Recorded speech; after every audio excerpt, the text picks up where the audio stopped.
Okay, let me give you the live stream link.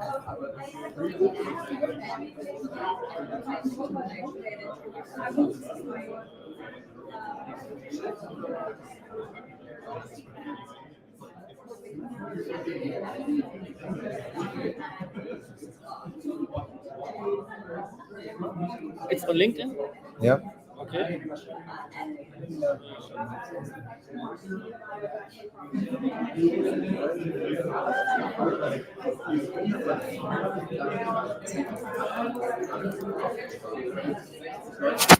How do I share you? Yeah, your number. 0049 Your name. Schneider Björn. I'm or you have Julius. Yeah, I can do Julia. Julius? Julia Gast. Yeah, the picture. Yeah, okay. And then let her forward you. You have it here to check. Okay. Okay. And you And have it goes here to online automatically, right? It's already online. Perfect. Thank you.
Darf ich nicht vorne laufen? Hast du mir direkt gesagt, das darf nicht vorne, also dir direkt hast du gesagt, man darf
All right.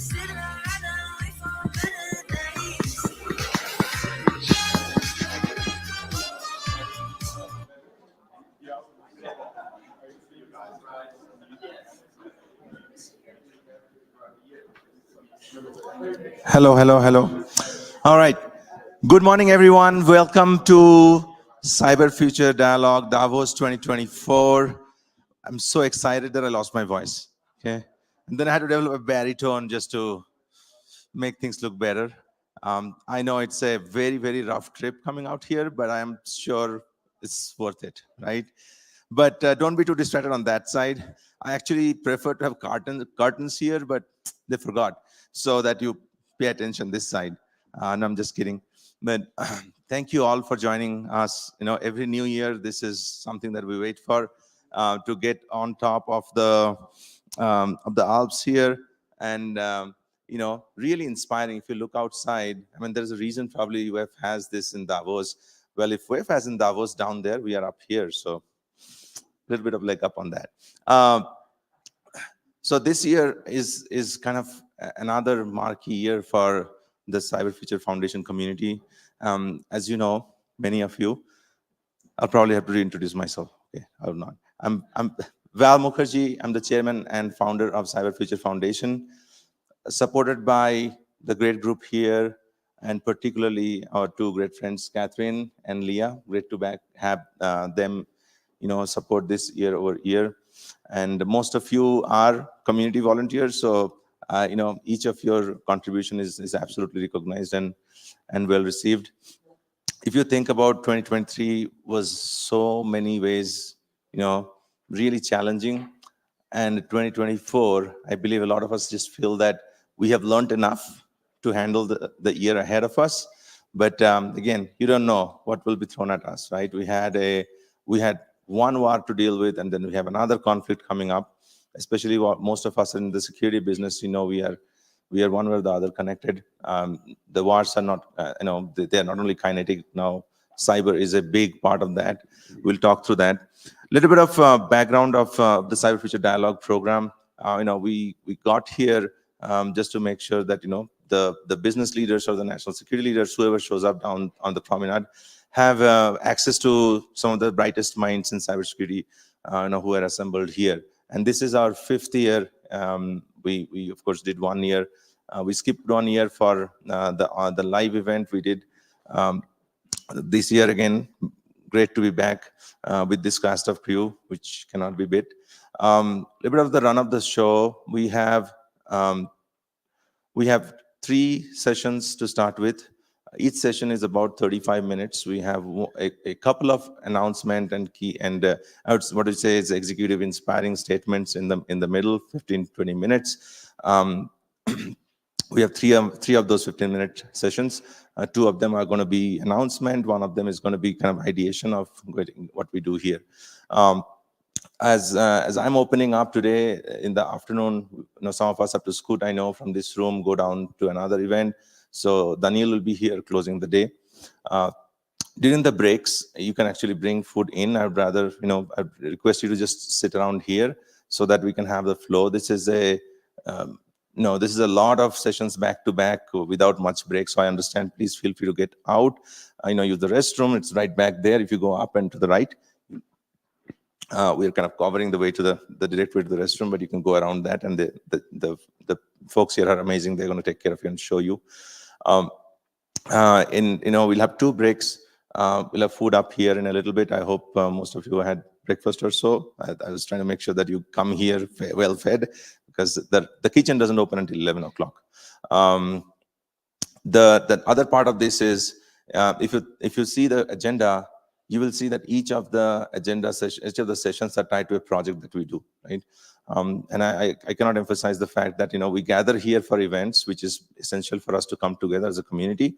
But the work that we do every day really matters. And many of you, I think most of you are actually involved on a day-to-day basis. So glad to have your support and contribution. The other part is, there are 3 projects that we kicked off in 2023 Davos, and they have really taken on a life of their own. The Cyber Board Book project, which we'll kick off this discussion today with, around the the evolving role of the CISOs is going to be one key one. The second project that we kicked off was just around, it's a bit reactive around the responding to the Gen AI movement that just came up from nowhere and just took us all by the storm. We have some of the best minds come together to build the responsible and secure AI for future working group. Please take a listen.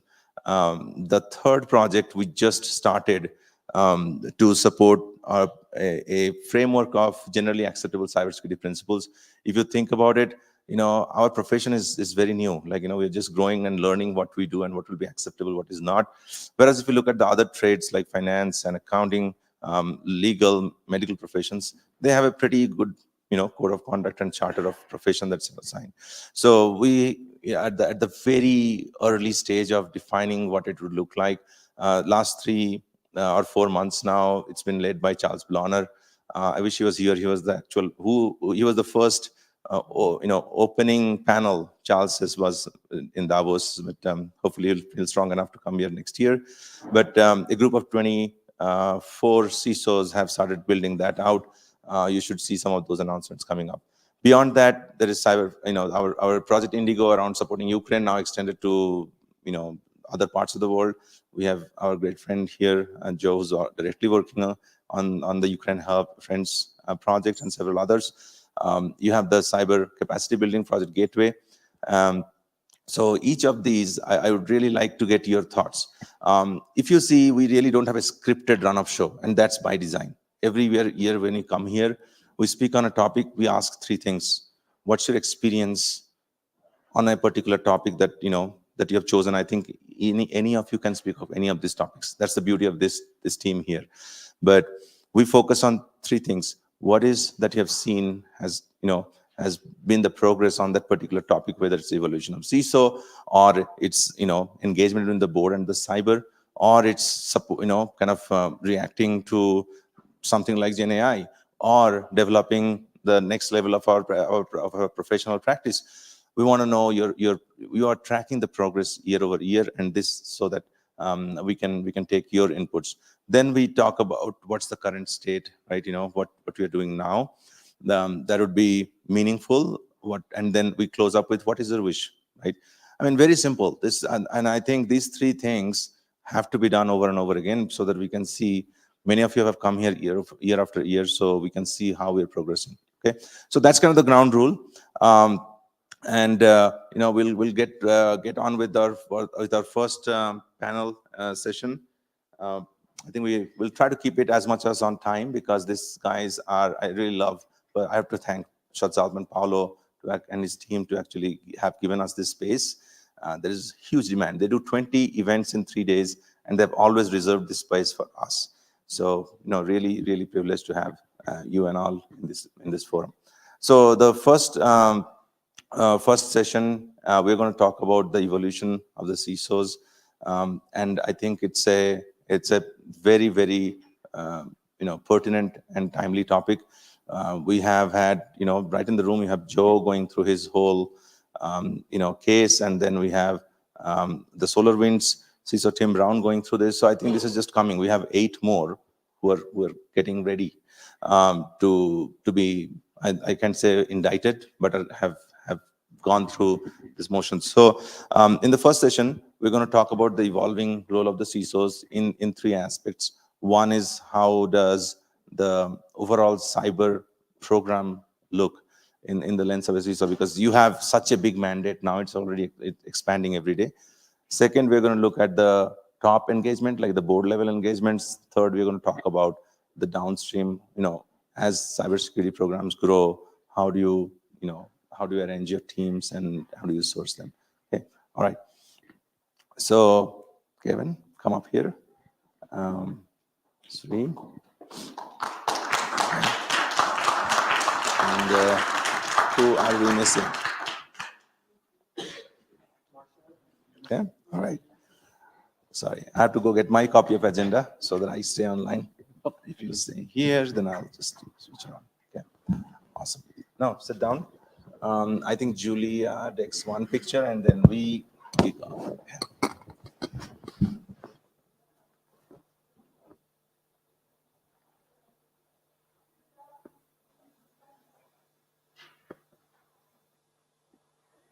Awesome. Thank you. All right. So again, I think this is probably one of the most important topics to kick this discussion off, because it all leads from here.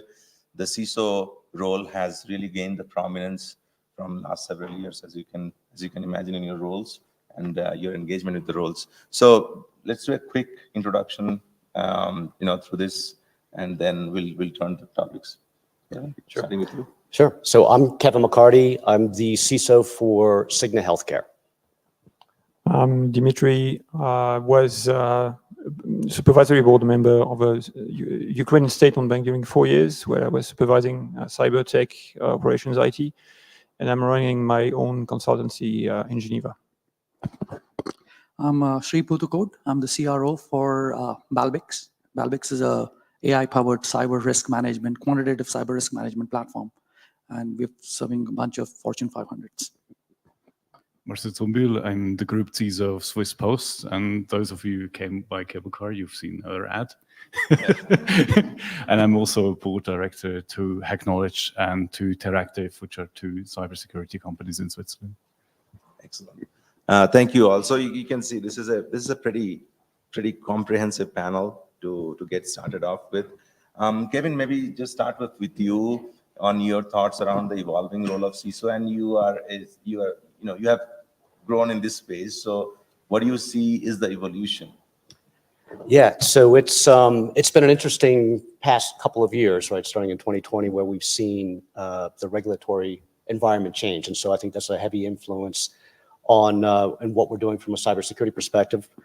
Particularly if you are in a heavily regulated industry, we saw regulators do what they love to do when it comes to cybersecurity, and that's regulate it. And so we've been adapting quickly, right, to some of the rule changes. What we've seen with the SEC, the U.S. SEC, with the incident disclosure cyber rule change. Certainly, any financial internationally that's doing business in New York, we've got significant cyber regulations that have come on starting this year that you have to adhere to with the New York DFS. And it's been an interesting journey as we look at these things. The cyber rule, the incident disclosure rule, is definitely putting pressure on CISOs in the C-level and the board level as well, in terms of making sort of quick decisions about what's material, right? And so we've adjusted sort of we have at Cigna our plan in terms of determining materiality in a quick, within a 4-day period, right? And being able to notify through an 8K. With the New York DFS, which is also an interesting regulation, and I think that's a precursor that we'll see sort of worldwide, right? Where they're adding rule changes that I would say compel the board and C-levels to take a more active role in their cybersecurity programs, whether it's approving cybersecurity policies, reporting, right, material deficiencies, right, or vulnerabilities, right, is a change this year. And what CISO would want to provide a regulator, sort of how they're tracking against vulnerabilities, right? It's a significant challenge. So with all of that regulatory backdrop, that is shifting the way that we're interfacing with our partners across our risk partners across the organization, whether it's the chief compliance officer, regulatory leads in the legal department, to come up with stronger plans, right? There's not a lot of guidelines with these regulations as well. And so you're sort of forced to figure this out. And so it's a very collaborative community in the cyber world. So we're all talking amongst ourselves to figure out what's the best way to meet these. But ultimately, we've got to have strong plans in place. We've got to execute on those plans and document it well, right? Because that's what the regulators can be looking at. So that's a big shift, is where you'll see a lot more integration, I think, between those risk partners within the organization. And it's also shifting some of the things that we're thinking about from a strategy perspective too, incorporating better cyber risk quantification methodology, so we can speak the language that our risk partners do in the organization and to the board. We're trying to get a better visibility around data within the environment, because most companies are leveraging data, right, to increase growth. And that's absolutely a main factor in terms of determining your value, right, for your assets. So that's just some of it. I'll pipe down and let some of the other folks chime in, but that's sort of the backdrop is, for me, is definitely the regulatory changes that we've seen. I'm sure. I mean, that's probably just a few of the many, right? But I think that sets the stage for what we're up for. Dimitri, you have you have both in an operational role now. You're helping and advising the industry, and what Kevin mentioned probably is American or a little bit of international, global. But what's your take on the global regulatory situation? I mean, expand on to your experience. Well, we have more and more pressure, it's sure. We see DORA coming, we see NISTO coming, which are going to play an important role. But if you think about it, in fact, it's a regulation that comes to patch the deficiencies of IT and the CIOs in general, right? Because at some point, there is not enough responsibility from my point of view, and this is why we have this CISO function. There is not enough responsibility in the CIOs to build resilient infrastructure that the regulator has to come and say, okay, it's finished, guys, right? I mean, stop the game. Now you have to become serious. And the regulator starts pushing pressure on that. And in fact, that we have, the CIO role and the CISO role, which are separated, puts some, let's say, it puts an interesting question, as if the CIO is not responsible for security. It's the CISO who is responsible for security, right? Although I believe if we want to design security, if we want to have security by design and security by default embedded in our IT infrastructures, then the burden should be put on the CIO. And this, I believe this is why we have those regulations coming more and more pressing us. Very true. I think, the role of CISO cannot be discussed without the role of CIO and the other C-suite stakeholders that are there. So absolutely. I think we'll dig into that a little bit more. Thank you, Dimitri. Sri, you are taking these problem statements, and you are, as a technologist, your company and such as others, they're building solutions that will help automate this process, right? And also give it more consistency. What's your take on how the technologists are responding to this issue? So, I'll kick off with two very interesting metrics or data points that I was, Googling last night. Actually, ChatGPT, not even Google. So we'll talk about the weaponization of ChatGPT too. But what I found interesting was, so there's a bloom and a doom, right? So let me start with the doom. In the Fortune 500, S&P 500 companies, there's only 1.4% of companies, that's about 7, that have a board of directors that had any cyber experience, right? Similar metrics around the Russell 2000, which is the next level down. About 95% of the Russell 2000 board does not have any cyber experience, right? Now, the bloom there is, and this made me really chuckle and made me really delighted, right? 2018, same set of companies, about S&P 500, there were only 70% of S&P 500 companies that actually had a CISO. Fast forward, blame it on COVID or digital transformation, 100% companies now have a CISO, right? 100% of the Fortune, S&P 500, right? So there is definitely light at the end of the tunnel, right? And Kevin alluded to earlier, right? Vendors have to come together, sure. It's a lack of visibility and automation, right? That's really the key themes that we are, working with a bunch of large organizations and CISOs on, right? You don't know what you don't know, right? So essentially, you will only be able to fix something that you measure, and you will only be able to measure something that you're observing, right? So it's all a cycle, and essentially starts with observability, getting a good sense of your asset inventory, and then tying it to business outcomes, right? Cybersecurity has been a very technical function for a long time, and the role of CISO over the last 10, 15 years has evolved because of regulations for sure.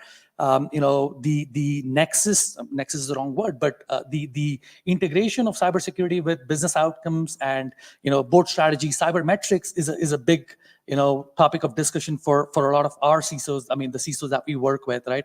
And then last but not the least, I mean, trying to quantify all of this, right? Because I think that was missing for a long time. I mean, if you look at everything that we do, I mean, GPA, I mean, you're in a school, you get quantified by how good you are based on your GPA. I mean, your bank balance, right? Everything has a number associated. Why has the vulnerabilities, that you were alluding to, Dimitri, were always, red, amber, yellow, right? I mean, why is there no dollars associated, right? So I think that's where the industry is really moving. And of course, the regulatory compliance, SEC requirements, I think those will basically push us towards, absolutely a better world, I think. Yeah, I'm hopeful, and then probably that's hope brings us up here. And I'm really hopeful that we will be solving specific problems that can be solved with automation with support from human, right? So nobody's going anywhere. All right, that Marcel again. You have been part of this crew for some time. Just the great work. First, I have to acknowledge Marcel's contribution to the cyber board book work. He is in probably 40 or 50 sessions that we do. He would come out and spend time and review. So some of these discussions that we're having here need further drill down, and that's what we do through the last year. So Marcel, your take on how it's about. When I look back, and I'm like 25 years now in the industry, the first years was all about technology, right? It was a technology function. Then it became customer centric. We wanted to make sure that we communicate to our customers how safe our products are. We started to be certified. Certification came into play, and all of a sudden, cyber risk became a mainstream risk. So the board got involved. The executive board and the board of directors wanted to know what is our exposure in million Swiss francs or $1 million. And can we afford it, or do we go bankrupt? And what if we have a cyber incident? And it felt to me like we're waiting until the cyber incident happens, and that's the end of the story. And then we realized maybe not. Maybe a cyber incident is actually a moment. People are listening to the company, especially customers are listening.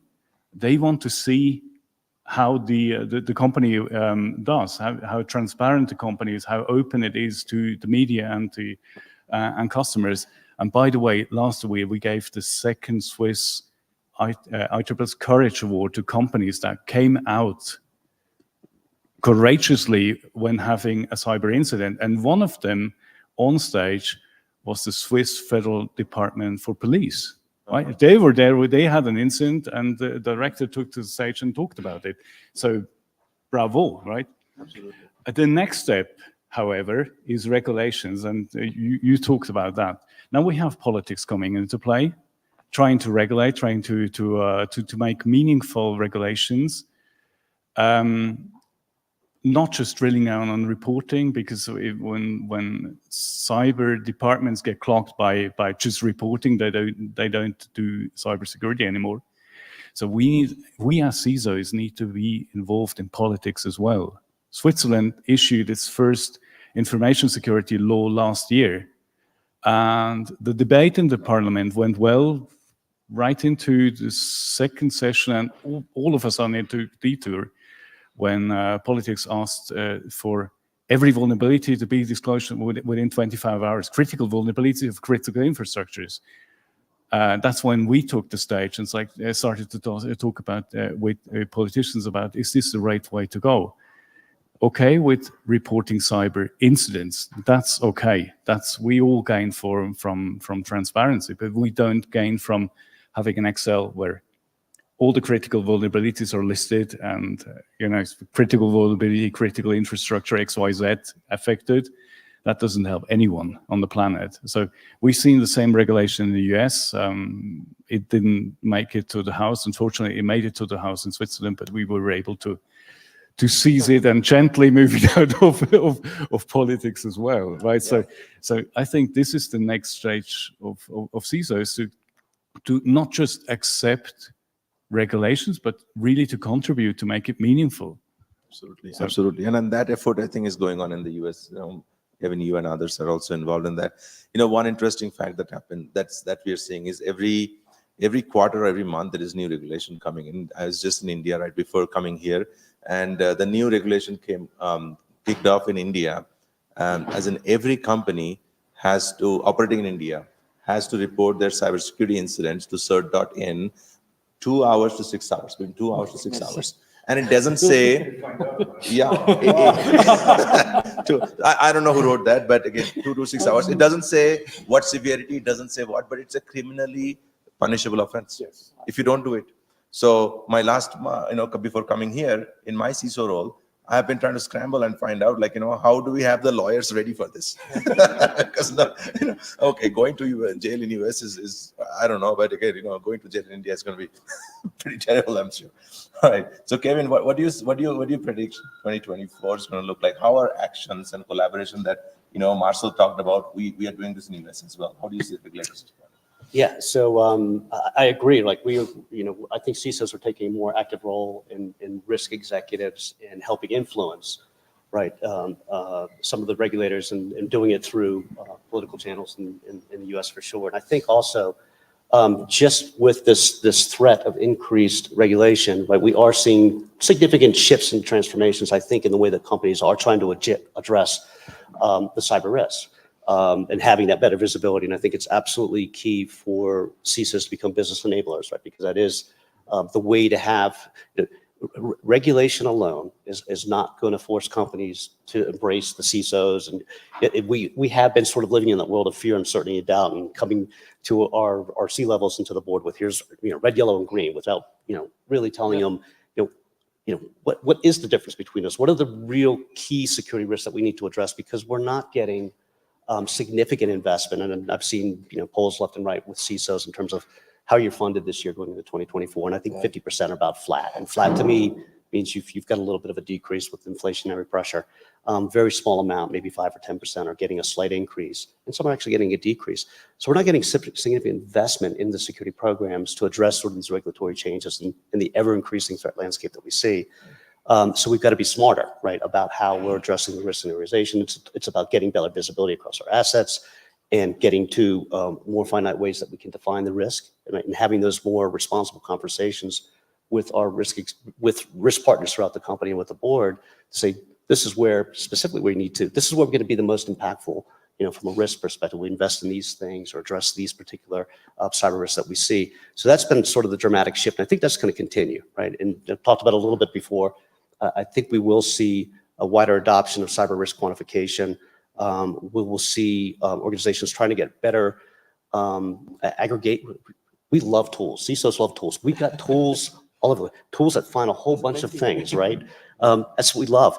But I think we'll see a shift too, is that in finding sort of not all the one tools, but tools that are going to give us better capability to see the signal through the noise, right? To really see where we see the biggest risks and how do we address those risks and have the most impact from being more impactful from an overall cyber risk perspective. So since we're talking about tools and cyber risk, Sri, I'll go to you for cyber risk quantification. Like, it's been gaining maturity over a period of time. There's quite a few vendors in this space. How do you see this standardized, getting more and more adopted, with the aim of reducing the burden and also the cost? Right? Yeah. The two issues. We don't have too many resources. So if you automate the right thing, what's your take on what you expect to see here? See, coming out of COVID, last year was all about doing more with less. I mean, I was talking to someone. Yeah, I mean, I was talking to Desai here, and then she's like, doing more with, what did you say? Same. What I have. That's right. Yeah. But I think that has been a consistent theme now, right? I mean, doing more with less. And that's giving birth to, of course, I'll come to the tools shamelessly, but that's giving birth to what I call a very new superhuman CISO plus function, right? I mean, I've been selling to CISOs for the last 18 years now, all the way from Qualys days, right? I mean, it was a very technical sale. It was a very network security type sale, right? Now it's all about risk. How do you tie risk back to business outcomes? How do you tie risk back to your corporate strategy, right? I mean, who are the constituents, right? I mean, it's not just security, it's legal, compliance, finance, right? In a lot of ways. I mean, hiring is a big part of that, right? I mean, the leadership. How do you bring the new set of security leaders, right? But coming to the tool side of things, I think talking about materiality from the perspective of SEC, I mean, having that at fingertips. AI is, I mean, everyone's talking about AI. I mean, and honestly, if you are a mid-sized company, even Cigna or say an AT&T, right? Million assets, you're talking 20 lifetimes for 50 people to just go through it manually, right? There's no, it's not humanly possible to do some of these things, without automation and AI, right? So the general theme is going to be visibility, automation, AI, creating what I call the brain of the cybersecurity function, and then quantification, right? I mean, the whole red, yellow, green is not going to work. I mean, it's going to be with this particular asset, this particular vulnerability. What is the business impact? What happens if this goes down? What is the brand reputation? What is the other, intangible costs that, companies have to face? I think those are really what we're seeing in the market gain traction more and more. Well, that's great. I think we'll move to Marcel and then come back to Dimitri further. I guess with cybersecurity risk being one of the mainstream risks now, we can also borrow the tools from enterprise risk management. That's what we do.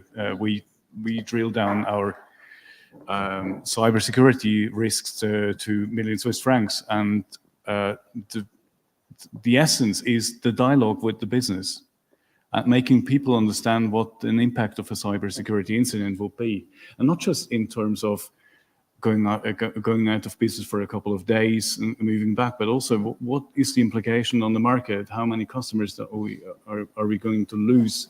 How much do we have to invest into marketing to win them back?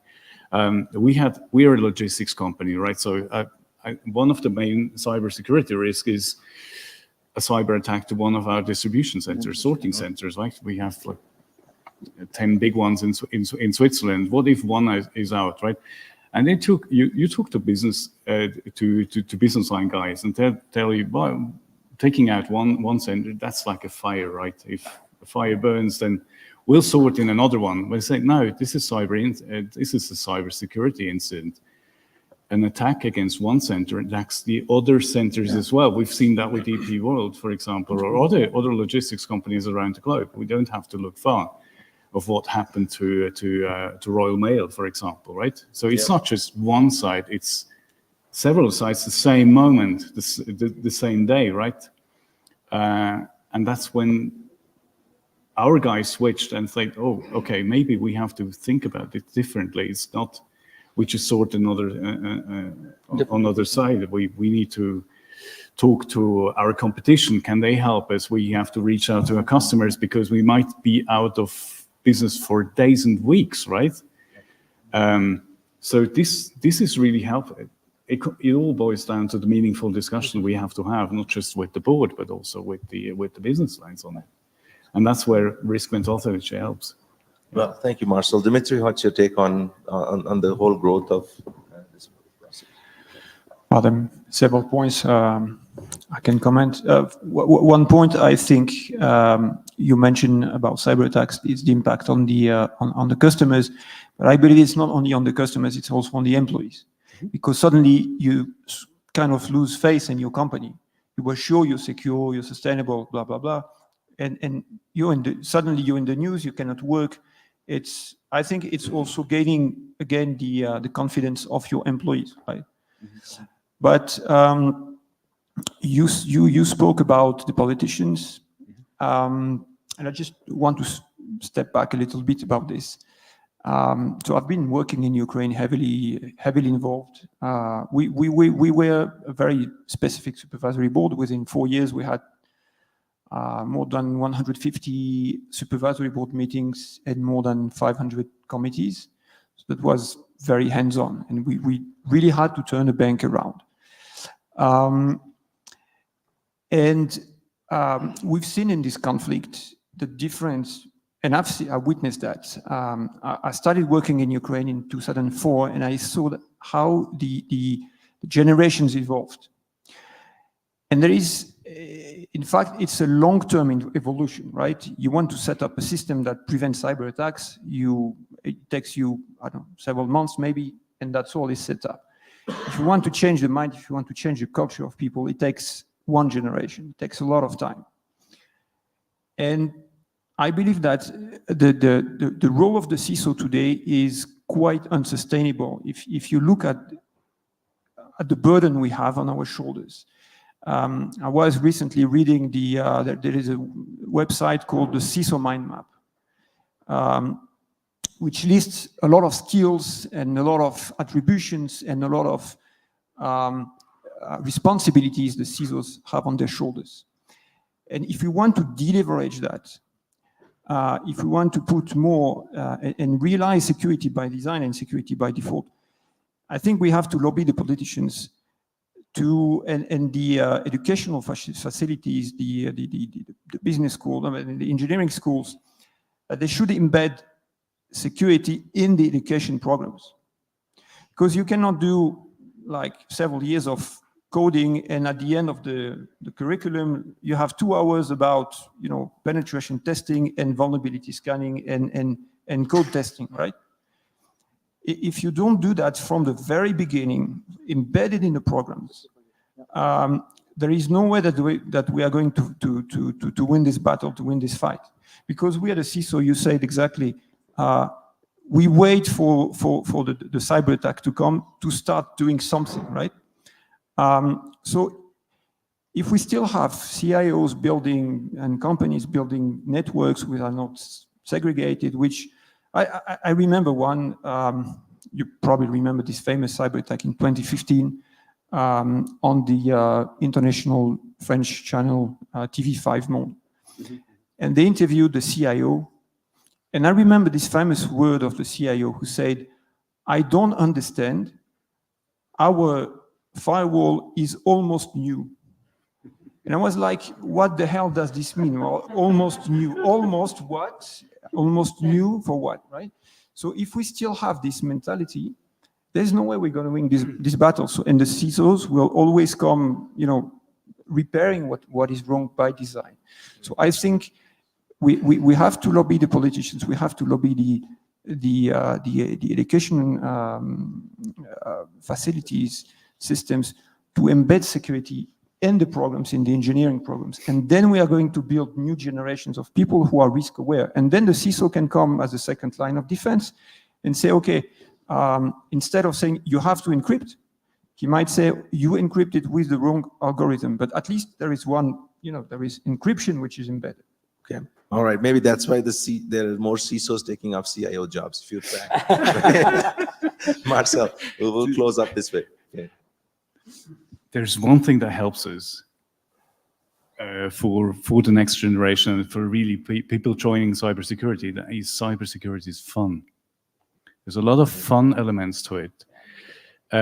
We really fun, right? So we wouldn't be here if it wasn't that way, right? Would we? We're talking about tools. My biggest tool as a CISO is hackers. I'm working with a large community of hackers through bug bounty programs. We have one of the largest bug bounty programs at least in Switzerland, maybe even in Europe. And we've taken to the stage in hacker competitions like in Paris 2022. Our partner, Yes We Hack, asked us if we wanted to take the stage and give 150 of their top hackers the possibility to hack the whole surface of Swiss Post in 25 hours. Yeah. I said, yes, well, we're coming. We're sending a team, 5 hours. It started at 10 o'clock in the evening or 8 o'clock in the evening and went all through the night into the morning. I called the team every second hour to find out if I lost my job. But this was so exciting. And they found 22 vulnerabilities. One of them was critical. We wrote the media article on the next day because that was our goal, to say we are forward thinking. We want to know the vulnerabilities we have today, and you're coming out stronger. So this has influenced also people internally, developers that wanted to contribute. We've grown a network of people, of security champions that really contribute from the inside. As well, that bring security into development. Excellent. it ties back to it's fun, It has right? to be And fun. why- It has to be fun. It has to be interesting. It will be exciting for anybody to get into this job also, right? I mean, Yes. and the amount of stress and strain we deal with. So, congrats on getting the layman's of cybersecurity. That was like even 1 hour more than the layman's, right? It's 24 or 25 hours. All right, let's close out this, Vestry. Your last few comments on the topic. Yeah, like I said, it's definitely the function and the role has evolved. It's become much more complex. I think collaboration is definitely a key element of making it and getting it right. And Marcel, you said this, right? I mean, secure by design, right? I mean, that should be the theme, because for every security guy, there are 100 developers. How do you keep up? I mean, it cannot be an afterthought. It has to be built in while you're doing things. Of course, there will be vulnerabilities. I just saw yesterday, Microsoft was, the largest company on the planet. That's why they have so many products and everything else. So of course, vulnerabilities will be there by design. So you just have to be at the forefront of it. Identification, visibility, automation.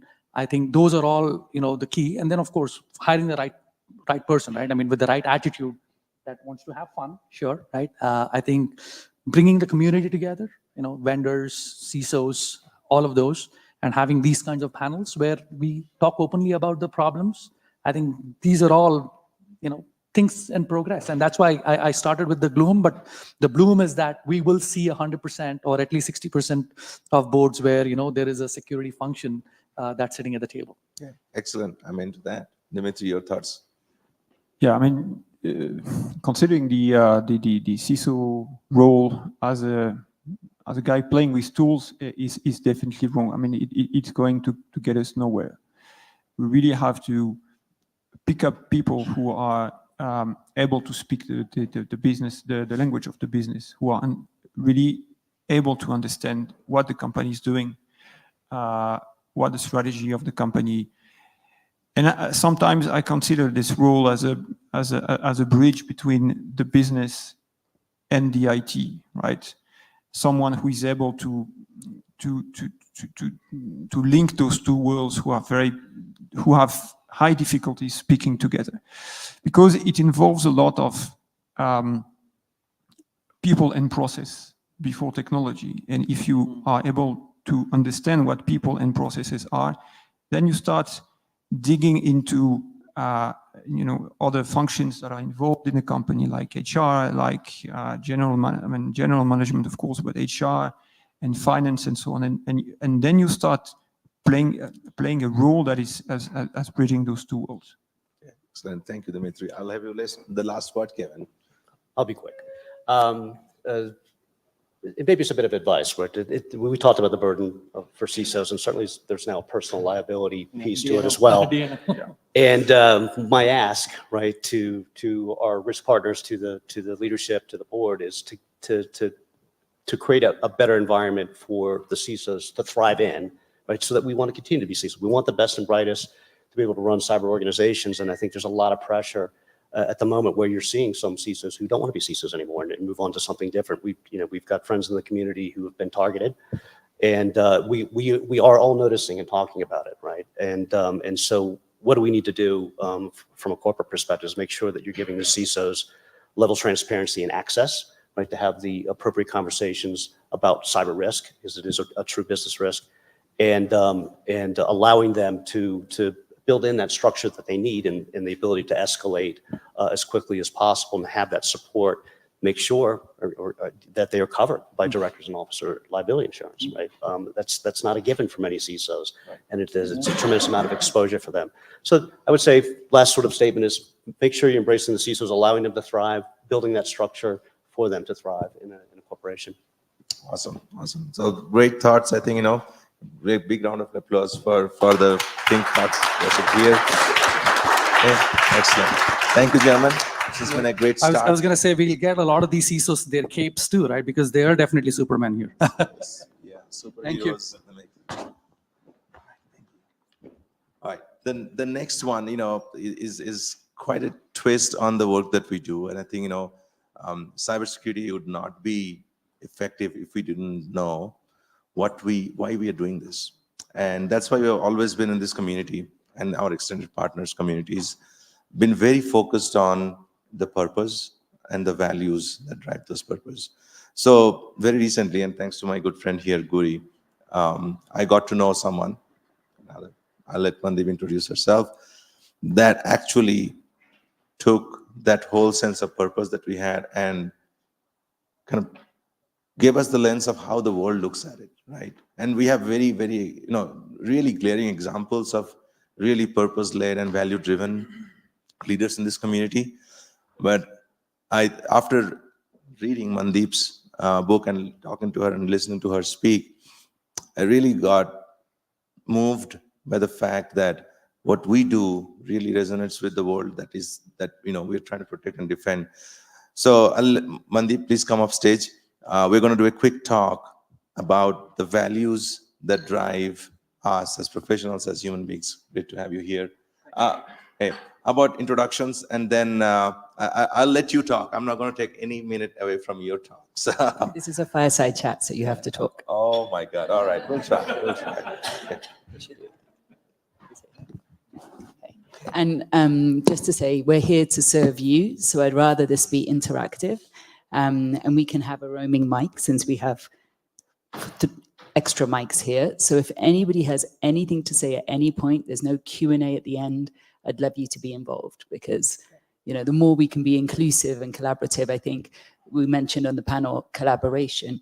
If it's not collaborative, it's not working. So Mandeep, a little bit of your start with your background and the history. Like, I think 115 countries or 150 countries? 180. 180 countries. So I've worked in over 180 countries.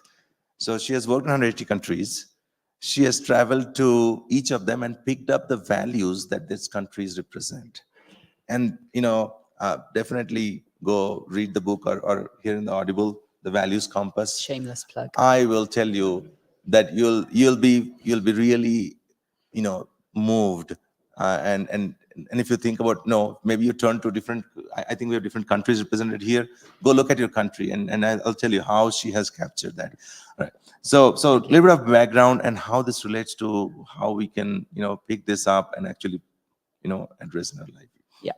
So you're here because I think generally you're either CISOs or you have an organization that is looking at cyber, right? You're here to protect. All right. So the Values Compass takes you to over 101 different countries. And each country has been distilled into a different value. And right now, as you're beginning the year and you're trying to motivate your team and you're trying to kind of align what you're doing in your organization or in your life, then if you have a sense of purpose or mission, align it to your values. So first, this is basically a tool. It helps you figure out why you're doing what you're doing, or more importantly, strips you right back to what motivates you, what gives you joy. And of all, like when we say values, we might mean empathy, creativity, defense, responsibility, accountability, excellence. I mean, all of these are values. I'm trying to think of what you might be motivated by, given the fact that you're here. It could be connection. So whatever it is, this helps you kind of figure out your top 5, but the power is in prioritizing those. So to have a number 1, and then a number 2, 3, 4, 5. And then the way you make decisions, whether it's you having to report about something within 4 to 6 hours, or whether it's you're having to make you're basically having to make decisions with speed that's almost subhuman, like, not possible. Do you know what I mean? You have to have done the thinking beforehand. That's only possible if you know your core values, because once you know your values, it's like the modus operandi or the software that's running your brain. That work is already done, then you can make decisions with the record-breaking speed that you need. So I think that's... Let me just quickly pick someone and ask about the core values. As one value, like you don't have to talk about everything. Okay, so... Okay? And I know everyone, so I'm not going to... Mandeep, let Mandeep pick. Okay, and we have mics, so we'll take mics around.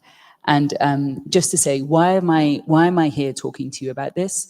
Because, I've covered all the world because I was a BBC foreign correspondent for the World Service.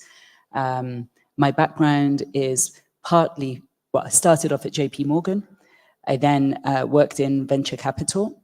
We ran the first media venture capital fund in the Middle East, as well as the BBC. Basically, there's 3 arms to my career, but all of the places that I've worked and all of the areas that I've worked in, whether it's been finance, international development, or as a journalist, all of that, I think I've seen the importance of your work of cybersecurity in all of those domains, and seen how one can be undermined if the work that you're doing isn't done. And I can give you some concrete examples of that. But what Val just asked for me to do right now was to say, you asked, any of you name a country, and we can, yeah? Is that what you said? Yeah. Okay, so maybe if anyone is from somewhere random or wants to know about somewhere random, or if any value is Australia. Okay. Are you from Australia? All right. So I used to study in Australia, right? I'm from the University of Melbourne. And you are too? Yay, alum. And I worked for the government there at the time. Isn't WEF all about this? Isn't that exactly why we're at Davos? Because this tiny little, mountain has these kind of connections, right? Yes. So there's this sense. I don't know if I don't think it comes from England, because you know how everything seems to come from England when it's in Australia, but this is not the case here. There's this sense of mateship. Even the word mate, you're right, mate, good day, mate. But mateship is something else. It's like they have these sheds in Australia, like men's sheds. He's laughing. Because men actually, I mean, we're talking about, like this room predominantly is male. This space is male. The CISOs are generally male. But men don't necessarily have that many places to connect and bond and feel safe, secured, encouraged, etc. Whereas in Australia, traditionally, they used to have this sense of, especially during the Second World War and after, places where men would gather, they would be sheds, and they'd either make bikes, cars, whatever. But really, it was about bonding. And from that came this idea of whoever you see, wherever you see them, they're your mate. And it doesn't have to be male to male or male to female or anything. It's just about being there for someone when they need you. And you see this in Australia in a way that if you break down, if your car breaks down, whatever, someone's got your back. And this place that's far flung on the other side of the world, right, huge, if you don't have one another's back, especially given you're outdoors, then you're stuck.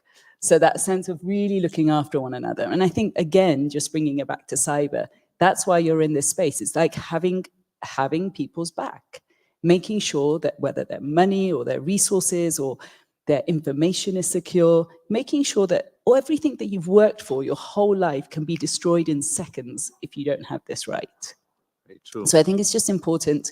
You could be doing the most important work, but if you can't communicate it either to your family, to your team, to the wider world, then it's really hard to have real engagement, right? It's really hard for people to see.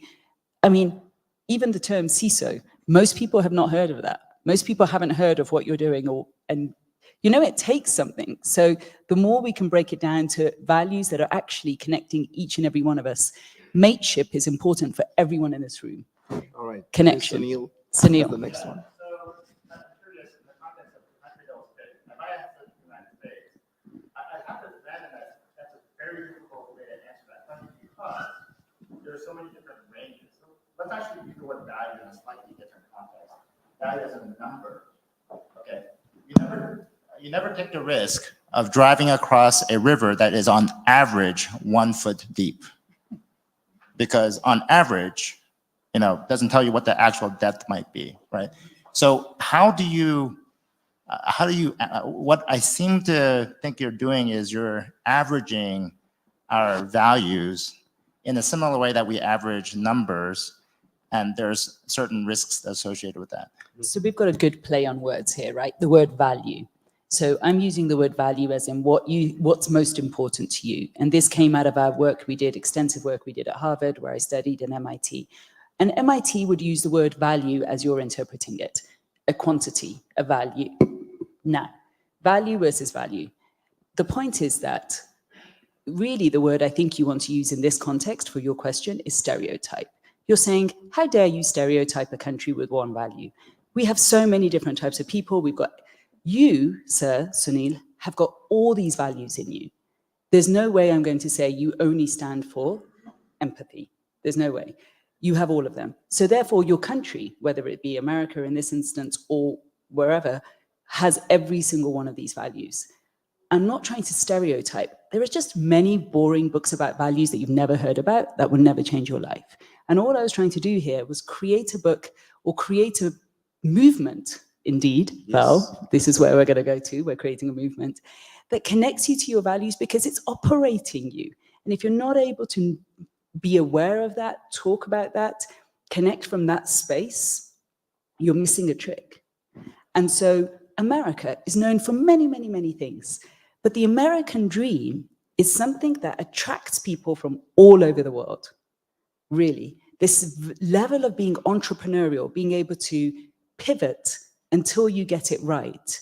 And you guys are having to pivot all the time. You're having to, you make mistakes, right? We all make mistakes, and in cyber we make mistakes. And then you pivot and say, well, today we've got a better way of doing it. Or within 3 hours, we've got a better way of doing it. And the way you're able to spin that in America, it's very different to how you can spin it here in Europe. In Europe, we're a lot slower at being able to pivot. When we make mistakes in corporations or companies, we sink. Even as a founder or indeed as a budding entrepreneur, an entrepreneur here is not as quick to be able to recover if they've lost money, or indeed if their idea has gone bad. They don't get investment as fast. They don't say, oh, every day is a moment of learning and, you know, my 3 different failures just, you know, it's not seen in that way. So the American dream is built on this entrepreneurial spirit in a way that the rest of us could learn from. That's all I'm saying, that every country has something incredible that it can teach the rest of the world, but each and every one of us does too. I just wanted to give you a way of being, for you, you've all been to places and you can envision, like the book is written in 2 pages, like every country is summarized in the 2 pages. How can I do that? Well, it's a personal experience.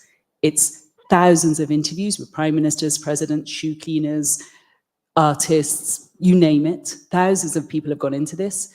But also the aim is simply to say, hey, if you knew about respect in the way that the Japanese take on respect, maybe your business, your day, your life, your legacy would look different. Yeah. All right, we've got a question here and Yes. there. So we have 2 more.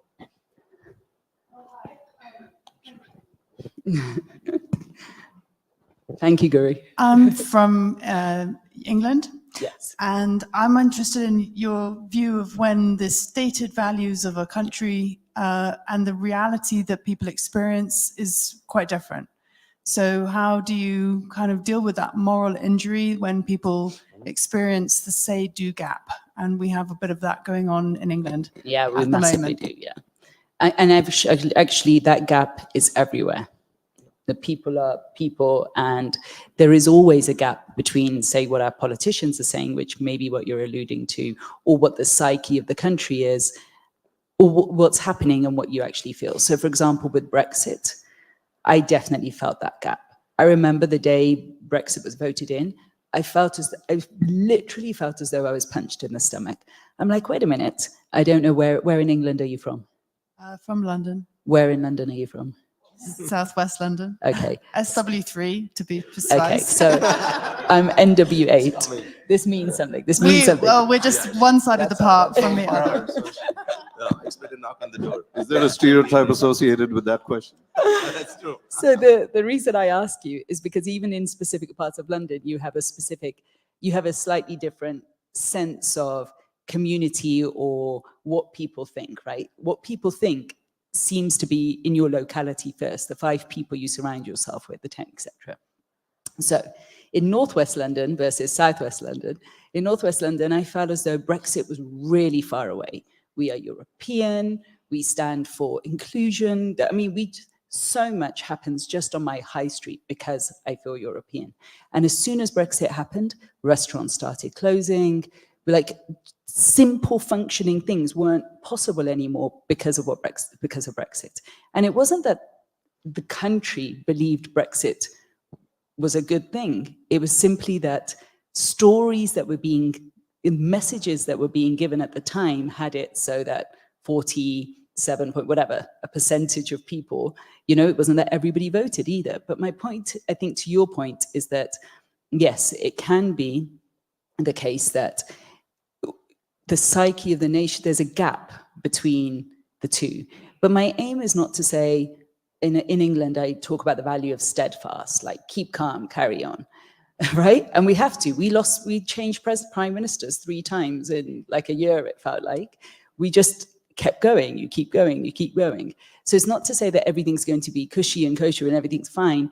It's just saying that there's, even in England, there's something that, and I say even in England because I'm born and brought up there, and sometimes it's easier to look in another place in the world and see like, wow, there's something incredible we can learn from there. But when you're in your own country, it's a bit like the frog who's like slowly getting hotter and hotter.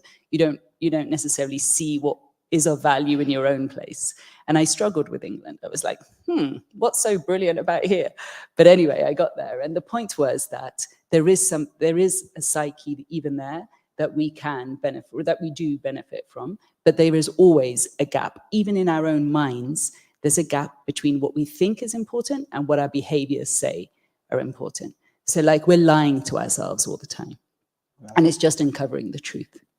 Well, I wish we had much longer time to talk about this, and we can go on and on. But I think this was just a teaser for you to actually think. Pick up the book if you've got it, just to scan through that. But of course, pick up the book to read it. It's been really, mind-opening. Thank you. I was just going to say one quick thing. Yeah. One, that although this is a book and a tool, etc., we're thinking of it as a movement. Yep. And do you want to say something about that? Yeah. So now I think, we are community builders, and when Mandeep and I took a 40-minute drive from Guri's house to go meet someone, we said, why don't we really build it as a movement? And there's a reason we are having this discussion before the AI discussion, because I really wanted to tee off the values and define the purpose before we go talk about responsible and secure AI for future. So can I just Please. Spin it over to you? Yes. What is one of the most important values to you that has you be here 5 years in a row now, like holding this beacon or this flag, gathering all these people together? What is it that you're standing for? This is the tough one she always throws at me, and now that, Turning the table. Yeah. And I think it's commitment. That's the word I think, that it's commitment. But what are you Because committed to? we are committed to bringing people closer together of different backgrounds. Just because, when we started this 5 or 6 years back, even when CFF started 8 years back, there was not a forum for cybersecurity leaders to talk to business or go close to business. And why is cybersecurity so important to you? Because that's what, today, in today's life, in a digital life that we'll all live in, we cannot overemphasize the importance of cyber. Defending us in the digital frontiers is what these people do here, right? With the right purpose and with the, centered on the right values. And I think that's what drives us, and that's what drives my personal commitment to this community and why we are here every year. So I'm not a CISO, I'm just a lay person. But even in my life, like my son's school, my children's school, they're like, yeah, someone in our class hacked all our accounts. But Mama, he wasn't expelled. So does that mean it's not such a, he hasn't committed anything, nothing bad happened there, or he didn't lie, or it's not bad? It was interesting, the questions it brought up. Or recently I was cyber attacked during a global conflict, which is still continuing. And people were literally harassing me online. Why haven't you got an opinion? Why haven't you mentioned something about this? What are you going to say about this? Like, obviously, not obviously, my bank accounts, etc., have been hacked. I see it all the time. Companies, I was voted Business Influencer of the Year 2023, and I found that even people just logging into work, logging in from wherever they are now, like working from home, even that is being manipulated and hacked, and companies can save so much money if they can get this right. So I think your work is fundamental, because our lives, fortunately or unfortunately, are more cyber or online than they are even real, like even, physical. Very true. That's the future we are going to, live, and our kids are going to live. So well done. Thank you, Mandeep, for all the work that you have done. And thank you for coming up here and spending some time with us. We always talk about cyber security technology, but I think it's important to understand why. Yes. The why. And to All right. communicate it Well, well. Thank you for having me. Thank you. All right. As we make way for the next panel here, I really want to tee this off for the next one, because when we talk about building artificial intelligence, which is synthetic, which is man-made, we got to understand why we're building and how you're building it, and I think that's the core of the next discussion. As some of you have worked with us to build this whole responsible, secure AI for future project. The one thing that is key about that is how can we do it with the sense of responsibility, because as you'll hear, I don't want to break the thunder for Sunil and Kay and others who are going to talk about it here, but I think it's going to be important for us to discuss in the right light. So for the next panel, I would like to call upon stage Sunil, Jofi Saliba, come on up. David Bray, I don't know if David is out. Oh my God, you made it. Oh. So to the T, and then Kay is here. Let's go. All right. It's usually I know my panelists very well because we have worked years together, and I have had the great fortune to have worked with them in person. But this is for the first time. I was actually, believe it or not, Val was out and about in the world, and our friends were putting things together. So I am so glad to meet like my panelists for the first time in person. So great. All right, let's take a seat. And then we have some neighbors also, like Texas. All right. Yes. All right. So this is. This panel is going to probably take the last two discussions we have had.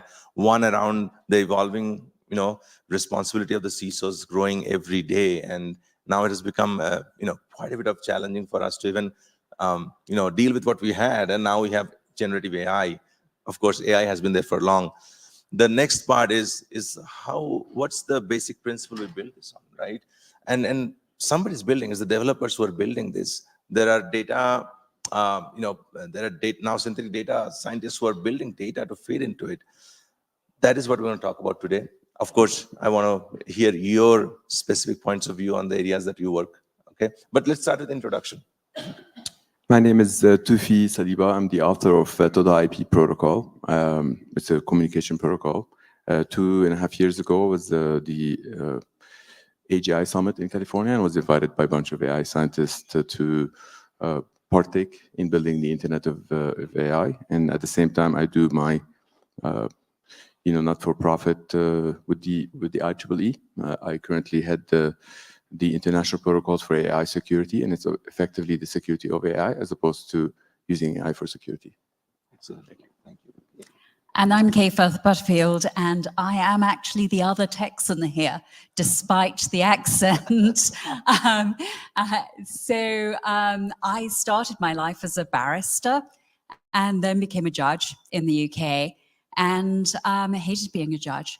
So I went to America, Austin, and became a professor. It was at that stage, and I'm a human rights lawyer by background, it was at that stage that I started becoming absolutely fascinated with the interaction between machines and people. And that was back in 2010. So I actually became the world's first chief AI ethics officer in 2014. So I've been actually at the coalface now on this for a decade. And it's wonderful that this year everybody's talking about it. I too led the IEEE's work on ethical systems in AI from 2015. In 2017, I became the inaugural head of AI at the World Economic Forum and sat on the executive committee until this year, when I started my own company, which is called Good Tech Advisory, to really sort of help companies, governments, nonprofits sort out all these problems around responsible AI. That's fascinating for a number of reasons. First is, I am the Chief AI Safety Officer at a startup that I just founded. And I use those words precisely for a reason, because I was also looking to find out who was the first Chief AI Safety Officer, but I clearly used the wrong keywords. Prior to where I'm now, I was the Chief Scientist at Bank of America, and I'm also an author of a book, which I didn't bring up, but it's called the Cyber Defense Matrix, and it's been useful to help us frame how do we tackle cybersecurity. But we'll talk about this later. I think it's important that we pivot from cybersecurity into something that's more important than even that, which is AI safety, AI ethics. Greetings, my name is David Bray. I am a distinguished fellow and co-chair for the Luminous Innovation Council at the Stimson Center. Stimson Center was created in the late 80s when some forward-leaning members of Congress realized that on the one hand, the fall of the Soviet Union was a good thing, but at the same time, there was going to be a whole lot of unemployed nuclear scientists. And so they had a very interesting effort which linked US businesses with those former nuclear scientists to say, what do you want to do aside from building nuclear devices? And so later when they went to find WMDs in Iraq, there was no sign of Russian involvement in actually informing the WMD investments. So we were successful. So we exist to try and prevent World War III through Track 2 and other terms. What I did in the past, I was crazy enough to be hired by the US government when I was 15, later working on classified efforts, did bioterrorism preparedness response, including it was scheduled weeks in advance for me to give a briefing to the CIA and the FBI as to what we would do technology-wise should a bioterrorism event happen. That briefing just happened to be scheduled for September 11th, 2001 at 9 o'clock in the morning.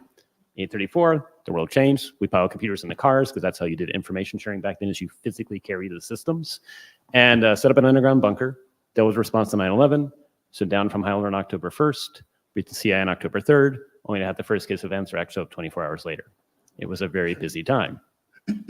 Fast forward, I was later in Afghanistan in 2009 with the promise that I could basically identify challenges and solutions that they didn't know were challenges yet. After about 45 days in, I said, why are we still here? And he said, what do you mean? I said, literacy is 20%, and that's if you're a male. Yet we said we're going to bring democracy here somehow in the next 1 to 2 years. Not sure it's going to work. Instead, I would either recommend you exit and you basically go to the 13 different tribes, pay them aid, or invite the UN to play a peacekeeping role. But there's no other way that this is going to succeed. That got buried. We saw what happened, sadly, about 12 years later. And I would sadly observe, because I really enjoyed the conversation that came right before this, I feel like the United States and other Western societies have become more like Afghanistan in the last 15 years, the other way around. Last thing I will say real quick, I had the honor to serve as the CIO at the Federal Communications Commission, where prior to my arrival, they'd had 9 CIOs in 8 years, which is always a great sign for CIO number 10 that things are just going great. Good news is, again, I lasted there for about 4 years. We moved everything that the FCC had to either public cloud or private hosting back in 2015. That reduced our O&M spend from 85% to less than 35%, which saved millions of dollars. At the same time, come 2017, we did experience a disinformation attack in which I was in the crosshairs. Long story, we had a high-profile proceeding where I asked to use CAPTCHA. They said, you can't use CAPTCHA. If someone can't see and hear, they might not be able to file. I said, could I use reCAPTCHA? They said, nope, because that's technically seen as surveillance because it puts a cookie on someone's machine. I said, can I block obvious spam? They said, nope, because one of those 100 comments a minute might actually be a human. And so we got 23 million comments in 120 days, including 6,000 comments a minute at 4 a.m., 5 a.m., 6 a.m. So people say like, well, what's your reason for thinking these aren't all real? I said, patterns of life. They said, that's not forensics. But regardless, I was somehow claimed that somehow I made it up that this was somehow a denial of service at the application layer. Fast forward to 2021, turns out that the New York Attorney General concluded 18 million of the 23 million comments we got were generated by bots and submitted by bots. 9 million from one side of the political aisle that hired 6 companies to do it. 9 million from the other side of the aisle that had teenagers do the same thing. Well, that's a very interesting, as you can see, the overall panel. So let's dive into it. You know, the premise of this discussion is to equip the defenders, who most of these community members are, with tools, you know, principles and practices that they can take up, that they can use those, you know, principles to create and help defend the AI ecosystem that we're building. So maybe start with you, Tofi, and then go down. Sure. I think we're entering an unprecedented time that I argued that we cannot have security done on AI using a human. I truly believe, or I should say, I know from where I stand, because I see some of those things that we can use cryptography to secure. We can use AI to operate cryptography to secure other AI, but we cannot rely on human anymore to give us the security. So not human anymore. So AI, defending AI, is that okay, you think?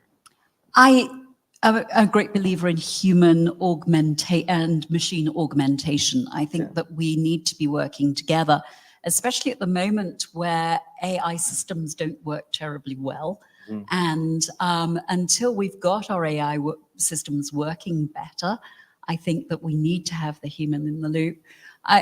We need to have the human in the loop because it's what makes us human.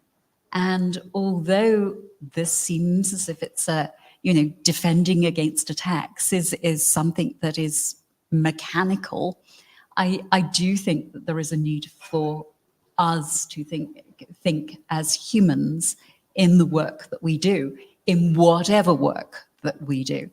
And so I think certainly for the next 5 years, we should be saying AI, not really ready, generative AI, especially not really ready. And we could talk about hallucinations and then cannibalism if we want to go back to that.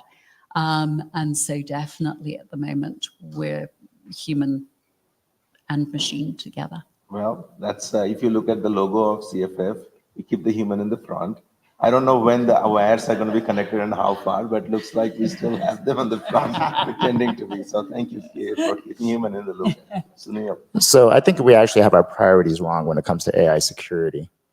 For every $1 that we spend in AI security, I would want to spend $100 in AI safety. I think the worst, something that's worse than an insecure AI system is one that is very secure, but is also unsafe. So if you remember the Matrix movie, how did Trinity break into the Matrix? Because of a vulnerability, okay? So again, I'm glad that there was a vulnerability because otherwise, well, the movie wouldn't be very interesting otherwise.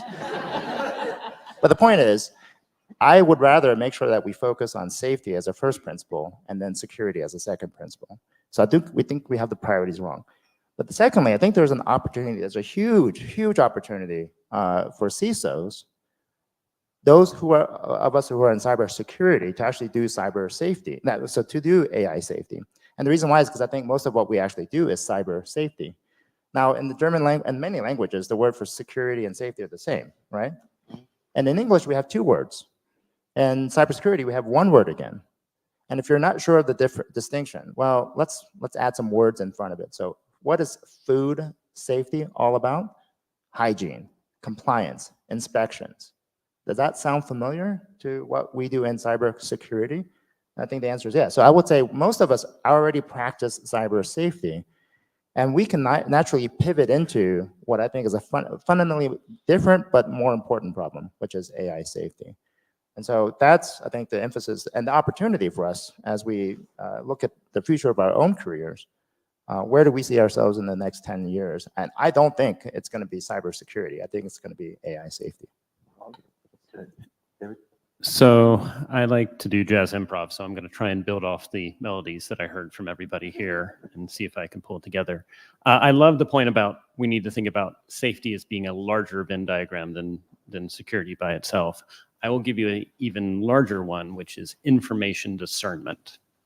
I have been in conversations with our UK partners, with our US government over the last 6 months. There are pockets that are coming to the realization that it's going to be near impossible to distinguish what's authentic versus inauthentic in the public space by 2030, if not earlier. Pause for a moment there. If you haven't experimented with generative AI to ask it produce things involving your company's brand, it can. Which means who in your company is responsible if you experience a disinformation attack?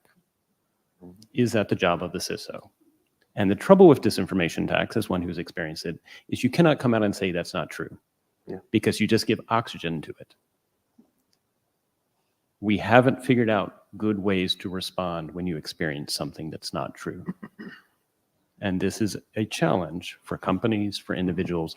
And it's also a challenge because I was on a UNGA panel in September where there were 5 women and myself. Right now, when women choose to run for office, they get 10 to 15 times the amount of harassment, hate, and vitriol than their male counterparts do. And there's evidence, and that's why I was partly there, 80% or more of it's spot generated. Generative AI is going to make this worse. And of course, they can't come out and say that's not true. But if more than half of our planet cannot run for political office out of fear that they'll put their families through that, something's fundamentally wrong. And I will say real quick, and then because I love what Kay said too, I'm also part of a nonpartisan group that's looking at how elections might be digitally interfered with. In the last 5 months, we've seen things move from trying to use bots for social media, partly because social media is currently on fire, platform notwithstanding, to now it's manipulating search engine optimizations, which means it can push certain things to page 1, push other things to page 2 or 3, and it even can convince the Google Knowledge Panel, the so-called Google Knowledge Panel, of things that are not true. And I've been working with Google, I'm friends with Surf. It takes more than 8 weeks. And even then, they say we cannot explicitly tell the algorithm what it thinks is truth. So I raise that because I think this is, in some respects, it's not meant to make you go, oh dear. It's just to make you realize information discernment plus cyber safety is all part and parcel here. Sure. So I'll go to Kay and then I'll come to you. Yeah, I just wanted to add on to the point that you were making about women and serving in office.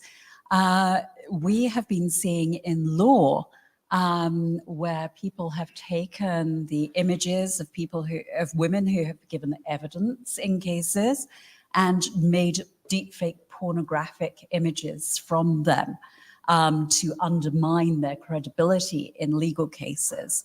I just came from a conversation that we were having about red lines in AI, and we could talk about that later.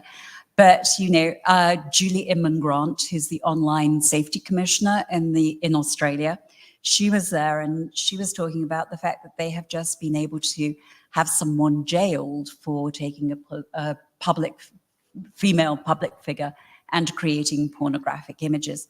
This is not something that is just happening over there. It's very mainstream.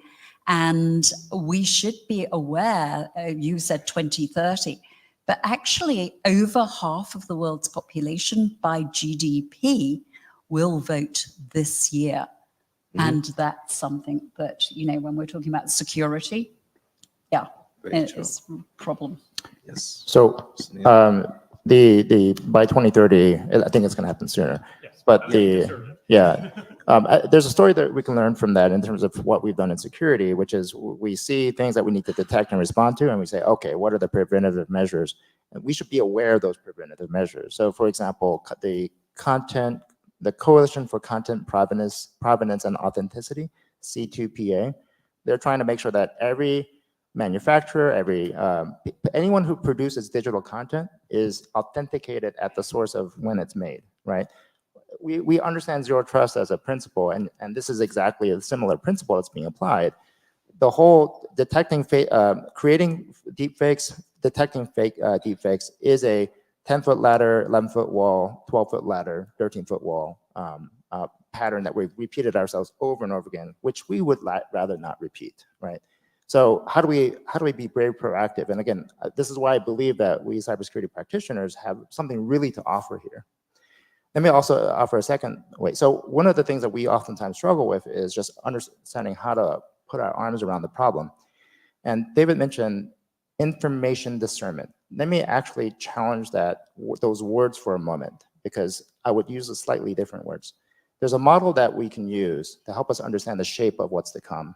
And it's called the DIKW, data, information, knowledge, wisdom. Wisdom is where discernment comes in, but we have this data and information and knowledge. And what we've seen is this progression where we've seen technologies allow us to really create data, use data, maximize the use of data, and so on and so forth. And with this aggregation of data, which is now information, and now the synthesis and inference and the understanding of that, which is knowledge. I believe that tools like ChatGPT have put us into the knowledge age. And at this knowledge age, we still need human discernment, okay? But furthermore, it gives us a pattern to what to look for. Data security, information security. What exactly is knowledge security? Data governance, information governance. What exactly is knowledge governance? Data provenance, information. I'm not sure what information provenance is, but the point is the shape of what's to come is visible now through this simple pattern that we can do to say, okay, we need to figure out, we know the shape of what's to come, we don't know the substance of it. And with this simple model, we can now put our arms around what's to come and be planning for it as well. So I'll try to build on that real quick and then go to Tofi, because you should have a chance to weigh in. But I want to build on what you say and try to be constructive. Little side note, my PhD actually was on knowledge ecosystems. And it was actually a posit that it's impossible to manage knowledge. Because if you know what knowledge is useful at any given context, then you're omniscient. And if you're omniscient, you don't need to worry about managing knowledge because you can already see the future. And so it's more about trying to create the probability of serendipity that the right information that can become knowledge is present at the right time. And I would also say there's a challenge of beliefs. A lot of what we think is true is actually really beliefs. And we could have a whole other conversation about how the perception of reality sometimes matters much more than reality. And that's what we do as CISOs and CIOs. But that said, I want to say two things from the 30,000 foot level. One, if you look at it, we've succeeded over the last 40 to 50 years in the democratization of technologies that were only available to the CIA and the KGB 40 or 50 years ago. Your phone is a multi-ent device. But that's also terrifying when you think about now in a world that has 8.1 billion people, give or take, more than 50% of them connected to the internet, having the capabilities themselves of doing disinformation, of doing geo-int, of doing satellite images that are relevant within 15 minutes or less, how that can disrupt the world. What we have not done is the tradecraft that those agencies do to triangulate what is considered to be valid. There's a reason why those agencies and other governments hire 15,000 or more analysts, and even they get it wrong. Most people don't have access to 15,000 analysts. Most people don't have access to even an hour or two to discern what they've called up on the web. And so what we really need to think about is how do we actually make that tradecraft more available to the individual using a combination of human and machines? And that's why I use information discernment, but we can go later as to knowledge as beliefs. The other thing that I would also say is it could very well be that we are building bridges using faulty engineering techniques. And what do I mean by that? We are currently experiencing a live open world experiment in double down on deep learning. Deep learning is the 1980s technology. Deep learning is only as good if the present and future is indicative in the past training sets. And if you're in healthcare, if you're in space, if you're in national security, I can guarantee you your present and future is going to be wildly different than what the past had. And that's why these things blow up. Not to get too geeky, but later there's this thing called active inference, which instead of having one brain to rule them all, has millions of them that are locally optimizing that really get really good at. I'm really good at understanding how busy this hotel is going to be, but I don't try to figure out everything in the world. And then there's another one that figures out flights coming in and out of Davos. And so the example I would give is imagine if we did see a ship get stuck in the Suez Canal. No human and no current generative AI system that's using deep learning would have been able to predict that less than 48 hours later, we would have a container shipping crisis in the LA region, let alone that the futures markets for metals would be going up because people would be realizing they'd have to build more containers, let alone realizing that because the containers are getting expensive, you're going to see more cars coming through, but less small objects because it's too expensive to do that. Active inference, however, by locally optimizing active inference as well can also begin to challenge and say, I see that there's this image, but it doesn't seem to fit the reputation of this individual. And somehow it might not be real. So it could be we're just going bad bridges. System of systems we can connect and communicate with each other than just having one. Well, and in some respects, we're doing active inference here. Yeah. We're all bringing our different knowledges and beliefs, and we're trying to make sense of them. But I just raised that because as CISOs, we may need to start standing up and saying, you're asking me to cross that bridge, but you can't tell me exactly how you built it, let alone what materials, what data you used to build it. Because that's the other thing here is we need data cooperatives. Maybe that bridge is not a good bridge after all. Yep. I think there's something that from cybersecurity perspective that I feel like we're not really discussing, and I'm not sure why. And I feel like if we were to look at what's the one thing that could have some certain existential threat, but at the same time, it could be the best opportunity that ever existed in the history of humanity. What is that one thing that is actually happening as we speak?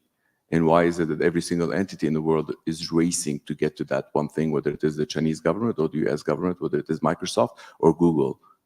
What is that one thing? It's AGI. So what is AGI? How many of you have heard of AGI? Please raise a hand.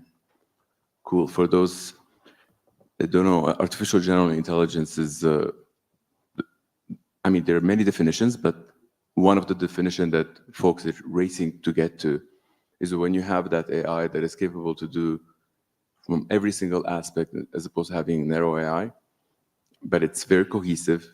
And because it's very cohesive, it's capable to do better than any single Homo sapien that exists on the planet today. Now, because this is very cohesive, it's capable, if you give it enough computing power, it's capable to do better than all humanity combined. So let's say I control this AGI. Let's say I get to AGI first. And if I control it through this remote control and I tell it, AGI, what makes you 10 times better? It's going to respond with something, some parameters. It's going to say, I need 10 days, I need $1 billion. If I give it $1 billion and I give it 10 days, and I ask that exact same question 10 days from now, what is it going to say? Chances are it's going to be less than 10 days, less than $1 billion. No, effectively, that's why they're racing towards that AGI, okay? Because that exponentially, in about 40 days or 50 days, you can get to something that is 1 trillion times more powerful than all humanity combined. And if you control that thing, what you think is ethical is not necessarily what I think is ethical or what he thinks is ethical. And that centralized control is effectively, that could be the biggest mistake that we can ever make, no matter how safe, no matter how secure. It is the attack from within that could actually exterminate the entire civilization that we have today. And that race is happening as we speak. It's not like something that, oh, will happen in the future. It's actually happening as we speak. It could happen any moment. So I feel like that is on a side of certain existential threat that perhaps we can talk about 99 different existential threats, but where's the opportunity? If we do it right, if we do this thing right, meaning that not a single entity controls this thing, if all humanity combined to, Kai, what she mentioned, the human is in the picture, but how? If there's 8 billion people, they are the governance of this thing, so no single entity can actually control this thing towards exterminating people that look like me, for example, or whatnot. If we do it right, the biggest opportunity that ever existed on this earth, as far as we know, is that we're giving birth to something that can outlive us, that's something of light. We've been here for 200,000 years. If anybody tells you that we're going to be here forever, it would be like delusional. It's happening as we speak. This is an unprecedented moment that we are facing, either an existential threat from a cybersecurity perspective or the biggest opportunity. And I really think that from cybersecurity perspective, we should perhaps talk about what measures we should do and work together to prevent that existential threat. Believe me, I worry about deepfake, but not as much as existential threat. And I think we should all. So I think the whole concept of AGI has been, evolving, and all of a sudden we are in a space where you really think it's possible any day. And I get that, but nothing's going to stop it, right? Nothing's going to stop it. And that's what will come to you in a moment. The thing is, there are 33,000 researchers who said, don't stop building generative AI, right? I mean, some of the most influential researchers went out, including probably Elon, who has thumb on everything and stuff. But nobody could stop it, right? So I think the pace at which things are moving will increase, but also it's going to happen. And I think that's the reality that we have to face. Let's make it right. Yeah, that's what I mean. Yeah, there's actually still some debate. I mean, Andrew Ng, who's been around here Davos, will say no. But you know what? The thing is, Nick Bostrom had a wonderful thought experiment about paperclips. If you haven't read the paperclip thought experiment, definitely worth reading. You don't need AGI to turn us all to have a machine improperly aligned with our values, turn us all into paperclips. And I use this analogy. Some of y'all have heard it already. We find this magic lamp. We rub it. Genie pops out. Companies think, oh wow, this LLM is going to make us a lot of money. So we want to be like Midas. We want to turn everything we touch into gold. We quickly realize it's a curse. Okay, how many wishes do we have? Do we have one or do we have three? If we have three, the second wish is usually, okay, clearly I made a mistake. Let me put some guardrails in. Those guardrails are, don't be racist. Don't tell me how to make napalm bombs. Don't tell me how to hotwire a car. Okay, and so we list a bunch of those guardrails, and we're like, okay, I think we're good. And a few days later, we realize, I forgot about biological weapons. Okay, so we have a third wish. Third wish, the genie comes up a third time and says, look, you got to be exhaustive in describing what are your ethics, what does responsible mean, what is safe. And if you ask China, you get one answer. And if you ask, in fact, I wanted to ask Mandeep this question. I would wonder how relations are between two countries that have almost separate value systems, right? But the point is that clearly we don't have the same value systems. And so what is safe, responsible, ethical, all that is going to be very different within organizations, within jurisdictions, within countries, all these different things. And so that is a really, really hard challenge. And I just want to say that we don't need a genie turning everything into gold is a very stupid system, okay? Yet it'll be extraordinarily efficient at doing what we ask it to do. Do we have one wish or do we have three wishes? All right, maybe we have many more, okay? Your thoughts? Yeah, I just wanted to say that, we often say, well, we don't believe in the same things as they do in China or India or Brazil. But actually, PwC did a study that looked at all the ethical principles for AI that had been produced around the world. And they found out that actually we all do believe in the same things. We all do believe that these systems should be transparent. They should not be biased. They should be accountable and explainable. We should keep human agency. So it's not that we don't believe in the same things, it's that we don't have a true understanding of how to get to those things in the same way. Yeah. And so I think that that's quite an important thing for us to remember. Just one thing that David was saying, that, is this a bridge we want to cross? That's certainly something Stuart Russell has been saying. That if we're, and Gary Marcus this morning, actually, in a meeting that we had, if we have built something that we don't trust, that we built with our first wish, to use your King Midas analogy, should we be crossing it? Or should we be saying, let's pause a moment? And I think the third thing, and one of the reasons that I worry a lot about this, and again, it picks up something David was saying, is that, yes, if the data already exists, then you can get answers from that data. But most of that data was produced by white men over the last millennia. It wasn't produced by women, and it wasn't produced by people of color. So what that actually means is that if we just pause now, if we're only going to be using the data that the LLMs are pulling, then we aren't actually going to be moving our future anywhere we would like it to go. So one, I love Kay, and that's we've known each other for a while, and I want to just give a foot stomp and an amen to what she just said.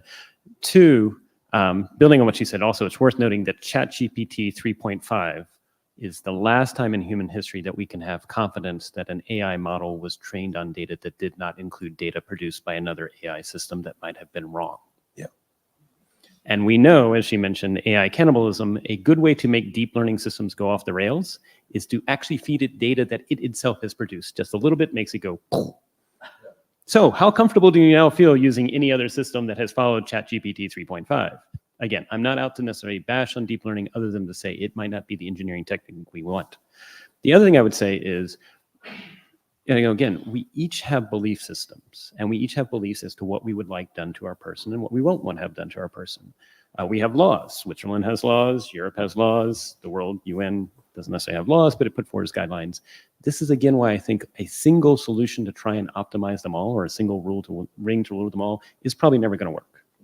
But organizations can do it locally. They can do it for their customers in different geographical markets and things like that. And so I raise that because this is a nuanced conversation that's already hard enough when you bring in cybersecurity, let alone you bring in disinformation, let you bring in AI, but it is doable. And the thing that gives me hope is the ability for us to be able to begin to express the beliefs that we want to have happen locally and do this as a grassroots. Because if we try to solve for the entire world, it's never going to get any traction.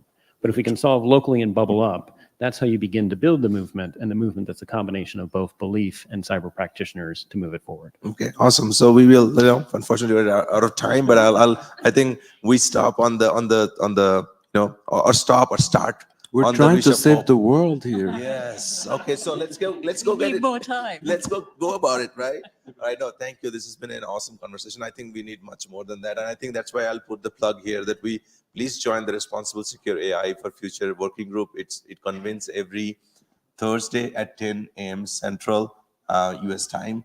If you can, like, put a couple of your comments in. And we are making it a community effort to do this. So I think these are very essential, very, very critical time for our future, and we're building it together. So thank you for contributing to it. Excellent conversation. Thank you. Thank you. We're going to break for 15 minutes. Please, feel free to grab coffee or tea here, and we'll meet 5 minutes to 12. Okay, 5 minutes to 12. Already seen all of your moves. One step ahead, I'm on to you. I feel nothing when we're loving, when we touch it. So go ahead and cry your river. You can go and feel the sea. Don't you know that you're just a game to me? Your heart only wants what it wants, what it wants, what it wants, till it doesn't. I can't promise you love, it was love, it was love, it was love, till it wasn't. Oh, so good till I get enough, so good till I give it up, so good my heart is all on you. 'Cause my heart only wants what it wants, what it wants, what it wants, till it doesn't. I've done it all along the way.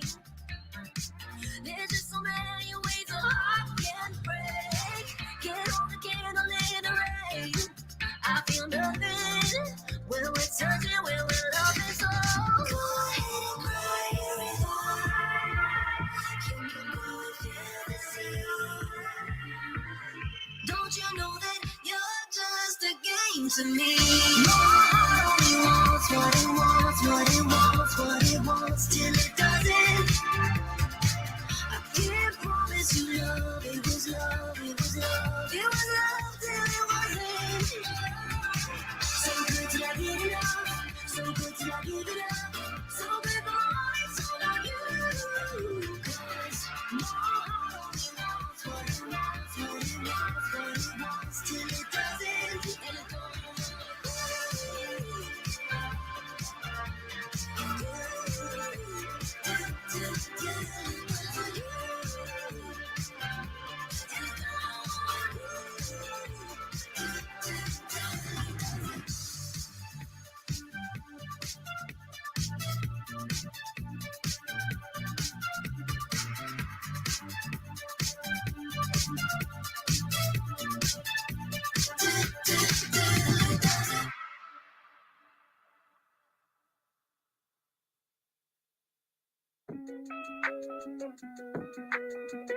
Last night, all I think about is you. Don't stop, baby, you can want to. Don't want, baby, think about you. You know that I ain't gonna lose.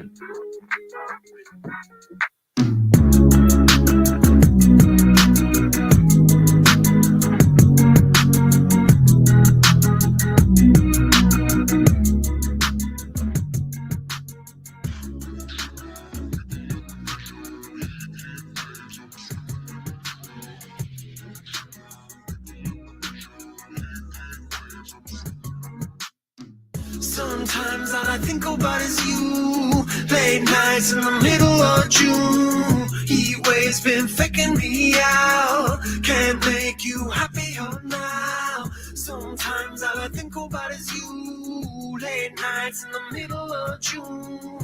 Heat waves been faking me out. Can't make you happier now.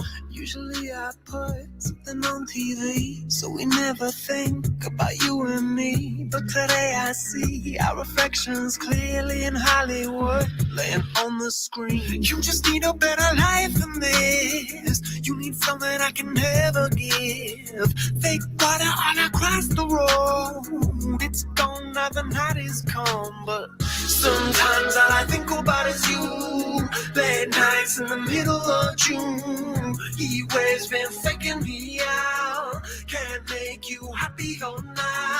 You can't fight it, you can't breathe. You say something so loving, but now I gotta let you go. You'll be better off in someone new. I don't wanna be alone. You know it hurts me too.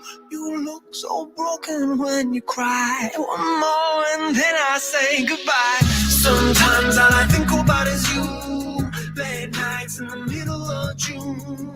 Heat waves been faking me out. Can't make you happier now. Sometimes all I think about is you. Late nights in the middle of June. Heat waves been faking me out. Can't make you happier now. I just wanna know what you're dreaming of. When you sleep and smile so comfortable. I just wish that I could give you that bad look that's perfectly unsaid. Sometimes all I think about is you. Late nights in the middle of June. Heat waves been faking me out. Heat waves been faking me out. Sometimes all I think about is you.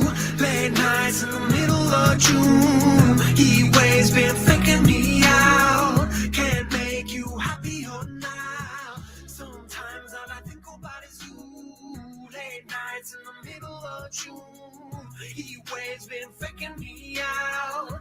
Can't make you happier now.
All alone, we are calling out now to get, never looking down.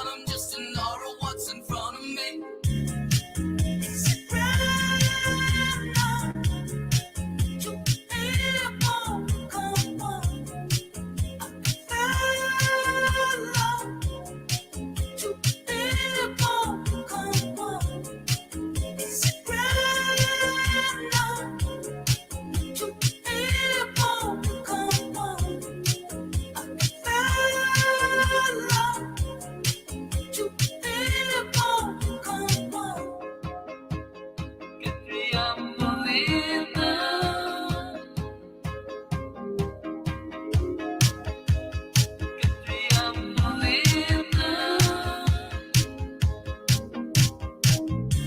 stop, just keep going on.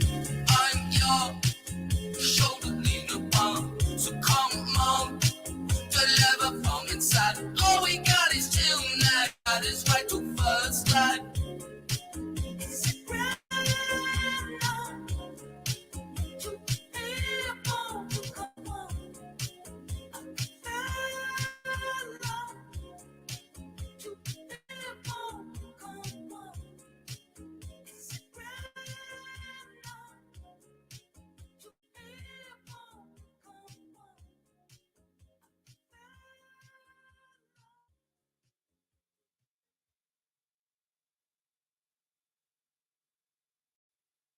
Come on, Harry, we want to say good to you.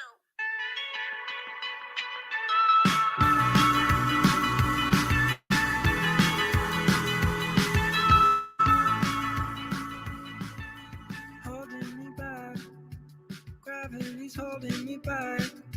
I want you to hold out the palm of your hand. Why don't we leave it at that? Nothing to say when everything gets in the way. Seems you cannot be replaced, and I'm the one who'll stay. Oh, in this world, it's just us. You know it's not the same as it was. In this world, it's just us.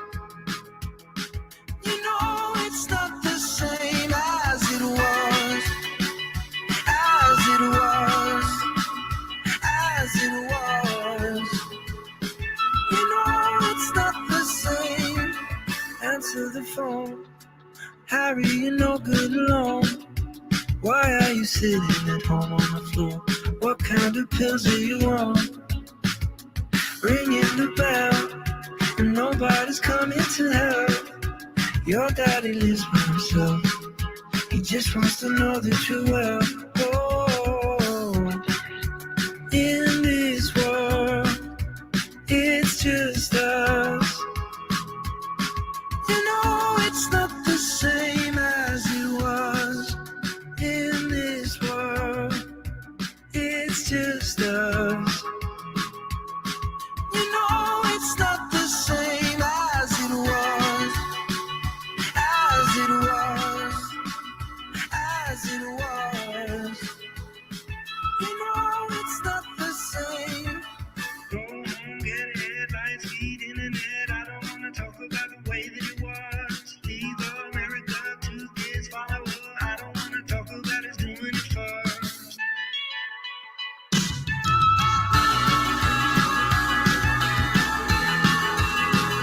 As it was.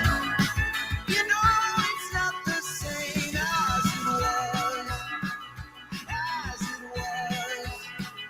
As it was.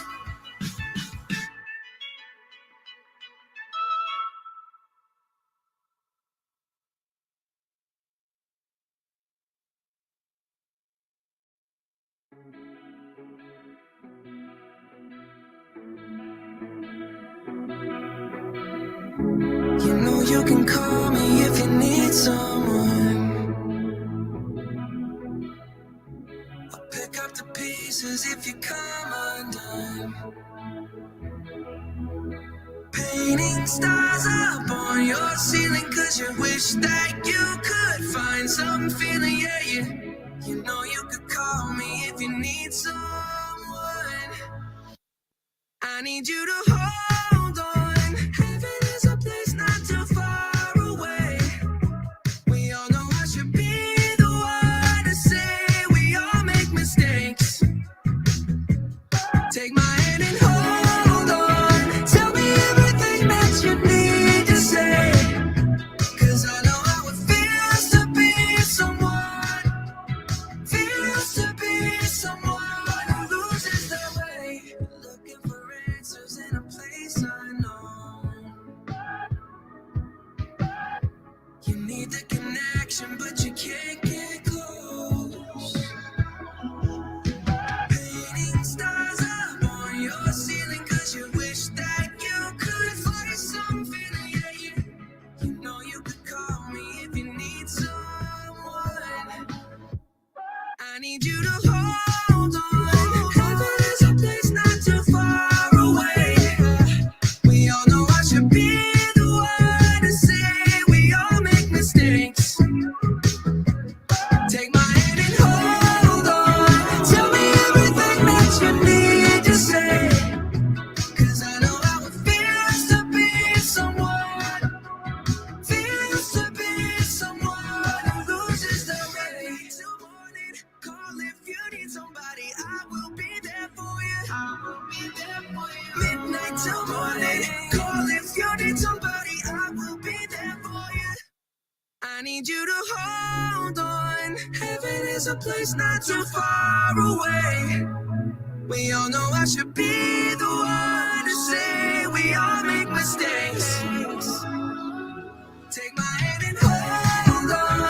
Tell me everything that you need to say. Cause I know how it feels to be someone. Feels to be someone who loses the way. Till morning, call if you need somebody. I will be there for you. Oh, yeah, yeah. Midnight till morning, call if you need somebody. I will be there for you.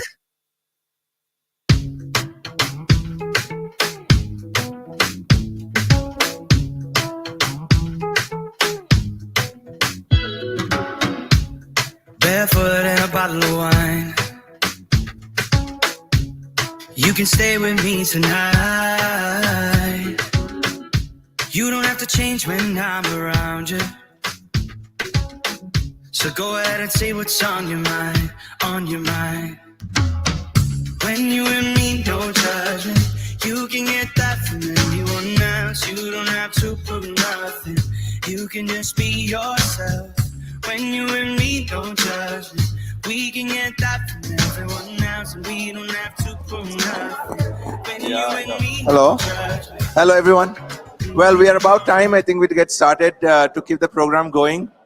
If you have grabbed piece of snack or a bite, just please bring it over to your seat. I think you'll be absolutely comfortable. If you want coffee, please gather up here.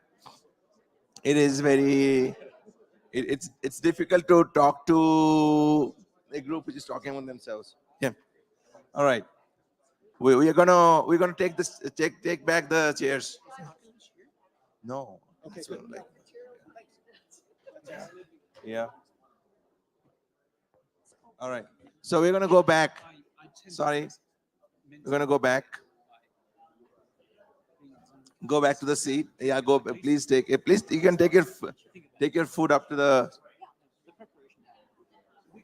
I'm sure you'll appreciate when you are back. We are on the stage and the others are talking. So let's do that. Yeah. All right.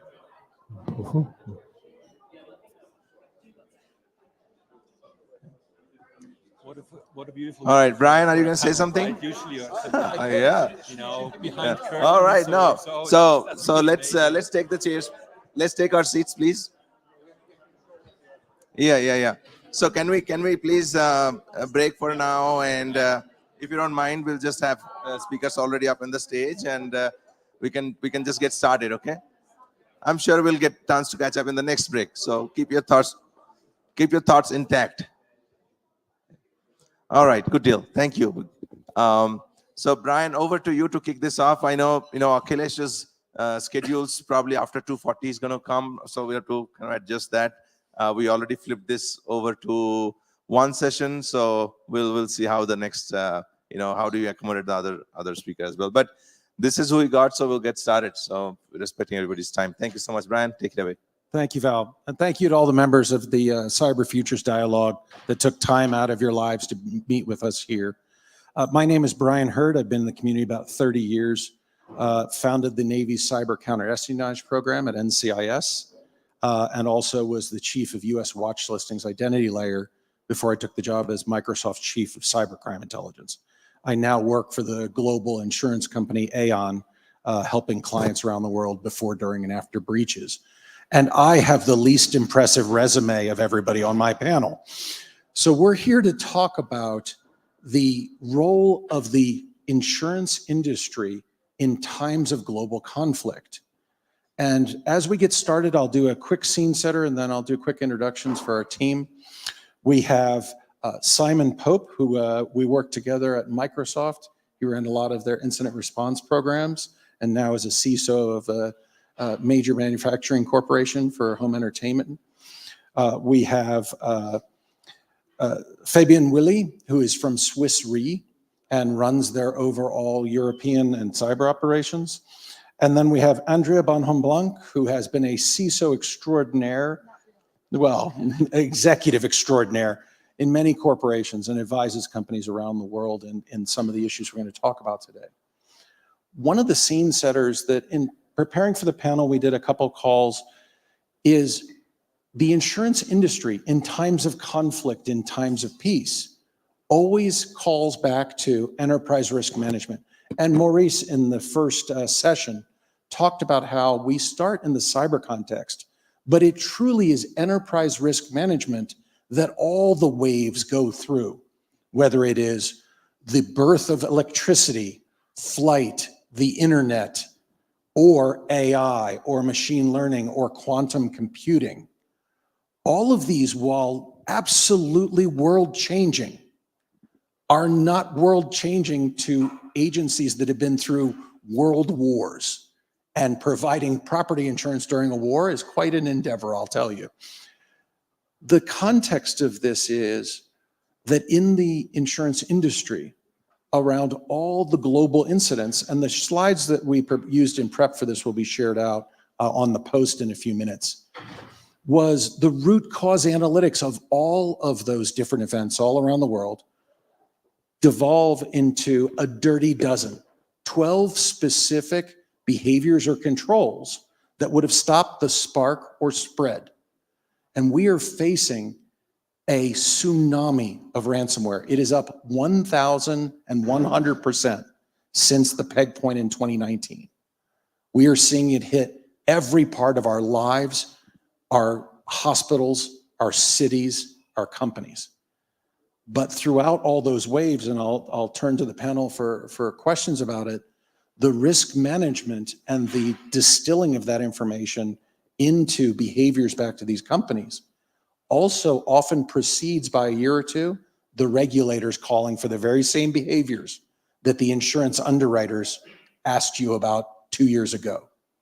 So with that context, I'll start with a question to Swiss Re about, in the context of cyber and the trends we're seeing and the birth of AI, what do you see as some of the initial areas companies can focus on for resilience over time and in time of conflict? Yeah, thanks, Brian, for the introduction. So my job is basically to understand companies and individuals in terms of the cyber risks they bring with, and equip them with insurance thereafter, right? And I think cyber insurance has started more than a decade ago as a small little plant, and we are now in a total different environment. We are in a totally different world, and I think the overarching theme here is really the global conflicts we face, right? And I think a key question we need to deal with as an industry is how we manage to understand the risks of those companies, right, to still be able to equip them with insurance, right? And how we think about it is really basically we learn from the losses we see, right? And in our pre-discussions, we have been a lot discussing about the ransomware trend, which we have been observing over the last 2-3 years, right? When cyber insurance started many years ago, there were basically only big data breaches around, but sort of the ransomware, the extortion element of cyber was unknown to everyone, right? This has massively changed, obviously, right? This huge surge and wave of ransomware claims has been shaking the industry, including our industry, and we needed to learn from that, right? And how we did it is basically we analyzed the loss patterns, and we would actually conclude what are the cybersecurity controls we deem to be important to have in place to defend against such trends, right? And when we do underwriting these days, we have basically a long list of cybersecurity controls and elements in place we want to see from the insureds, right? Because the world has changed in a way that high cyber hygiene and very strong cybersecurity has become a prerequisite for getting access to cyber insurance. And I think that's exactly where we can play an important role as an industry, in the sense that we promote those, the dirty dozens, you call it, Brian, those very important basic cyber hygiene measures, right?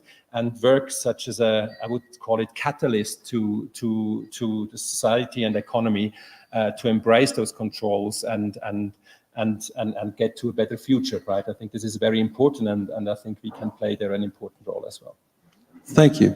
And Andrea, when you are looking at the inputs to the advisory, to the books and articles you've written, to the companies you're advising who are trying to plot a path years out that is stable for not only economic change, but global political conflict, what are some of the inputs you're seeing? And then how do you translate that into a strategic ability for executives to make decisions above the technical layers? That's an easy question. Not really. Easy question, not an easy answer. No, Over to not you. an easy question. So let me provide a little bit of a framework. So he said CISO extraordinaire, nothing like that. I did be asked to be the CISO of a company, my last company, where I served as a corporate executive, and I was in charge of risk, audit, and corporate responsibility. And they said, here's cybersecurity, figure it out. So I became the CISO extraordinaire for that moment. For about 6 to 10 months, I spent time understanding what the InfoSec people were doing, which was very difficult for me because my background is a lawyer, general counsel, chief risk officer. And so, but it was a really good exercise because it took me to the place of what does management need to know and what does the board need to know? And so put it in the context of enterprise risk management generally. And what are those inputs? So I think every company, every organization has to start with what is the situational awareness of the most important risks that are in the marketplace and the world. And I like starting actually with the World Economic Forum Global Risk Report that comes out every year. It just came out a week ago, where they identify the really big global strategic risks in 5 different categories: economic, environmental, societal, geopolitical, and technological. And for all the years that they've been publishing this, 19 years they've been publishing this global risk report, technology was always kind of in the, in the lower part of the range of global risk. Cybersecurity had risen to a certain extent. This year, very, very dramatically, and finally, in my opinion, they have put, they have a 1-year, a 2-year, and a 10-year outlook. For 1 year, they've put artificial intelligence-driven disinformation and misinformation as the number 2 risk for 2024, and as the number 1 risk for the 2-year outlook, and the number 5 or 6 risk for the 10-year outlook. And cybersecurity is the number 4, number 5 current and 2 years, and it's also in the long-term 10-year and the top 10. And then there's another one which is adverse outcomes of AI is in the 10-year outcome, like number 6 or number 7. So for me, this is a really important part where you start as an enterprise risk management person, as management, and as the board to start seeing the scenery, but then you have to translate it down into what is your footprint as a company, what is your strategic plan. And so the building of resilience around those things is, to me, critical, and it starts with that understanding. Thank you. Now, Simon, you've had an interesting transition in a very long and storied career from running events for a lot of homes and companies at Microsoft, and now being the CISO homeowner of one. So in the context of both helping people around the globe and also now having the role of being the CISO, what context in those 2 roles do you think in terms of kind of what we're looking at for the insight from the underwriters and the path ahead? Wow. See, that's not the question you told me to ask you, I know. You asked me, but that's okay. You'd get bored if I did that. I'm going to just be honest here. I'm always honest, like probably to my detriment. I hate the term CISO. It feels like it describes something we did 10 years ago. And finally now everyone needs a CISO, except we don't. We need, in my opinion, digital trust officers. And it's about creating, maintaining, and protecting the trust with our employees, the trust with our customers, the trust with regulators, the trust with our industry partners, right? And so it's all about the trust. It's not about defending against security. It's about maintaining trust. And one of the ways in which you can erode that trust is to have a security event, which leads to some violation of that trust through the exposure or leakage of information or manipulation of information. So one of the hard things I think with companies and with CISOs is we're put in boxes and expected just secure infrastructure and maybe just secure product. If we've got that role, I have both. And really, we're locked out of conversations to do with where does the business want to go? Where does it see its biggest risks and opportunities? How is digital trust, privacy, security, risk compliance part of that conversation? And how do we then advise the company? How do we build? We talk about people, process, technology. I tend to think of it as, I agree with the process, I tend to think of it as culture, process, and technology. How do we create the culture in our company? It's not just a security-aware culture. It's how do we think about making trust and transparency about process and about what we do. How do we get that right for our company? Given it is what else we do, and it's going to be a different mix for every company. How do we build those processes, not just to actually protect, but to ensure we have resilience so that we can recover in particular response? How do we automate that? How do we build that? And with respect to insurance, you talked about the dirty dozen, and we tend to over-concentrate on those. And what I mean by that is, at the board level, talking to the audit committee, for example, we'll talk about the dirty dozen, which are 12, well, in my view, 11 important things that we should actually be focused on. There's one I won't get into now. But that misses the big picture. And the big picture is, where does the company want to go? Where are its big business risks? How is, call it security, privacy, compliance, risk management? How is that part of the conversation? Because that should be informing what we do, also with respect to what we want to, what risks we can and want to offload with insurance. Right. And we're not doing that. We're not doing that as in my company. We're not doing it in most companies, so it has it. And I think the point you raise goes into the second phase of the discussion we've had. We talked about the global rise in ransomware and kind of that insight at the strategic level. Now I'm going to drill down one level into kind of the underwriting questions and frameworks we sometimes use. The dirty dozen and the top root causes, as you've indicated, are the start of the journey where other people declare they have finished the marathon at the starting line. And we're like, no, that was okay, we'll talk later. It is, you're on mile marker 0.01, not 26.1. And the issue is what we're seeing at that board level.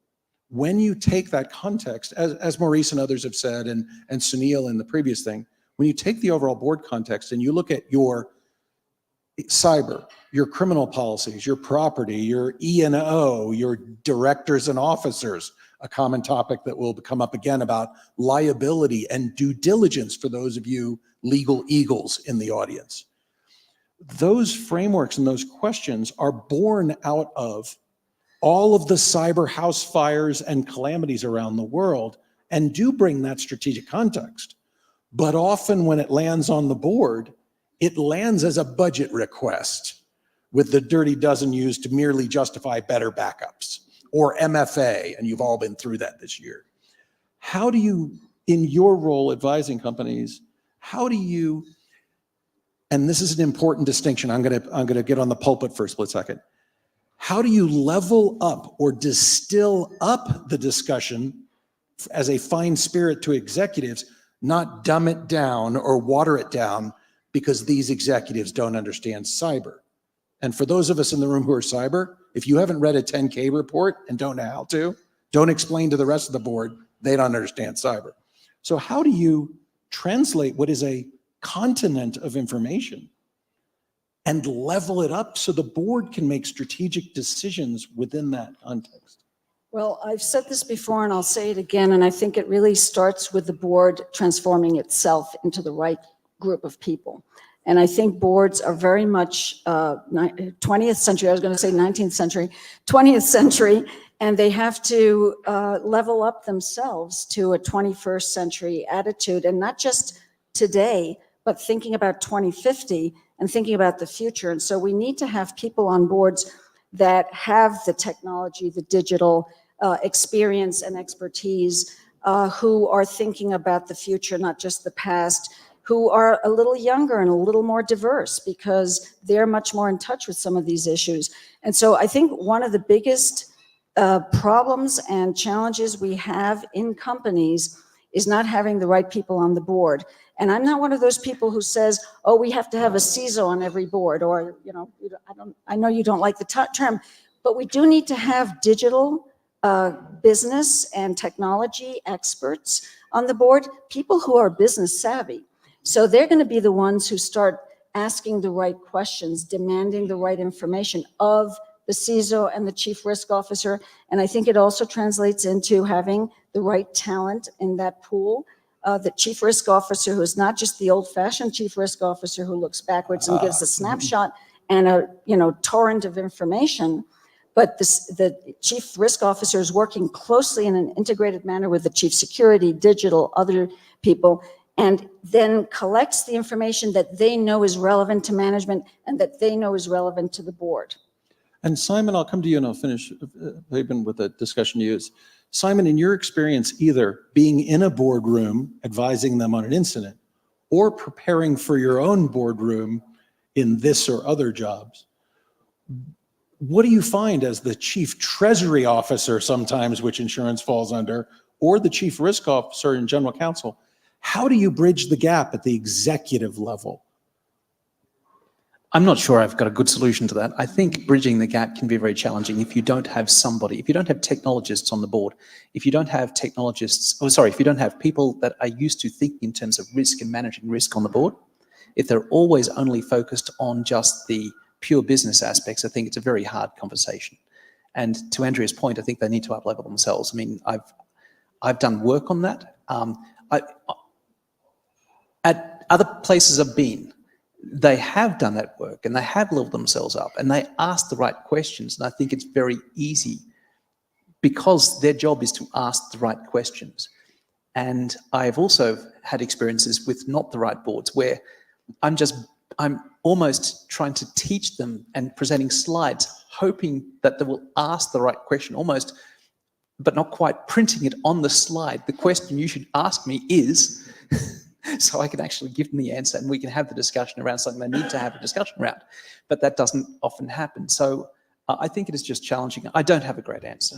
But a great appreciation of the problem, and that's why we're here. Believe me, and for all of us, a consultant that tells me they have the answer is not the consultant I hire. Because there is not an answer. I'm looking for somebody with scars and an opinion. So I want to talk a little bit about the relationship between the insurance insights and frameworks. So one of the things that I think is a trend is that you see questions this year from underwriters that need to come across the board. And then 2 or 3 years later, it'll show up as the SEC or FTC standard. But CISOs don't look at them, and executives, even chief risk officers. The newest questions are the newest way somebody burnt down their house. That question got there because we've written hundreds of millions of dollars in checks because somebody learned a new way to deep fat fry a turkey, cyber speaking, in their own living room. So as you see the relationship of trying to message that to a board, does it get stuck with the chief risk officer? Does it get stuck with the general counsel? Do you get to interact with the CISO, or are they often the victim of the questionnaire? Yeah, the famous insurance questionnaires, right, which can be a blessing, but sometimes also a big headache to a lot of companies. And they evolved quite a bit over time. I remember, when it was all about, who had the shortest questionnaire in the industry, right? And that went down to 4 questions. And believe me, this is no way in understanding a risk, how we want to understand it and quantify it, right? But there was a time where awareness for cyber was very low throughout the companies, in the boards. This has changed dramatically. We heard it. It's number 1 risk globally. And that changed mentality and also sort of demand for cyber insurance. And hence those questionnaires, they changed its depth. They are becoming quite lengthy these days, right? There's a standard questionnaire, there's an add-on for ransomware coverage. And I think the most important thing is they started to be very technical at the time, right? And I'd like to make here a case for maybe not the biggest companies. We have a lot of very experienced people in the room, CISOs from larger companies, right? But if you think about the cyber future and if we think about cyber resilience and we really mean it, right, then we need to think about the smaller companies as well, the SMEs, the mid-market companies of this world, right? And they might not even have a CISO, right? And they might not even have a board because the CEO is the board as well, right? And there the challenge starts, because if you think about our host country today, more than 95% of the population of the Swiss companies are in the SME segment, really mom and pop shops around the corner, right? And if you want to achieve cyber resilience, we also need to think about those people and those companies, right? And again, back to the questionnaires, would they understand the very technical questions we ask them? No, they don't. So first of all, we need to find a language which they understand. And this goes through all the ranks, all the hierarchies of a company, right? And we all need to progress and somehow train ourselves to understand this new discipline, right? And that's why, again, I think I see this very much as a joint effort, right? I'd like to call it something like team sport. Cybersecurity, cyber insurance needs to go hand in hand, right?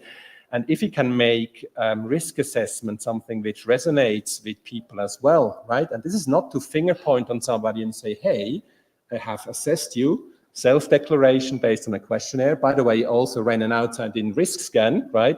Here are the vulnerabilities and you are in very bad shape, right? That was the discussion a few years ago.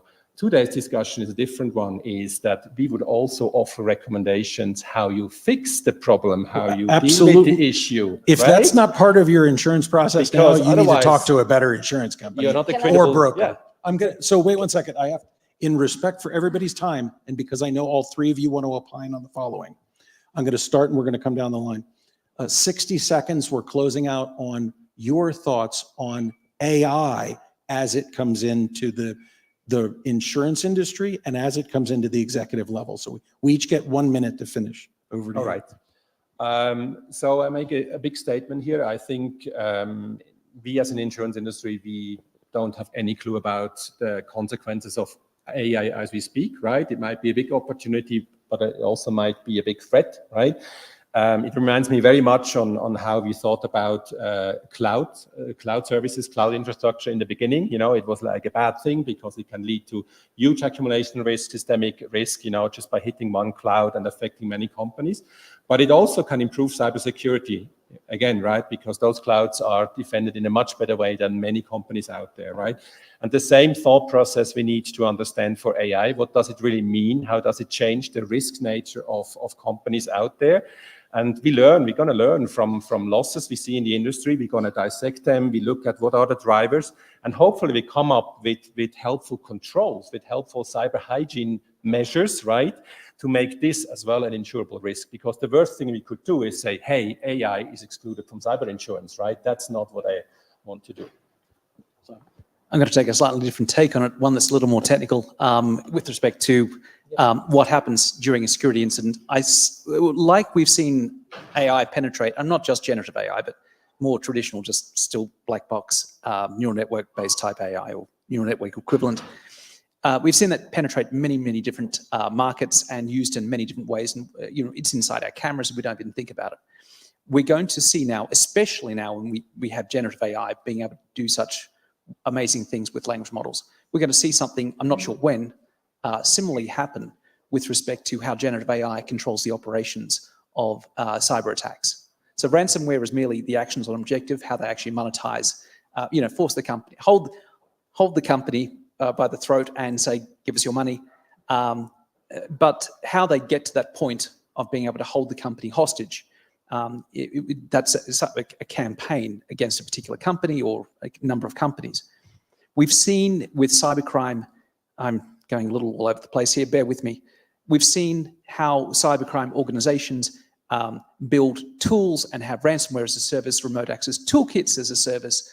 There's a burgeoning, vibrant ecosystem that really enables criminals and nation states to participate in that ecosystem. We're going to see AI tools. We're going to see generative AI tools at some point, I'm not sure exactly when, that allow companies, allow attackers to move very, very fast inside company networks to exploit as much of the infrastructure as possible for their benefit, and then to perform exfiltration of that data, not just ransomware of it, but exfiltration of the data, knowing what data is most valuable to the company or most valuable to the attackers to extract. And so we're going to see a vastly increased tempo at some stage with how attacks unfold inside companies.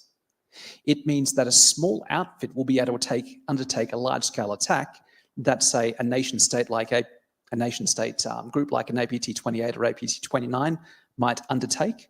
And we're going to see this, ordinary criminals be able to do this with relatively junior operators. And that's going to change things dramatically. And I think it's inevitable then the defense is going to have to adopt those same high-level techniques to orchestrate the defense of those systems and how we respond.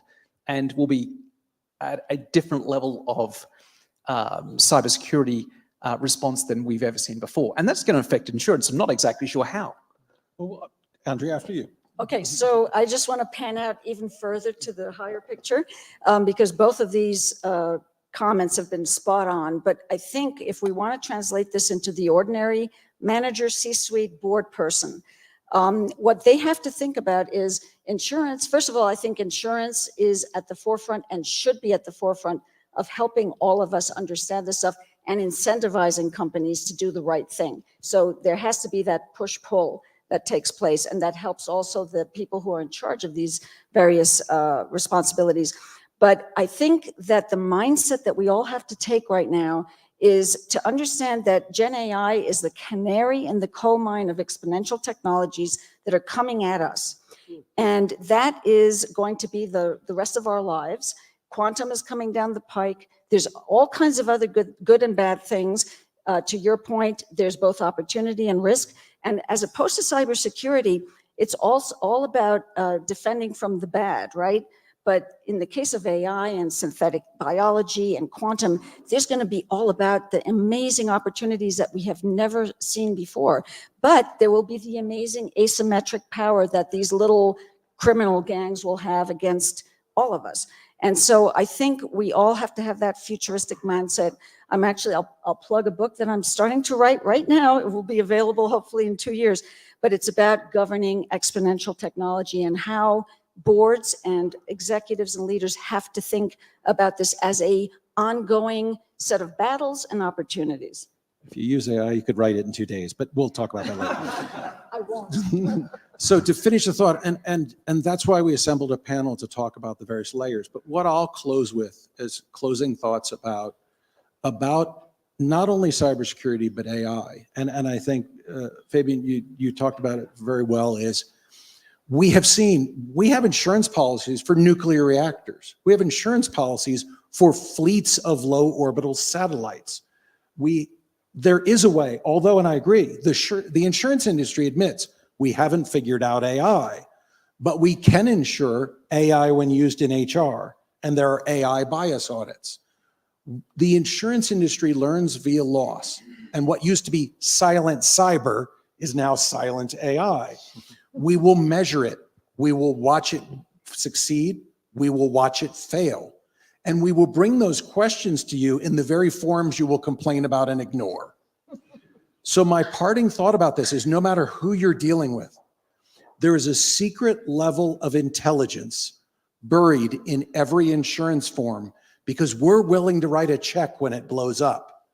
If you think insurance isn't worth it, you care about those questions twice as much as if you're actually going to get insurance because you're your own insurance company. So even if you're not going to get insurance, the insight and secret intelligence you'll get by interacting with our community, helps set paths, helps bring ambiguity to some type of concreteness in times of conflict as well.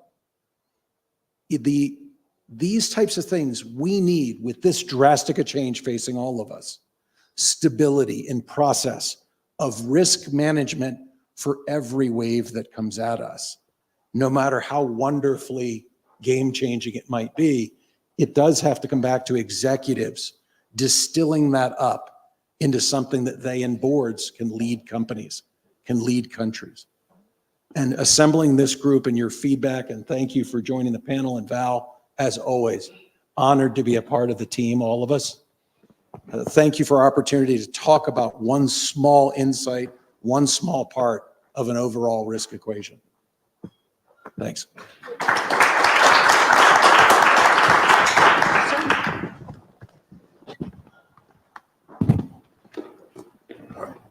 Thank you for that wonderful discussion.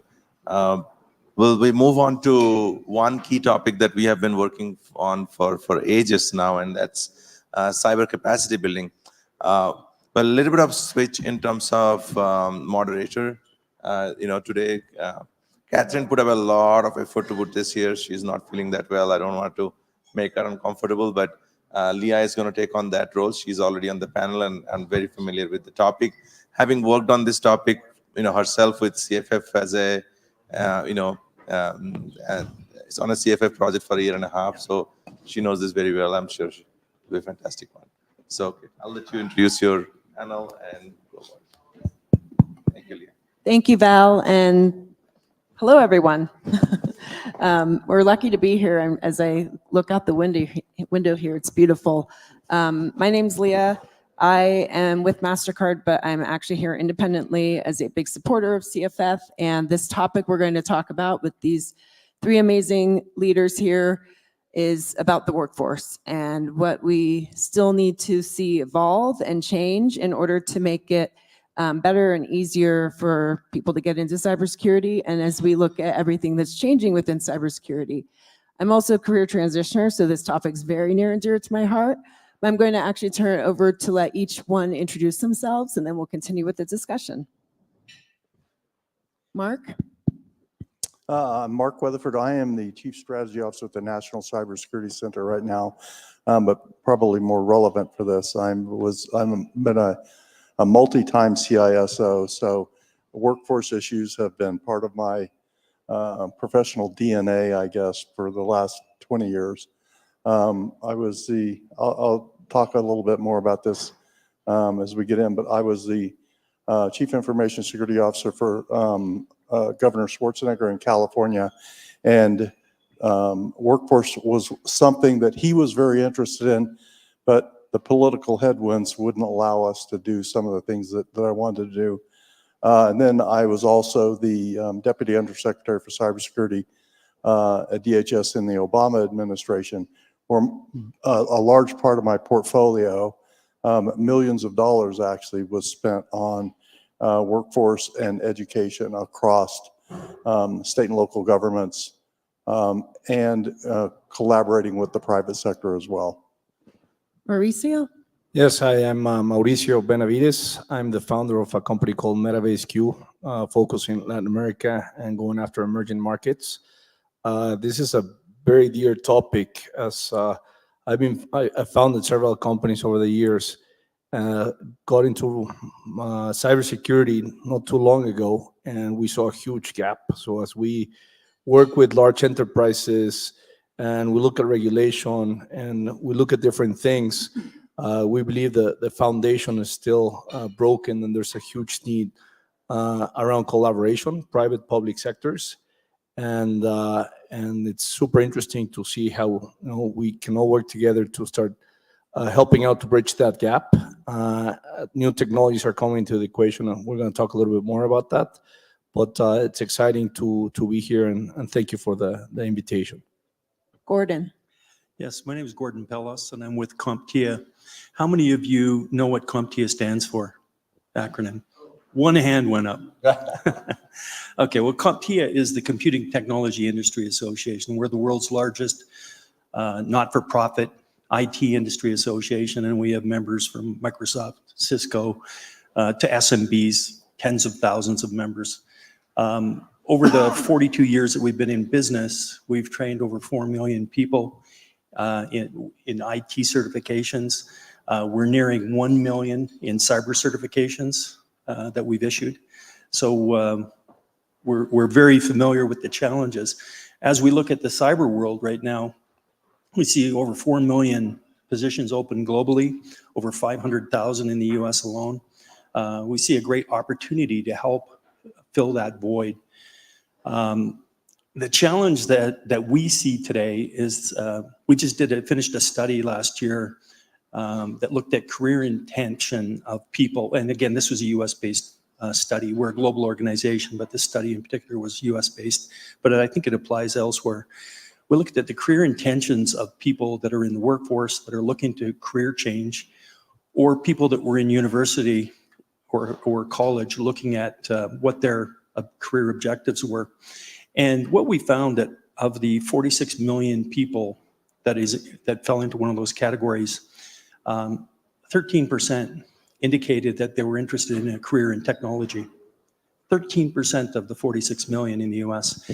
And then when we took a look at that 13%, it was a little over 3, approaching 4% that were considering cyber as a career. And so one of the problems that I see that we have is that we don't have enough candidate pool. We need to increase the candidate pool, people that are interested.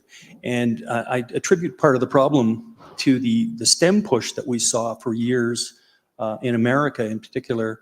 And what that did, it did a lot of good things, but it also did some things to young people and to families where they said, hey, I'm not smart enough to work in tech. I don't have a strong STEM background. I didn't excel in that in school. And that's a misnomer. That's not true. People can work in tech without a strong STEM background. And so, we need to do a better job of marketing the career opportunities in technology. We need to start with K through 12. We need to work community colleges. We need to work universities, and we need to work with employers on upskilling and reskilling to attract people into these jobs. We're definitely going to dive a lot more into what each of these gentlemen mentioned in this discussion, but one thing I definitely want to bring up, and as we've been coming off the conversations, the last few conversations around AI, is what are your views when it starts intersecting with humans and then the workforce? Personally, for me, I'm for AI, but I think we have a long ways to go. I think it'll actually help create more jobs. It'll be a matter of different skill sets. I don't think it's going to eliminate humans necessarily. And I think we need more, better skill sets, different skill sets rather, when it comes to AI. And I think in some ways AI and automation can help with what we're trying to solve for in the workforce. But if each of you can share some thoughts on this. Mark, if you want to start, please. Yeah, so this may be a counterintuitive thought, but I think, so one, I mean, as we see technology advance, it always changes the workforce. And I think many of us have, maybe not, I made the mistake several times during my career of, as technology changed, trying to re-educate my existing workforce to match the new technology. And the one thing that comes to mind is early in the cloud days, I thought I could just take all of my staff and make them move from client server to cloud, and it didn't work so well. There was a significant amount of formal education, formal training that had to occur there. So I think, and we're already starting to see this with Gen AI, that it is automating so many of the existing tasks that we are in fact seeing a different impact on the workforce than perhaps we have seen in the past, where jobs, certain cybersecurity jobs, are truly going away. And I've talk with many of my friends in the community right now, and companies that may have had 20 or 30 SOC analysts on staff. You know, they don't need that many anymore. You just need people that can know how to ask really good questions of ChatGPT, if you will. So I think there's going to be kind of a rejiggering of the talent requirements, the actual security talent required to run an operation. And that's kind of everything I look at everything through the lens of operations. What does it take me as a CISO to keep my organization running day to day? And I think AI is Gen AI, I should say, specifically. Gen AI is helping in the short term. The longer term, TBD. Yeah, all good points, and especially around the SOC analysts. I hear that a lot too. Mauricio, I know you have some thoughts around this as well. Yeah, just to complement on that. Now, one of the things that at least we see is 12% of our workforce never went to school. So I think it goes back to what Gordon was saying. You know, it's like we just need to find that talent. And sometimes the other ones is you find out, you know, there's lawyers that want to do something else, or there's people that hate their jobs and all of a sudden want to do something. And when you take a step back, it's like there hasn't been any real training. You know, it's like you go to universities and where are the degrees? You go to 1 to 12 and what do you see books talking about cybersecurity? You never do. So I think it's an interesting thing. And for example, one of the things on AI, I think the world is going to move towards that direction no matter what. It's going really, really fast. I think it's just more on how we're going to use it and how we're going to complement it. You know, when the phones came out, people were thinking, well, now the apps are just going to take a lot of things out, and just a totally completely new industry came out of it. You know, people started building apps, people started downloading apps, started looking at it. So one example on how we're utilizing AI, we did a cybersecurity academy free for students so we can attract talent to it. And one of the things that we're discovering is obviously everybody has different levels, and we're starting to use AI so we can train per person, and based on their maturity level, you can bring the specifics up. No, so yes, as Mark is saying, the SOC might change roles, but we also got to remember that the attackers have all these tools, they have unlimited budgets, and they're growing really, really fast. So we just need to make sure that we understand how do we capitalize and use AI and bring it quickly into our operations. And the tough thing, I think, is having the right people in place on your R&D labs or in different places where we can set up a base where the rest of the people can use and help bridge that gap as we're talking about. How do we train people faster in a way that they don't feel that, oh, I don't want to touch it because it's too complicated, because there's too many aspects on it. And with AI, you can actually get there so they feel comfortable that they're at the right level and they're getting, you know, better and better and better. So Thank you. And Gordon, especially given your organization as training and putting information out, where do you stand on this? Yeah, I think it reminds me of a saying I heard last year. AI won't take your job. A person using AI is going to take your job. And that was really in the context of prepare yourself. If you sit back and ignore it, you'll become out of a job. So I think there's great opportunity here. There's new jobs being created, prompt engineers, jobs that didn't exist a year or two ago. So we need to think in that context.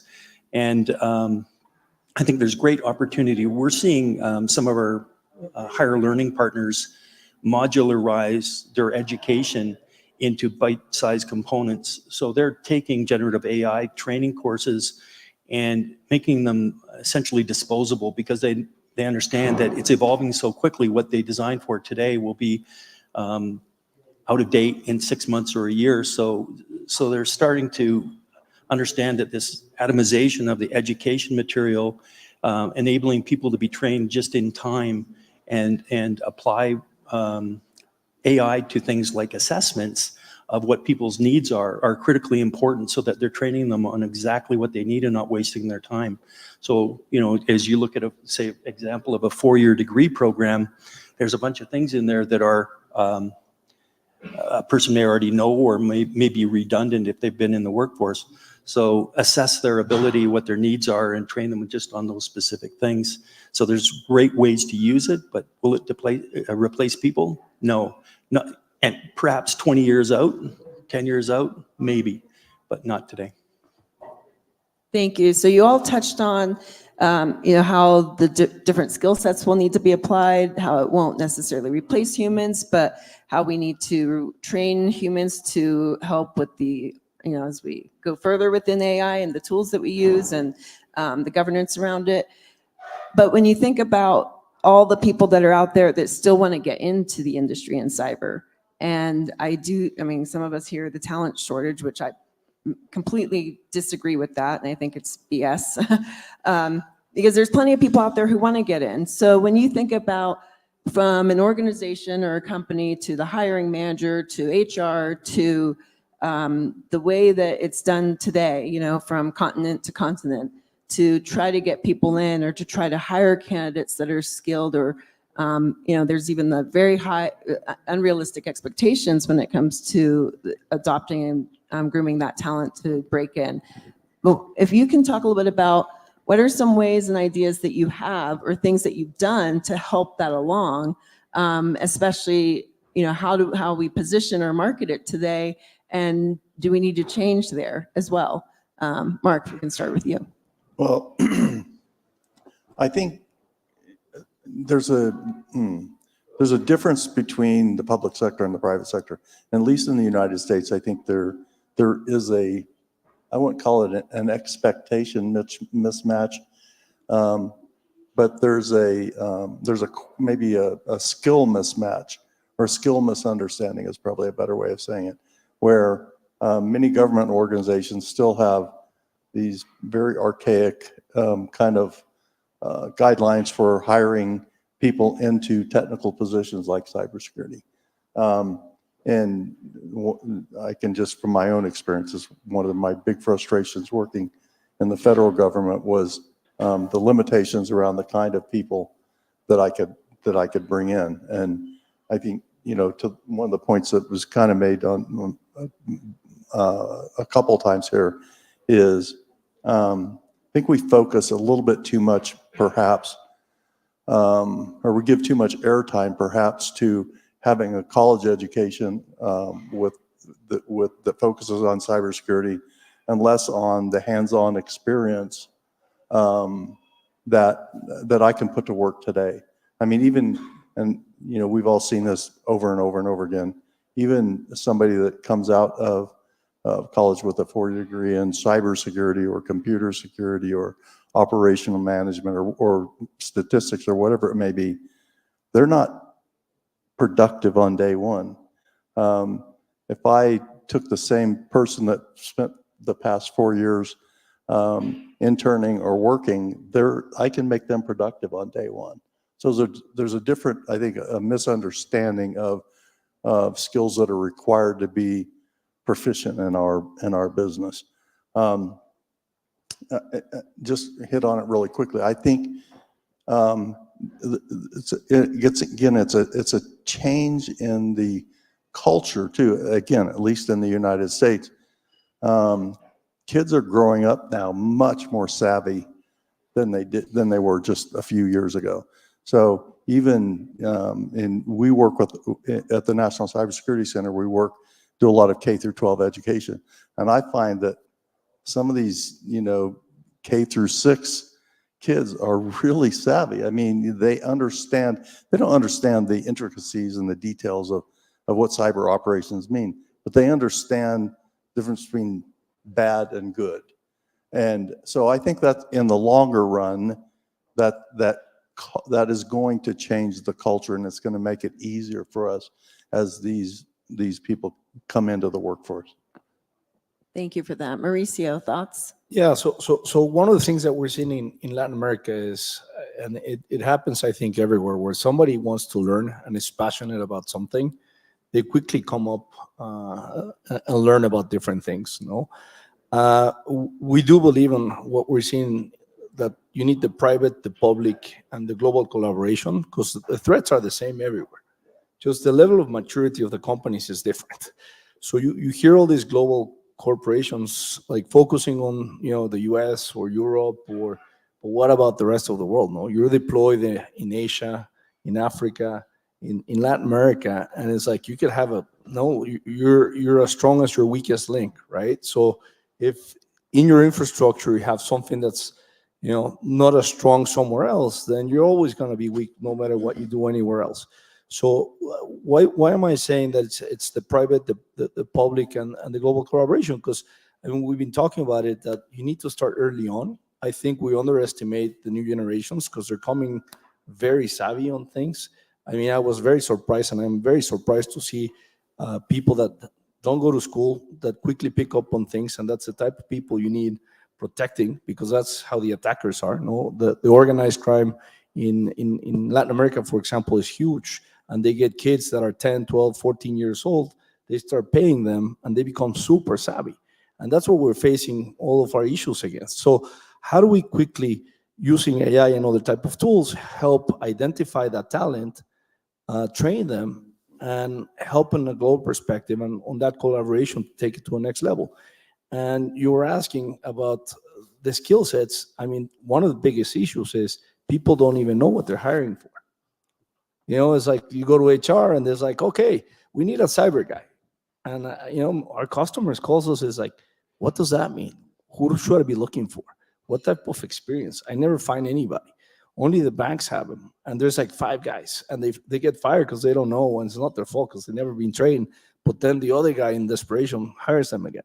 So I think there's a lot of opportunities that we all need to work together and collaborate to ensure, the global protection is there. And again, we're going against attackers that have unlimited budgets, and, they get people early on, and they don't care about who's doing what. They're like, let's just go after the weakest link, and they quickly go after it. Yeah, and all these attackers have college degrees, so, or certificates, 5 of them. So Gordon, your thoughts here? Yeah, so I love this question. I wrote an article that was published in Forbes a week ago. Maybe it was 2 weeks ago. I'm losing track of time. But it was 5 pathways to a career in cybersecurity for HR managers. And it was really targeting the fact that a lot of these HR managers that are doing the recruiting on behalf of the organization, or the recruiters, they don't understand what they're looking for. And often what they will do is fall back on the degree as a proxy for the skills. And they may hire a person with a degree in cybersecurity. And I think I told the story the other night to a couple of the folks about a young lady that had a degree in cybersecurity from a large university. And she failed our entry-level cybersecurity Security Plus exam 3 times. And she was posting on LinkedIn, Yahoo, I finally passed. But she had a degree in cybersecurity. She should have been able to pass a entry-level certification. So I think back to the point that a piece of paper doesn't mean anything. It's about skills. And so we really need to find ways to help these organizations understand how to recruit people that have the skills matched or married with the experience to be able to become productive if we really are serious about solving these problems. Back to the other point that was mentioned here, we're working with some organizations like ICSI in San Antonio, which is a independent school, Northeast Independent School District in San Antonio, who bought a Walmart store and have converted it into a cybersecurity education center, starting in grade 6 with cyber warriors. In grade 9, they take CompTIA IT fundamentals. In grade 10, they take Security Plus. In grade 11, Networking Plus. And in grade 12, a Cisco CCNA. These kids are graduating from high school able to make more money than their parents make in San Antonio. And one of the things we're trying to promote as a leading not-for-profit is, why are we not doing this in other cities? And so we've launched something called essentially a Tech City competition that's encouraging government, business, and academics to come together to support initiatives like this in communities to enable these young people to get those trainings and certification. And it's important that they learn that these jobs are available, approachable, and fun. And this is the way to do it. Start them young, start them in grade 6, grade 9. Yeah, I want to just, you know, we've talked a lot about skills and obviously they're very important, but you just said fun, and this gentleman right here, I'm sorry, I forgot your name earlier. He talked about fun. You know, I think all of us who got into this business, we got into it because it was fun. We really, I mean, we're passionate about doing it. And to your point, when you're passionate about doing something, you're willing to devote the time to become really good at it.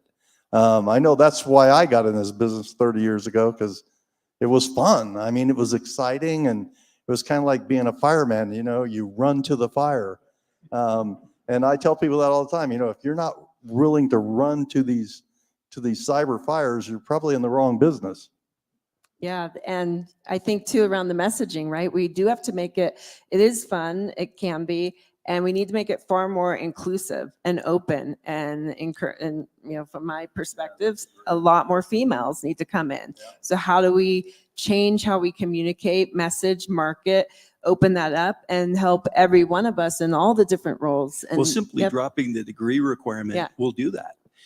You know, the numbers show you that, you know, white privilege has, you know, enabled the majority of the white population in the U.S. to go to university, where diverse individuals have less opportunity. So, you know, if we can encourage employers to start to look at diversity and, you know, that added cultural benefit that they get by having diverse population joining their workforce, it'll solve a number of those problems. I have a really funny story. When I was at DHS, some of you remember Howard Schmidt, you know, God rest his soul. Howard's a wonderful guy. He was the cyber czar in the White House. And I was giving the keynote at DEF CON in Las Vegas. And I, you know, there's like 5,000 people in the room there. And I said, I don't care if you have a college degree. I'm looking for good experience. Come and see me after this. And after my talk. And 5 minutes later, my chief of staff had gotten a phone call from Howard Schmidt saying, do you realize how much the federal government spends on scholarships for higher education? And you just told everybody that they don't need to go to college. And so I got kind of called on the carpet and called to the woodshed at the White House for that. Well, you're still here though to talk about it. Mauricio, I think you were going to say something. I was exactly going to say what, you know, it's like if people think about certifications, and yesterday and today I've been talking to a bunch of very large companies, and they're like, we don't understand cybersecurity. We just comply on regulation. So we buy the checkbox, you know, it's like the tools that they told us to buy. We put somebody there, and that's it. No, and I think the mindset, by eliminating some of those things, our company has 48% of women, which is super interesting because Latin America, 48% of women. And when I first got into this, it was weird because it's like, well, I'm going into IT now, and IT is like also pretty male oriented. And I quickly discovered that has nothing to do with IT. So I think in a way we need to like separate ourselves from an IT culture that's been running for many, many generations, because people say, oh, the IT guys are mainly male. No. And again, I think this is a very sophisticated industry, which is super fun and passionate. It's changing rapidly. It's just starting. Now AI is bringing another component. And I think any gender, any person, anybody that has talented should be passionate and just learning about it. Yeah, absolutely. So as we wrap up in the few minutes we have left, and in the spirit of collaboration with everyone in this room who are from various backgrounds and places in the world, if you two perspectives or a perspective and an ask for this group going into next year, if you can share how we can more collectively leverage the business models that are out there that have been effective at making these advances in the workforce. And then two, what's your ask of the room here that we can start working on in the next 12 months? So when we reconvene, we have some updates we can share that have moved us forward. I don't know if I know how to answer that question. I think, you know, one thing is, and anybody who's been a CISO or a cyber executive anywhere, it seems like one of the when budget cut times come around, the first thing you cut is training. And I mean, it just is. You know, I don't like it. I've done it. So I think we need to, our organizations, whether you're public sector or private sector, need to prioritize skills and training as much as they prioritize buying new technology. Because that workforce is, in fact, the future of your organization. So, and again, I know I'm preaching to the choir here. Everybody understands that this is necessary, but it still seems to happen over and over again that when budgets come around, training is the one thing that goes away. I would say the other thing, and again, we talked about it, I am giddy with excitement over Gen AI and the difference it's going to make in our organizations, and the ability that it's going to up-level our ability as security technologists to do our job better. Thank you. Maria? Yeah, I mean, the two takeaways, I mean, one of the things that we're trying to do is we're trying to do a lot of events type of hackathons where we're pushing the public sector to invite anybody in the public that wants to participate. And then also on the private side, any private universities, private companies, just to get the word out there and just to show that this is not a boring industry, but the opposite. So just to get people and start finding talent. So I think that's one of the things that we want to do this year a lot, try to find, you know, tons of people that are passionate about this industry, that we can identify where the talent is, and then try to bridge the gaps between companies and talent. And then number two is, I mean, we're in Davos. I think the WEF is every year taking this more seriously. The Cybersecurity Hub, it's getting some interesting momentum. Some of the people here participate on it. I think there's a lot of really interesting things happening there. Articles are coming out, things are coming out, and we should try to push and leverage all that, you know, to drive that global collaboration. Because as I was saying, it's not by region, it's not by country, it's not by company. It's a big threat globally. You know, it's like we're going against a huge number of attackers, over $1 trillion industry, unlimited resources, and that should be our focus. So we should push the WEF to do more and more, and see how we can continue bringing you know, our learnings from other places. Gordon, parting thoughts and your ask to the group. Yeah, I think that my ask is think about skills versus schools. I know I talked to a lot of executives, and I recall a conversation recently with one that said, yeah, that might be our corporate policy, but I've never hired anyone without a degree. The degree gives me an assurance and of a certain level of competency. While that may be true, it certainly isn't a certification of skills. It's a you know, willingness and having the ability to pay for 4 years of university. So that's key. The second thing I would say is, you know, we need to do a better job of communicating the fact that the jobs in cybersecurity and tech don't require that degree, that people can do it with, they can be self-paced, they can come through an associate program, they can go to a community college, they can take a 1-year certification program, they can do a boot camp. There's so many different ways for the people with the aptitude, the attitude, the desire, and the willingness to work hard. And you know, that's the message I'm trying to get out to everyone, and I encourage you to spread that to attract people to help us solve this 4 million person gap that we've got today. And some of the prognosticators are saying that the gap is going to double by the end of the decade. And if, you know, we're sitting here at the end of the decade with 8 million open positions, I think we'll have a huge problem ahead of us. I do really appreciate your perspectives and your sharing, and I'm going to go with, instead of top 3, top 2, maybe that's more manageable, but skill sets, right? Skill sets and training, keep that going, increase it, don't cut it.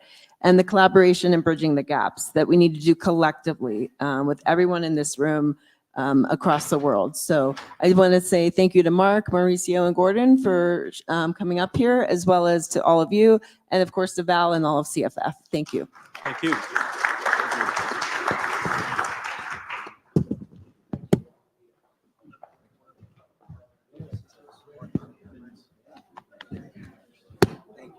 All right, so we have a quick, little bit switch on the agenda just to move the break up a little bit. So we'll go for a break now instead of 15 minutes after. 1:30, please reconvene here. 1:30 is when you're going to start Norma's parallel supply chain. So maybe 1:25 you start coming here, so 1:30 you can get started. Okay. All right. Thank you so much. See you in another 27 minutes. To yourself in the bathroom, losing your mind in the mirror like you have to. Ooh. Screaming in your car, in the driveway, spinning out, think your life's going sideways. Ooh. One broken glass turns to total collapse. Just know this too shall pass. I'm telling you now, telling you now. When it all melts down, I'll be there.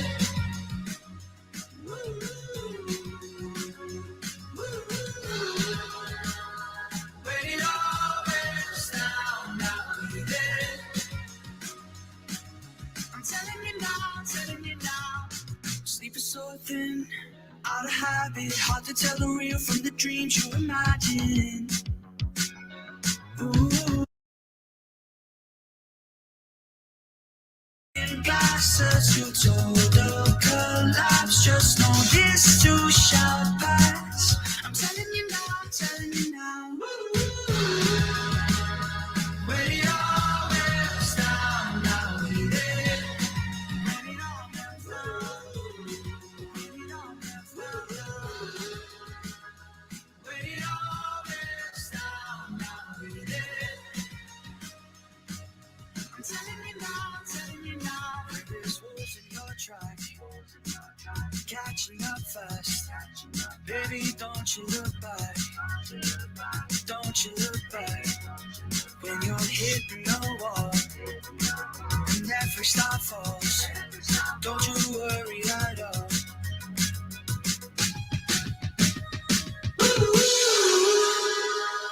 When it all melts down, I'll be there. When it all melts down, when it all melts down, when it all melts down, I'll be there. I'm telling you now, telling you now.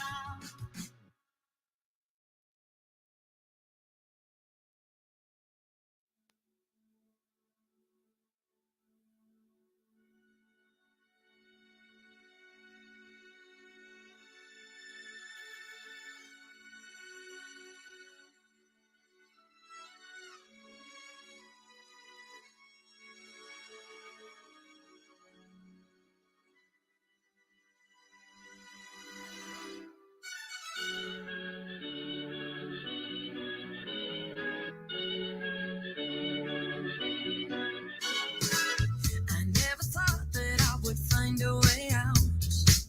I never thought I'd hear my heartbeat so loud. I can't believe there's something left in my chest anymore. But goddamn, you got me in love again. I used to think that I was made out of stone. I used to spend so many nights on my own. I never knew I had it in me to dance anymore. But goddamn, you got me in love again. Show me the heavens right here, baby. Touch me so I know I'm not crazy. Never, ever met somebody like you. Used to be afraid of love and what it might do. But goddamn, you got me in love again. You got me in love again. You got me in love again. You got me in love again. Again. So many it, I would take my broken heart to the grave. I'd rather die than have to live in a storm like before. But goddamn, you got me in love again. Show me the heavens right here, baby. Touch me so I know I'm not crazy. Never have I ever met somebody like you. Used to be afraid of loving like you. But goddamn, you got me in love again. You got me in love again. You got me in love again. You got me in love again. Again. I can't believe I finally found someone. I'll sink my teeth in disbelief 'cause you're the one that I want. I can't believe I'm not afraid anymore. God damn, you got me in love again. I never thought that I would find a way out. I never thought I'd hear my heartbeat so loud. I can't believe there's something left in my chest anymore. But goddamn, you got me in love again.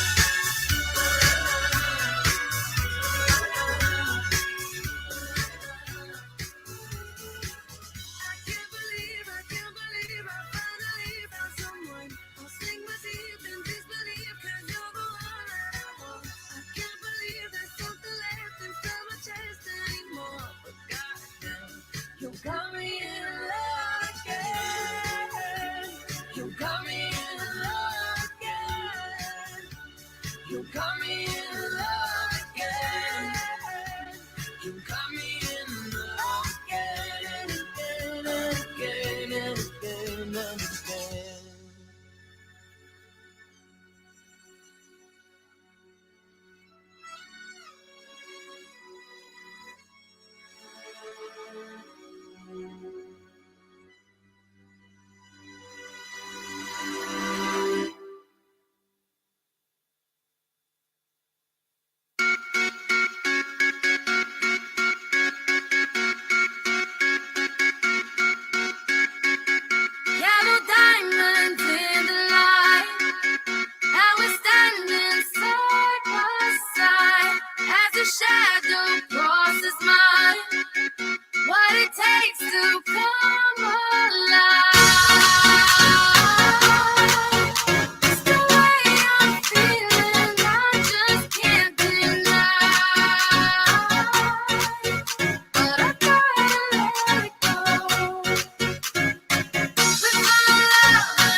It's an all-nighter, baby. Staying all night up, no sleep. It's about to get crazy. 24-hour party. It's an all-nighter, baby. Staying all night up, no sleep. It's about to get crazy. 24-hour party. Clock strike 1 up on the roof. Clock strike 2, I'm bust a move. Feel so high, I'm never coming down. Tell my friends, don't be late. Let's go hard, let's levitate. Feel so good, this time we're staying out. It's an all night up, baby. Staying all night up, no sleep. It's about to get crazy. 24-hour party. It's an all night up, let's go. Be my good for my soul. It's about to get crazy. It's an all night up, it's an all night up.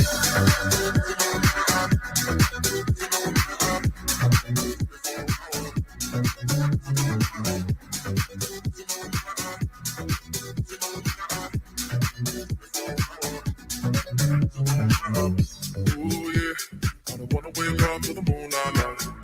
Ooh yeah, got a bag full of money, gonna spend it right. Ooh yeah, wanna dance to the money, wanna see that light with us. Clock strike 1 up on the roof, clock strike 2, I'm busting move. Feel so high, I'm never coming down. Tell my friends, don't be late. Let's go hard, let's levitate. Feel so good, this time we're staying out. It's an all-nighter, baby. Staying all night up, no sleep. It's about to get crazy. 24-hour party. It's an all-nighter, let's go. Baby, that's good for my soul. It's about to get crazy. It's an all-nighter, it's an all-nighter.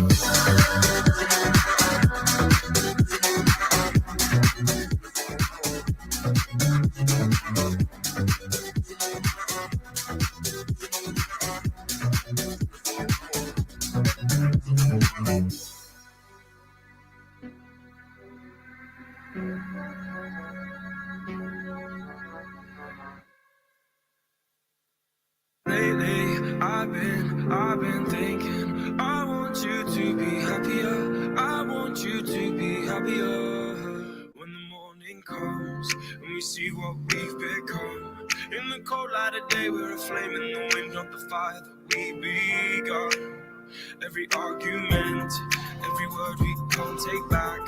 Cause with all that has happened, I think that we both know the way that the story ends.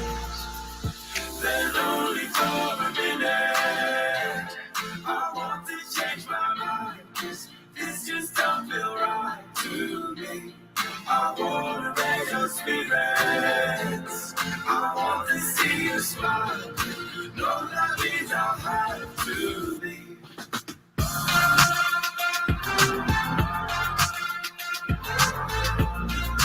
No, that means I'll have to be.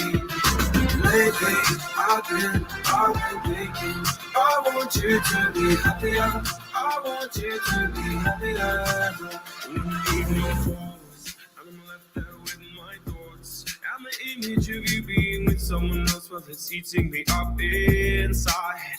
But we ran our course, we pretended we're okay. Now if we jump together, at least we can swing far away from the wreck we made. Then only for a minute, I want to change my mind. Cause this just don't feel right to me. I want to raise your spirits. I want to see you smile. No, that means I'll have to leave.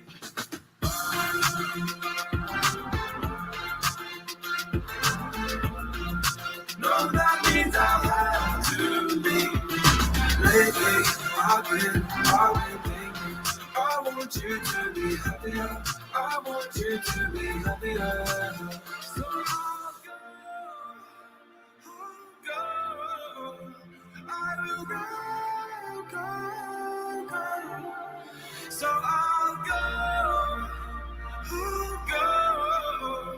I will go.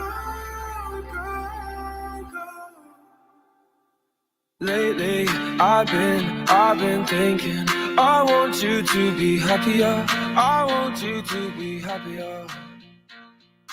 Even though I might not like this, I think that you'll be happier. I want you to be happier.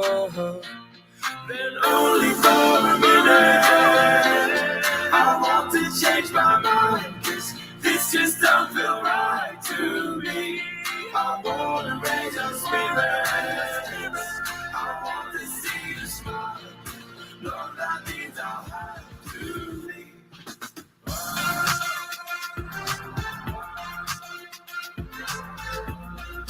No, that means I'll have to leave. Lately, I've been thinking, I want you to be happier. I want you to be happier. So I'll go, I will go, go, go.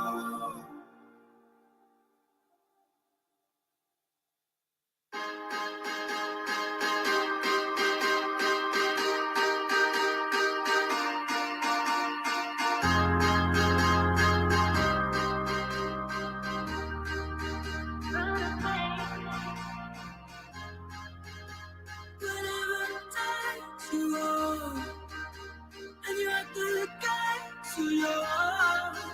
If the grass isn't greener, come back and check I'm still breathing. Whenever takes you on, and you're untouchable. Damn, are you backflip for tragic? Show 'em how the struggle make magic.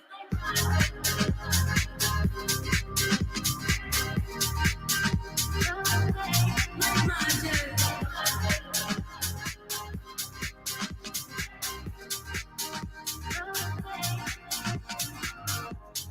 There's nothing wrong with you, but it hurts to watch you fade away. I don't wanna see the end of the world without you. There's nothing wrong with you. You're perfect, you're cool. You took the best parts of you. Show me what love can do. Whenever takes you home, and you're at the gates too long. If the grass isn't greener, come back and check I'm still breathing. Whenever takes you home, and you're untouchable. Damn, are you backlit for tragic? Show 'em how the struggle make magic.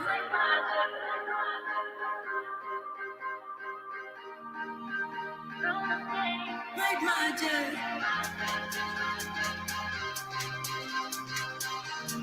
Show 'em how the struggle make magic.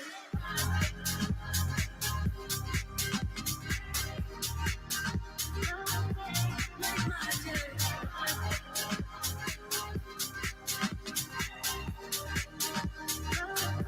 Make magic.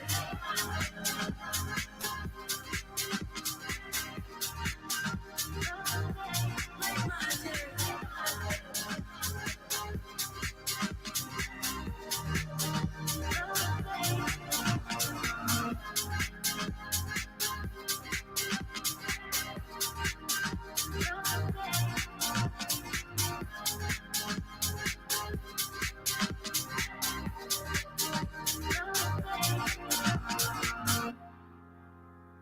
Make me small, so I can fit in your pockets when you go. 'Cause when you're gone,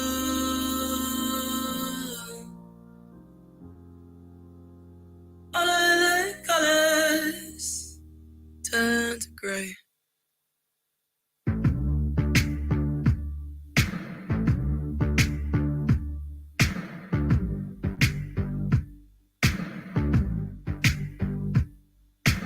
You are somebody that I don't know, but you're taking shots at me like it's Patron, and I'm just like, damn, it's 7 a.m.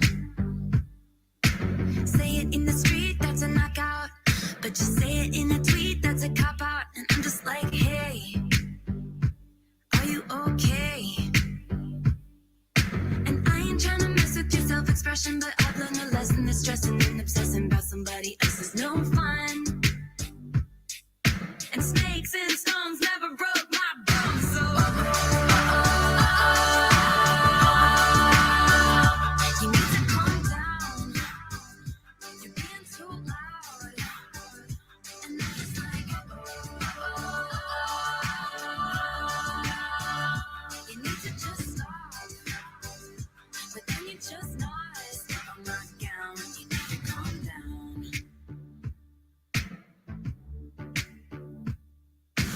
You are somebody that we don't know, but you're coming at my friends like a missile.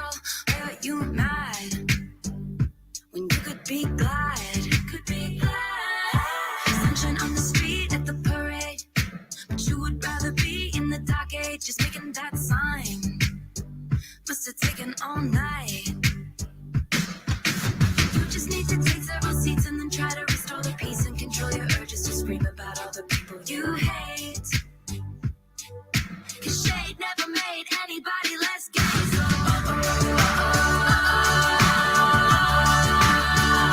you need to calm down. You're being too loud. And I'm just like, you need to just stop.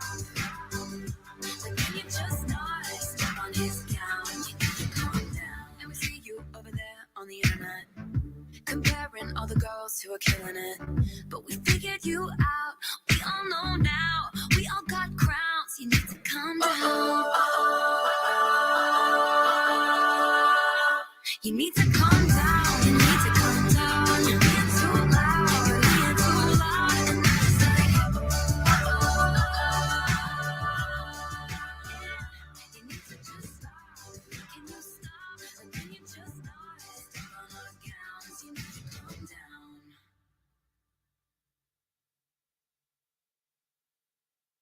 Run away, right now, let's just run away.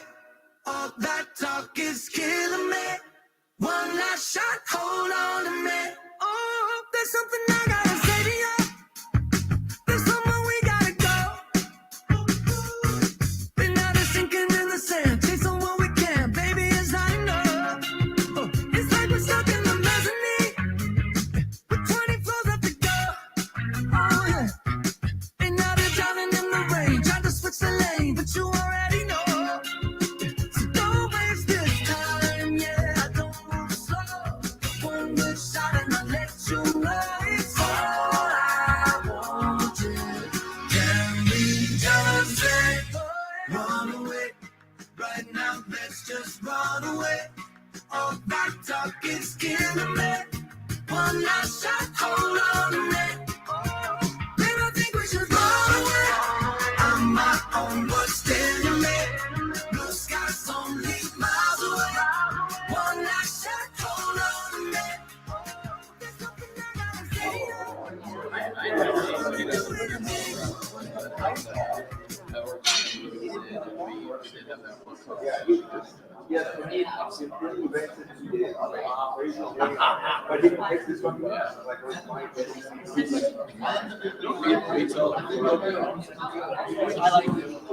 Hello.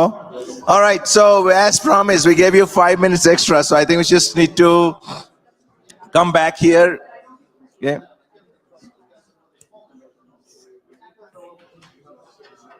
Hello, hello. I think you need to go get your friends from outside also. Leah, one quick help. I think we need to get people from outside also in. Okay. This is the hardest part. Organizing is not the hard part. Nothing is the hard part. And those who have done this, this is the hardest part. Getting people back in their seat. All right, no, thank you. Okay. I don't know, bonus points. Bonus points. Well, maybe a free ride down and then up again. Make sure you sit on the bottom. All right. We gotta come back and extend the same courtesy we got when the other panels were here. So please come on in.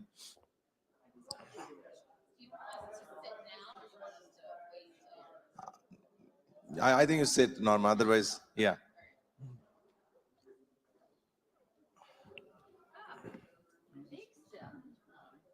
It's always been that big step. I think it's about a foot. It has changed now. Okay. All right. Sunil, I see you. Jay, please take a seat. Otherwise, I'll have to go out and get everyone near. Yeah.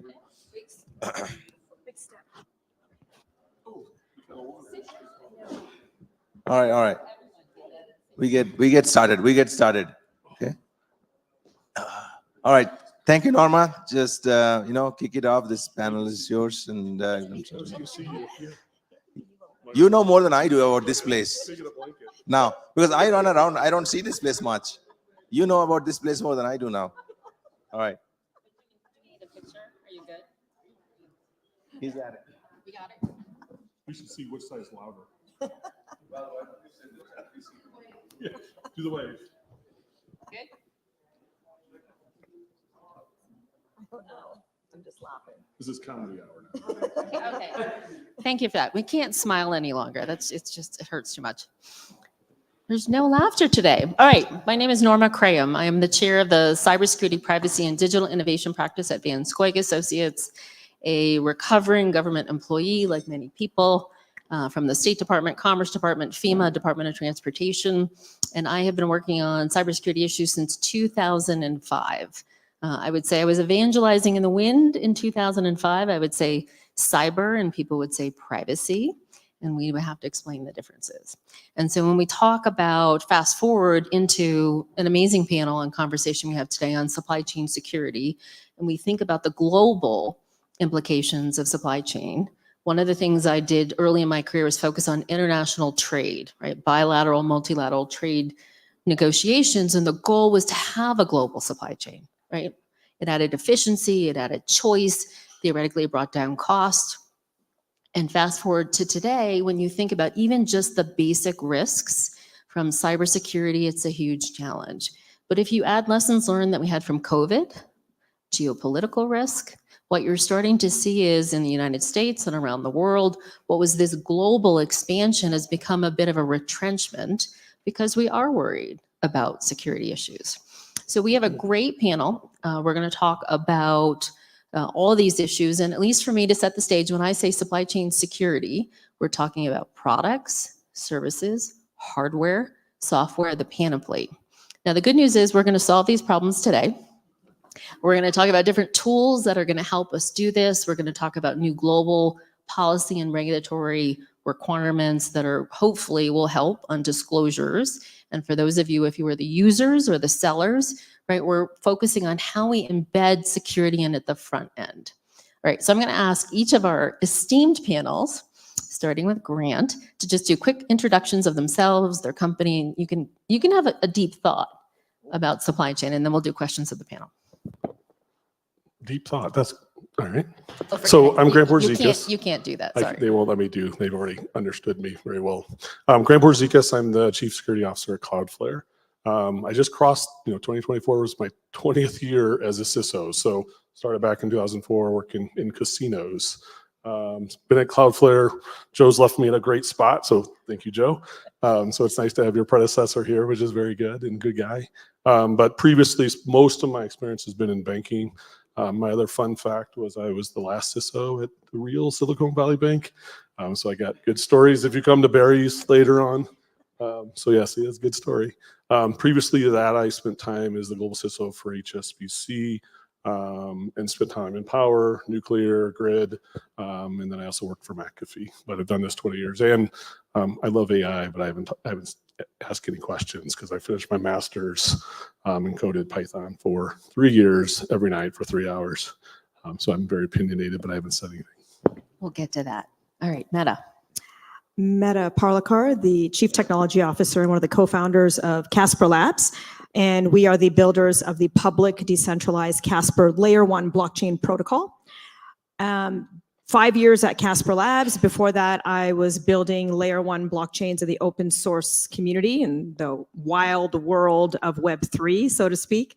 And prior to that, I worked at Avalara, a senior director of engineering and responsible for their product, their core tax engine, their taxability research groups, compliance groups, and got my inroads into web analytics before it was a big thing. And 20, 25 years in software as a service. I still call it software as a service, not cloud, because it's software as a service. Very happy to be here, and yeah, excited to talk about supply chain tooling.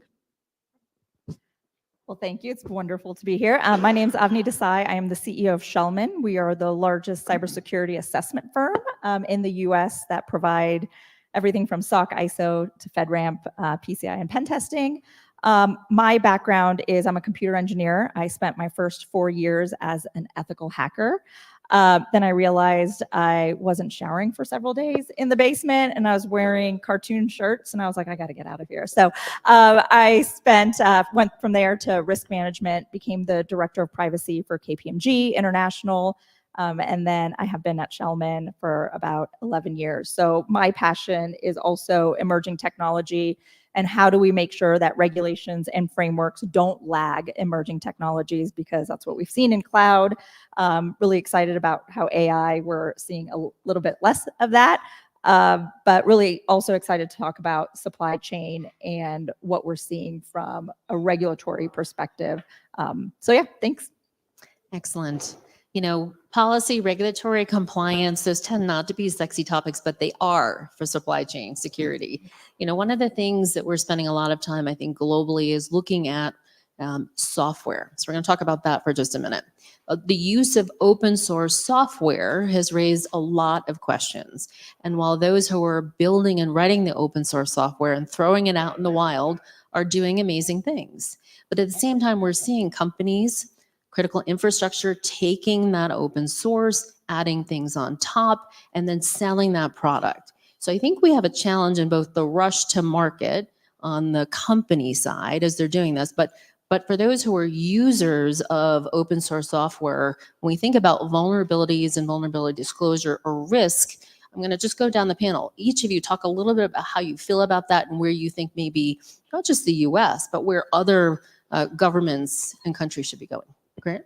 Yeah, so we're a big user of open source, and I think it's a great thing for the community. It does come with trade-offs, right? So, is it good? Is it bad? Has it been checked for vulnerabilities? Is it not? I always think that most all security problems can be fixed with very basic things.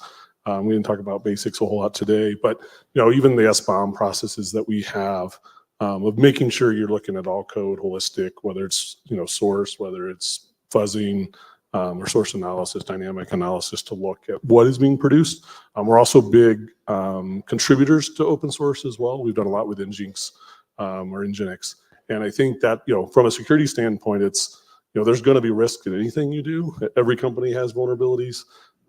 That's just the matter of it. And so I think, having good process to support, making sure you understand the vulnerabilities, making sure you have that. So we've done a lot of things and adding to kind of our product security group to focus on that. But I think that's got to be a focus for companies like ourselves that produce software for people to secure. But we also have a supply chain as well, and that's an expectation as well. And there's trust in that supply chain. So Meta? Oh, yeah. Well, we fully focus in the open source world, right? The Casper protocol and the underlying technology is 100% open source. And what's really great about public layer 1 blockchain protocols is those systems are completely under attack. The Casper protocol is worth over $500 million.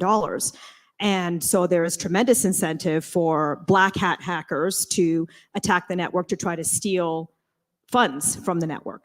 And so if you are going to use blockchain technology, you can even run a private permissioned instance, but I highly recommend that you select a public layer 1 technology, right? Even if you instantiate your own private instance, because that technology has been battle tested, right? And the higher the valuation of the public protocol, the more it's been battle tested in the wild. And so our engineers take a security first approach.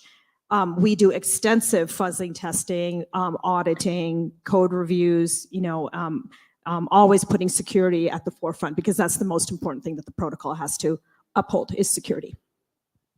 So I think that I completely agree with you. And someone on the earlier panel had said, if you see a bridge, how do you know what the bridge is made of? And I do want to go back to SBOM. So software bill of material. It's been around for a long time. We've always talked about software bill of material, but the White House executive order has really highlighted it. So, supply chain is very complex. We have blockchain, we have AI writing code, we have APIs, we have open source. And so how do you know that the hardware, the software, the inputs, the outputs is secure? And that's where SBOMs come into play. I think it's a way of being proactive instead of reactive when you know what's going into what makes that inventory from an SBOM perspective. I think that's probably the first layer when it comes to software security, is knowing what is there, but it's very complex. So you think about a missile, right? A missile has 10,000 components to it, everything from hardware to software to a motherboard. But do you know exactly what's there? That's what Lockheed and all of them are trying to do. So try to doing that at such a broad scale and software, especially with these emerging technologies, I think is going to be very tough. But like I said, the White House executive order has called it out. There's a NIST framework specifically related to SBOMs. There's also, open source SSF. So it's coming into play now. Yeah. One thing that's interesting, I'm going to sort of tie a bow on this and we'll go into some other issues, is at least the opining in the United States, although with allied countries, what they have basically said is those who use and take open source software and embed it into their products and services that they sell, you now own 100% of that liability and vulnerability for what's in the code. And so I think this issue of vulnerability disclosures, or SBOM, is a very different shift that people don't quite understand, right? A lot of times it's sort of, no, not my problem, somebody else wrote it, I'm just using it. So one of the things as we think about just the issue of sourcing though, I was thinking of the last time we were here in 2020, right before COVID, we all went home, it shut down. And what COVID showed us was the fragility of our supply chains, and whether it was where your people were or your sourcing or your products and services, it really was a systemic change, I think, for everyone. Fast forward to geopolitical risk right now with Ukraine and the Middle East. For each of you, as you think about, you can answer the question either for your own company or how you look at your supply chain. How is some of these challenges changed maybe the way that you do business, either with others or for yourself? Yeah, I'll take that. I think the first thing, and even going through this, we had an incident that we wrote a blog about it.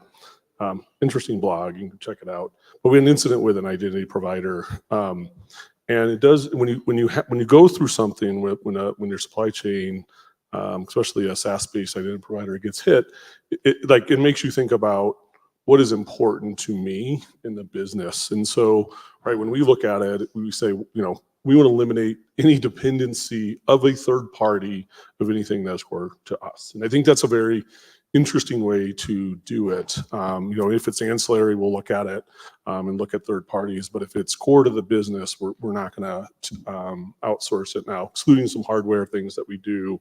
But even that, with a lot of the hardware, we have our own BIOS. It's written. We burn it in. We validate it. But I think when you look at this, and the one thing that there's probably two things I think of. One thing I think about in supply chain is like integrity, right? Integrity of the people, not necessarily the integrity of the technology. And so I always think about this and go, are people being honest with you with the security assessments that you're doing? No, Avni checks me and she audits us quite a bit. But I think that that's something to pay very good close attention of. Do you have a partner that is willing to engage on the conversations? And I've seen very, everybody has their challenges, but if you look at supplier assessments, they're always good. And then they ask for more money to do more things, to fix controls that aren't maybe in place that they tell you that are in place. And so when you look at supply chain, I always think it's just such a trust component of what you're doing. And we often miss that piece of it. And so, does that organization have integrity? Do you know the people at that? So if you're going to outsource something, there is the security assessment process, but it's also good to know the CISO. Also good to know how the engineering teams work and have a relationship, especially if it's dependent on your organization. If that technology is dependent on your organization. Yeah. Meta? I mean, definitely from a tooling perspective, the blockchain does a great job in establishing multi-party trust, right? So you can validate and authenticate what was done, when it was done, who it was done by, and using a digital signature to get guarantees around an event taking place at a specific time, thanks to the blockchain, right? So I like to look at this as blockchain is a trust layer. It's the ideal use case for blockchain is to establish multi-party trust. So what we have found in the adoption of blockchain, specifically in supply chain, is the governance problem, right? Where, you have multiple parties coming together. You need to agree that you're going to use a decentralized ledger or even a partially centralized ledger with multiple parties. That's where you can open up the conversation with your suppliers to say, look, for the benefit of all, right? Let's use this technology. Let's all agree to use this tool to get transparency and trust in the supply chain. So Grant, I have seen exactly what you've seen is, large enterprise organizations are bringing everything back internally, even their manufacturing plants. We're seeing a massive increase of real estate for manufacturing. But what's happening in the small to medium business, though, they're not able to do that, right? They don't have the financial resources to be able to do that. So they're still saying, I am good at X, Y, and Z, and everything else is going to be outsourced. I think your vendor management process has to be really strong. I agree, security assessments, but remember, security assessments are a period and they're point in time and they're looking back, right? So, which I still think everyone should do, but I think what's really important is continuous monitoring kind of going forward. And I think that's when you have to have a really strong security program with a lot of budget and a lot of buy-in from the board. And that's what I worry about, right? Is, people think it's check the box. People think, okay, well, when we're doing our vendor management program, let's ask for the SOC report. Let's have them complete a security questionnaire. You have to go deeper than that because you're going to be the one. I mean, look what happened. We look at supply chain attacks, Log4j, Kaseya. We've seen SolarWinds. I mean, who's on the front page? It's not their supplier, who's in the third party. So going kind of back to the basics and saying, what are they doing? Does it match what our security protocols are going to be? Yes, ask for their security questionnaires and so forth, but you have to have something that's continuous that you can rely on. I mean, that's spot on, right? Security assessments are one point and one time. I was working with a company trying to map their global supply chain, and they said, do we really have to do this? And I'm like, yes. And then, 2 months later, are you sure this is hard? And you're like, well, of course it's hard, but you are now selling across critical infrastructure. You're a government contractor, right? You have to change, I think, the way you think about it. And when we think about the attackers, right, they have the basics. They want to steal, disrupt, or destroy. And so they can go after the big companies, which they do, or they can go after the weakest link, which is still the supply chain. I think the challenge we have for the larger companies is you have very complicated first, second, third party in your supply chain. You have trusted vendors. You have the mom and pop companies who have performed amazing for the last 20 years, but they may not be ready for where we are. So maybe a quick question on that trust as the theme, certainly for the West, rebuilding trust. How do you look at how you help maybe your vendors and your supply chain, because you all will ultimately or could be held responsible? Do you want me to go backwards? You okay? Sure. No, you can go. So I can tell you from a client perspective. So when we talk about first and second, I think that we need to go a lot more. I mean, suppliers are using suppliers who are using suppliers, right? And so I think the first thing I tell our clients is you need to have an inventory of your suppliers and who they are using. And sometimes that's not going to be possible to do. So understanding what the ecosystem is and feeling comfortable of what the ecosystem is, or you do pull it in, or you go somewhere else, or you go to another vendor. I think that, again, has to be baseline. We did it with we did it with technology and we did it with data, right? When it was ours, like, you know, we were able to inventory it. Who's the owner? You know, how is it used? Where is it housed? We need to go back to that even when we're using third parties. Yeah, I completely agree. I feel like, you know, you can't ignore your suppliers and their suppliers. And even if you're using a tool like blockchain, trust is ultimately established offline, right? And so the social constructs of trust still have to be there, even if you can look back at history and say, okay, this is where the problem was. We recorded on an immutable chain. You're still establishing trust off-chain, right? Outside of the tooling, irrespective of what the tooling is, you're still establishing trust outside of that. Yeah, I may answer a little different. Like, I always think the best metric is how many suppliers have you rejected? And so it's an interesting thing because, like, well, how many were rejected? Well, we don't do that. We help them. I'm like, well, are we assuming that a risk? And like, have we looked at the supply chain well enough? And so are we just saying, hey, we're going to build a, you know, a mitigation plan for whatever the vendor is? And so, you know, I think what you see is you got to dig deeper to the, you know, 6, 7 layers deep. And I remember in 2005, I was talking to a big telco and we were talking about 6th and 7th party risk, right? You outsource to a vendor who outsources to a vendor who outsources to a country that outsources, like, and you don't even know what there is. And I think, you know, and sometimes, you know, that there's that they may not even know what their supply chain is. That's why I always think the trust of an organization and how well they're run is very important. Because in some ways we're kind of gambling every time we do a third party that do they have better security than me? And like my argument always is like, I don't think so. Especially when I came from, you know, the big bank, when I had $1 billion budget and 1,500 people that worked for me. I'm pretty sure I had better security than everybody in this room that wasn't a bank that had that. But you know, we were afforded to be able to do those things. And so the bigger you get, the more scrutiny you put on. I think to the mom and pop, you know, if you're a $50 million company, it's harder to do that. Even if you're a $50 million startup, you know, security, you're doing very well. Are you putting the same amount of resource in it? And so I always look at some of the kind of qualitative viewpoints of who the company is. And like, is that somebody we're going to invest in? Do I want to put my crown jewels into that organization? Do I trust them enough? And so, and I trust is such a big word. I always think blockchain's about trust, right? So, and trust in just a different way. We've seen the breaches with blockchain, haven't been the actual blockchain technology. They've been around fundamentals around access control. So, right. And so do they have the people that can put those access controls? And so I always just struggle with this a little bit because I'm like, well, do you have access controls? And yes, we have access controls. What kind of access? We have role-based access controls. Like we have attribute role-based access. We have MFA on everything. I'm like, that doesn't exist.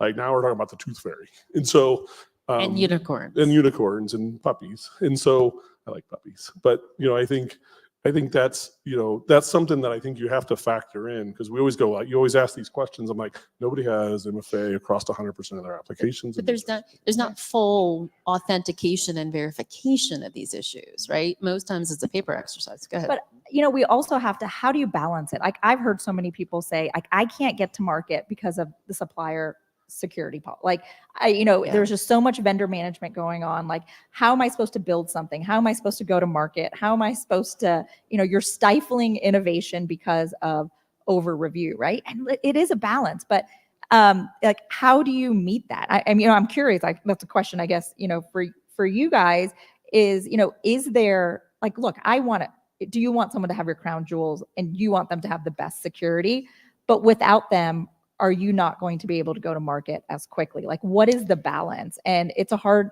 answer for me to give people. Yeah, we just had a situation where that might be a sign. We had a situation where LLMs and generative AI, like, hey, we want to put this onto however. So we had a situation where, hey, we had an organization inside of Cloudflare that wanted to, hey, we want to record all interviews with generative AI, use LLMs, we're going to record them back, and I'm like, that sounds terrible, right?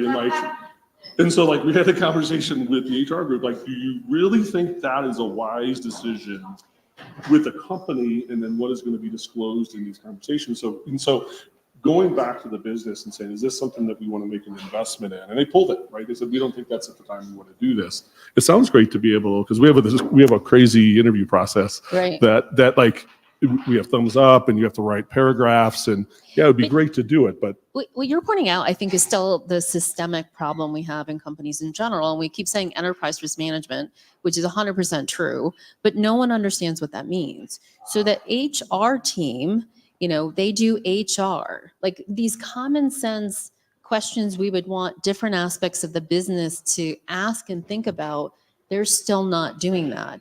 And when you try and do the inventory of software, there's not a single point in the company who understands, because each business unit has its own contracts and vendors. And so we're still chasing our tails and trying to, I think, educate people on what security means and how to manage it. Now, one of the things that happens when companies rush to market, right? First to market, that's all they care about. There are problems and they implode. And then what happens is the US government, the European Union, or each of these countries are negotiating multilateral agreements to come to the same regulatory approach. And so what we find on the regulatory side is very few decision makers understand what the technology is. So we either have over-regulation or re-regulation, or we have these fights amongst agencies about who's on first. And if you're in critical infrastructure and you're banking financial services, it's a hot mess. But if you're energy, electric utilities, you got to write your own regulations. So how do we help? Let's focus on the positive. How do we help decision makers and regulators around the world understand the technology risk? Because the supply chain piece is being mandated across the world. yeah, so I'll take it from two angles in industry. So I spent time in critical infrastructure, right? Nuclear, they actually let things burn in for 6 months before they actually put it on the floor.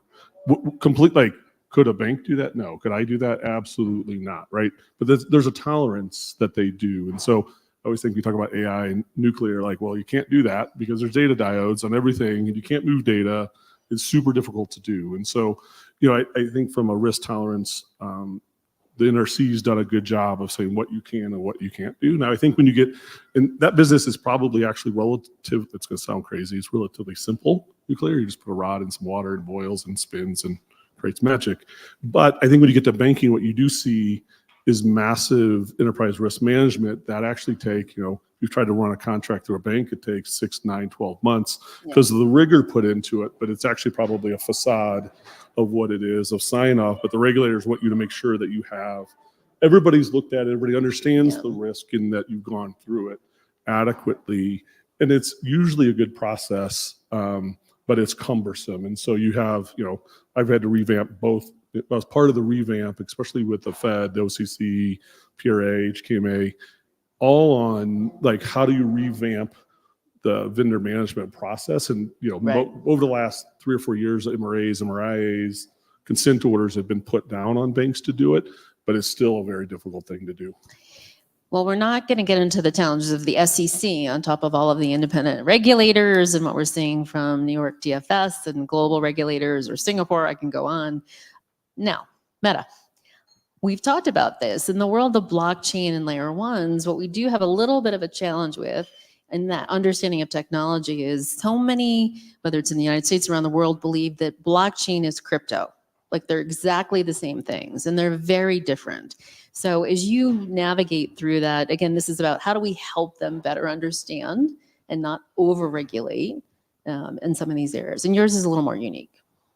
Yeah, definitely. Look, there's a lot of education still happening in the blockchain space and the role that cryptocurrency plays in blockchain and, versus the underlying technology. And like I said, the role that crypto plays, it's, crypto is a use case for blockchain technology, how you can have something of value being secured by a peer-to-peer network. And so, when like I said, when you're selecting a blockchain layer, why would you want to use a layer 1 public blockchain as the basis of your technology? Well, you want to use it because it's going to be the most secure. There's a really, really big carrot out there for all those hackers to go after. And they have a strong incentive to try to attack the network. And so when you deploy that infrastructure, even if you deploy a private fork of it in your own infrastructure, it's been battle tested, right? Blockchain is not crypto, but that crypto use case provides a really great mechanism by which that software, that underlying node software, gets battle tested. And I sincerely hope, through perseverance and time, that the regulators will come to understand the difference. It's important that they understand the difference because the underlying technology has a tremendous opportunity for organizations, governments, and corporations alike to reclaim a significant amount of their compliance costs and overhead, right? There's a lot of effort that is spent, probably 5% of GDP overall, just in double checking data, checking the provenance of data. And when you think about supply chain, even within pharma, and you think about if I want to bring a drug to market, that clinical trial data is checked 3 times manually, right? Now, just imagine the amount of savings just in that simple use case. If you could have guarantees around the data, and you wouldn't have to go through that kind of rigor, how much more quickly you could bring really effective and high quality drugs to market. So tremendous opportunity in the underlying technology. And it's really important that regulators get educated that there is a big difference between crypto and blockchain and the role that crypto plays. I know I've been doing that for about 3.5, 4 years. So maybe together we can all get there. All right, Avni? Yeah, I think there needs to be marry of public and private and industry partnership. I mean, you take a look at the regulators. If any of you have gone through FedRAMP or CMMC, the first draft that came out, there was no way that any company was going to be able to get their authority to operate, to do work for the federal government. It just wasn't going to happen. It was done in a silo, and it just would have cost multi-millions of dollars to be compliant in there. But when you have, we're starting to see more. ISO 42001 came out, which is for AI, responsibility and trustworthiness. We did see several CISOs come out helping. The SEC cybersecurity, we saw the comment was actually about 40% of CISOs did comment and they did make changes. I think that's what we're going to have to see a little bit more. Over-regulation does stifle innovation, 100%. You need to get to a baseline of what the framework is or a baseline of the regulation, and then give the organization a bit of customization and flexibility to say, this is what works for us with that. And that's what we've seen with ISO. That's what we're starting to see a bit with some other regulations that are out there. But I think it's going to be that public-private industry partnership all coming together to work. That's right. I'll say this, having been a regulator in the US government and coming out, I know I'll be kicked out of the private sector club if I say the best regulation is X, right? Because, people have an opinion. But the best regulation is one that is outcome focused, right? At the end of the day, regulators need to care about the outcomes, safety, security, right? Whatever, if you're delivering that product or service. What we really need to do with global regulators is have them understand the technology enough to understand the outputs. And I do think that the kind of tech sector and everyone who is here needs to, unfortunately, become more patient as you're educating the decision makers. And, one person I worked with many years ago said, well, they're stupid, and why do I have to spend time explaining it to them? I'm like, they're in charge, and they can either help you get your product to market or not, right? So these are tough times. Now, I think no one is giving us the hook, so I'm going to do one more question, and this is actually on AI, right? When we talk about supply chain, there are many tools to manage supply chain. Machine learning's been one. AI apparently is the cure to everything in the universe. Not. We do have a new AI executive order in the United States, and we've talked about all these components. But if we're back to that validating and authenticating a supply chain, right, you have to be able to deconstruct that. So I'm giving everyone a hard question. What is the number one thing you think we should all work on as we think about the use of AI in supply chains, risks and opportunities? Avni looks like she wants to go first. I mean, I think it has to be transparency of the algorithms. I mean, I think that's the only way you're going to build trust with the users. Excellent. Okay. So I'll say maybe this is a little different. I think the data is going to be a problem. And so we always talk about AI, but it's really about data, and it's really about features and changing data to manipulate it. But what we're seeing is all the data sovereignty rules. And so when you contract with a third party supplier, supply chain, where does that data go? And so I think that's an interesting viewpoint. And so whether you're in Singapore, Australia, UK, France, Argentina, Canada, US, somewhere in Europe, they're all having different regulations all different data components. So you actually not only have to know your suppliers, but where they operate. The other thing that I think is going to pop up in AI is 70% of all the GPUs are owned by US-based companies, by the big three cloud providers. And so I think that's a very, so when we're talking about GPUs and we're talking about data, like most of it comes back to the US. And so I think that's going to hit ahead at some point because there's such a, if you're China, they may not like that. If you're some of the like non-US, that's great for the US people, but it may not be great for non-US people. And so we don't want always governments don't trust governments always, but like I think when you get to this, we're going to get in a problem of jurisdiction of data and GPUs very soon around data and supply chain. Or more and worse. Meta? I'm actually seeing a vision. We've heard a lot about the governance of AI systems, here at the WEF and in this, session today. And what I see is AI is being governed by decentralized blockchains. Ultimately, decentralized blockchains will bring the trust layer, the transparency, and ultimately even for data owners, for data provenance and data copyrights. If you think about if I'm a data owner and I want to be reimbursed or compensated for the data that I'm providing to the AI, being able to prove that I can train that AI model, that training is valuable, that it's been validated by the community, and then being rewarded for that. So big vision, but I see that ultimately decentralized blockchains will govern these AI systems, particularly if they're going to be used globally by a community, right? And what you'll see is this decentralized community governing this AI and making sure that it's not hallucinating or have bias in the long run. That's a big vision, though. Absolutely. Well, I know we're out of time. One of the topics we didn't get to in supply chain, of course, is the physical security component, right? Thank you so much. I was telling the team right after 9/11, I worked on a project that was physical security at the point of origin of manufacturing all the way through your supply chain. And then about 5 or 10 years later, we added cyber. And so maybe next year, Val's not paying attention. We're going to do physical and cybersecurity in the supply chain and the convergence, 100%. Well, I know I really appreciate everyone for being here today. Thank you so much. Let's give the panel a round of applause. Thank you. Thank you, Val. Thank you. Every time I come to this, to this event and anywhere, I feel like I'm missing out on so much. So these really helped me to kind of come back and anchor on. So, all right, the next panel is going to be another very, very key panel for us to kind of make our vision real. So for the last as many years as CFF has been, even prior to that, we've been working in some way or the other with Health ISAC, and prior to that, Safe Biopharma.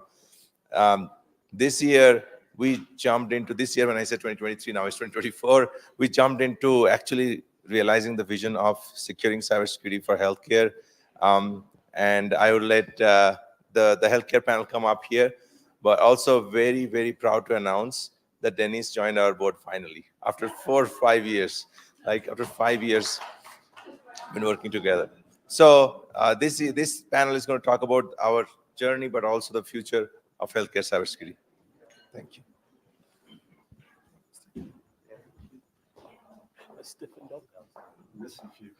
They're here. There's Robert, Denise. Where's Alex? Oh.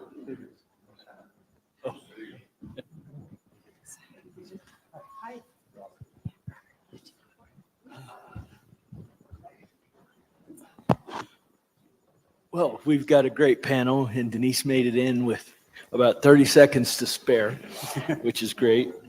I'm Steve Johnson with HDR, which is a architectural and engineering firm. What's our big cyber focus? Well, we're talking about healthcare primarily, but underlying all of that is critical infrastructure.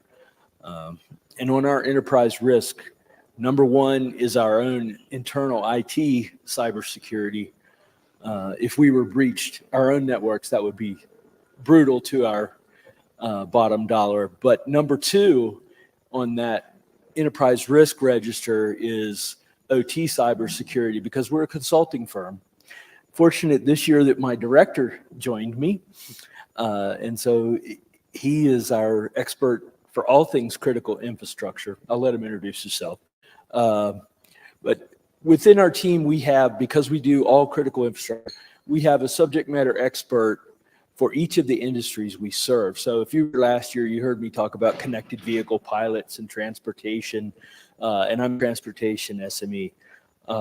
So that's how we're organized. David directs and herds all those cats. Alex, starts off in short introductions. Sure. Well, thank you, Val and CFCF for hosting this event. And my name is Alex Impolsky. I'm a CEO and founder of Security Scorecard. Just like you have credit scores, we do cybersecurity ratings, outside in, inside out. We now provide board reporting capabilities, attack surface mine capabilities, services. So, it's a pleasure to be here. It's an esteemed room. See a lot of familiar faces with Denise, Robert, Joe, Kevin. Now I got to think of smart things to say. I can't just say critical infrastructure is important when I'm in a room like this. But it's a pleasure to be here. So good afternoon. I'm David Riley, Director of Cybersecurity Services, HCR. First time here. Great to meet everybody. Happy to be here. Spent about 25 years of my career primarily working critical infrastructure on the OT side, specific to this industry, thinking about healthcare. I'm the guy who's going to come after things like our elevators to stop us from moving patients, take out our med gas systems, those things that our IT groups typically don't think about when we move into facility design and facilities themselves. Hello, everyone. I'm Denise Anderson. I'm President and CEO of Health ISAC. I'm also Chair of the National Council of ISACs, and I'm on the board of CFF now. So I've been in the ISAC world since 2007. I was actually employee number 2 at FS ISAC. So. Good afternoon, Robert Rodriguez. Val, thank you for the kind invitation.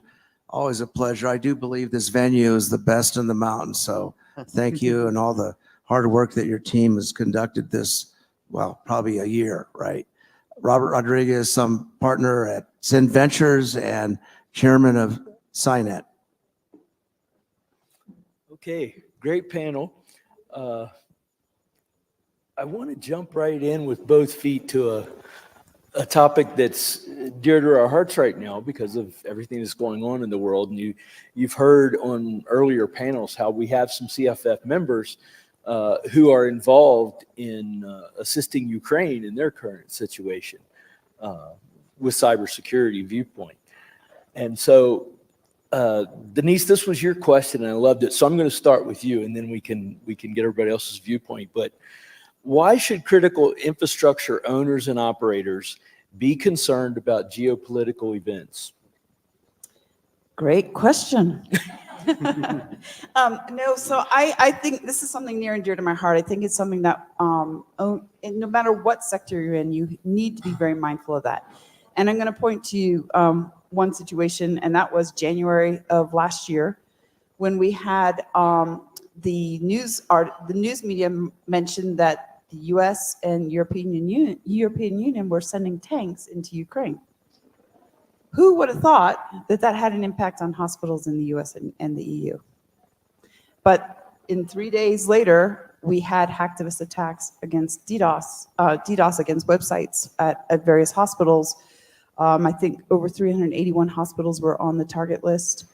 And so my word of caution is you always have to be mindful of what's going on in the world around you, and because you need to be thinking about the impact to your organization. And it doesn't necessarily have to be you, it could be others in your sphere. So for example, with Pecha Not Pecha, Maersk controls 10% of the shipping in the world. So even though you may not have been attacked, your supply chain will be impacted because you may not get the shipments that you need for whatever you're doing. But you also need to be thinking about, there was also a large pharmaceutical firm that was hit with Pecha Not Pecha. If that had happened during a measles outbreak, and they're one of the major producers of measles vaccine, we would have been talking about a different story. So you need to be always very mindful of that, not just from being a target yourself, but also the targets within your supply chain or within your sphere of impact, because you've got to be constantly think of what does this mean to me. Great. Robert? the world of the risk executive, and I call CISOs risk executives because I believe they manage more risk than most people at a corporation with increasing liability. So not only for the multinational conglomerate entities, but also for domestic companies, supply chain obviously is a huge issue, but also people and their products and services that might be not built in Russia or Ukraine, but in surrounding European countries. But I also think what's looming large geopolitically is China and the South China Sea and Taiwan and the semiconductor industry, which is critical to all businesses around the world. We lost some of our trusted foundries over the last 20 years, and we need to get that back for national security purposes. Taiwan is obviously a hot point. You saw what happened in Hong Kong. And if you think about Huawei and ZD and China as a whole and buying up ports and land, not just around America, but I think in third world countries, undercutting Cisco and other entities by laying pipe to support those infrastructures at a really attractive price. I just read the other day that the US is very concerned with the amount of people that China has sent here, and their economy is having some challenges recently. So they need to re-up and build some strong relationship with foreign countries to sell product and services to get back where they were several years ago. Alex? So there's kind of a popular term this year at the WEF forum, global inequity, cyber inequity. And at first I didn't actually quite understand what it meant until I dug in. But it really goes back to the fact that we're all interconnected to each other. And, you know, a big bank or a big healthcare institution might have the resources and the funds to become secure. But then if you deal with a smaller underfunded entity, you know, you hired somebody to do catering or to maintain your HVAC system, and they might not have the same resources. And you might think it's not your problem, but then they get hacked and they might be connected to your infrastructure. And then all of a sudden you got compromised, as we've seen happen with Target compromise, which was actually the Fazio compromise, the HVAC company. So this global inequity and the interconnectedness is very real. And I really loved the analogy that Denise started with, what relationship those ship and tanks have to do to cybersecurity. At Security Scorecard, we monitor a lot of data. So what we observed in the past year, even though it kind of always happened, but it became much more in the open, at least in Russia, the Telegram channels where they're open, you can just join them without invitation. And now tools are being published, Wikipedia pages are being published. Not only that, but government officials are sharing information with hacker tools and encouraging people, go download it, and here's a target, here's a hospital in Connecticut or Colorado, go attack it, because Americans are helping the Ukrainians, as they should, by the way, in this unjust war and situation. But it never was so obvious. And so all of a sudden, this geopolitical tension very much spilled over into the digital space, and it very much affects all of us. And so, yes, David, you're up next. Within the context of what you're allowed under your clearance restrictions, understanding this is an unclassified session, but you traveled 180 some days this past year, all over our partners, including Korea and some other interesting places. What impact have you seen that have on the? Well, I'm going to agree. What we're really seeing is when these events come up, you know, vulnerability for one is an attack on all. So we just saw this with the Unitronics, where we saw attacks on an Israeli vendor related to current war. That Unitronics system, we received calls from everything from a community water system serving 3,300 HOA on into healthcare, into our hospital environments. What we're seeing is because they're asking for those attacks on American entities, a lot of our owners, especially in critical infrastructure, have no idea what's in their systems, no idea what's in their network until that day. So the frequency of calls we're getting around these events And unfortunately, there are events because they don't have the staff to be watching. They don't have that continuous monitoring. Is rapidly increasing as we're in conflict scenario. Okay. Well, this next question I'm going to modify a little bit. It's, why should situational awareness be part of our training for infrastructure operators or any enterprise risk program? Why should we make situational awareness a part of that training? So I'm on a curriculum council at a couple of colleges for boot camp programs for MBAs. And it's not a part of the computer science department at all. It's hosted within the MBA so that the executive suites spend 4 days wargaming, and they're each wearing a different hat for each session. And it's done a great job in preparing the C-suite that don't have the cyber background to know what's coming at them in those positions that they're about to occupy. So within that context, because I know the answer would be yes, we all think it's important to train. Within that concept, what have you experienced with the potential to do that same level of training in healthcare, for example? We're doing it for the MBAs, but what about those administrators at hospitals? Do they understand the importance of their CISOs? Not just that, but of situational awareness. I'm a hospital in Hoboken, New Jersey. How is what's going on in Ukraine or Israel going to impact me? And what do we do to educate those people? Going for me? Okay. Yeah. So they don't. They're focused on their operation. They're not looking at the global impact. I think, as you know, going back to why it should be part of your really your enterprise risk management program is it's basics, right? Understanding your threat surface. So know what you have and what you need to protect. Understanding your crown jewels and how to protect out from there. Understanding resilience and knowing how long you could last if some of your infrastructure is impacted.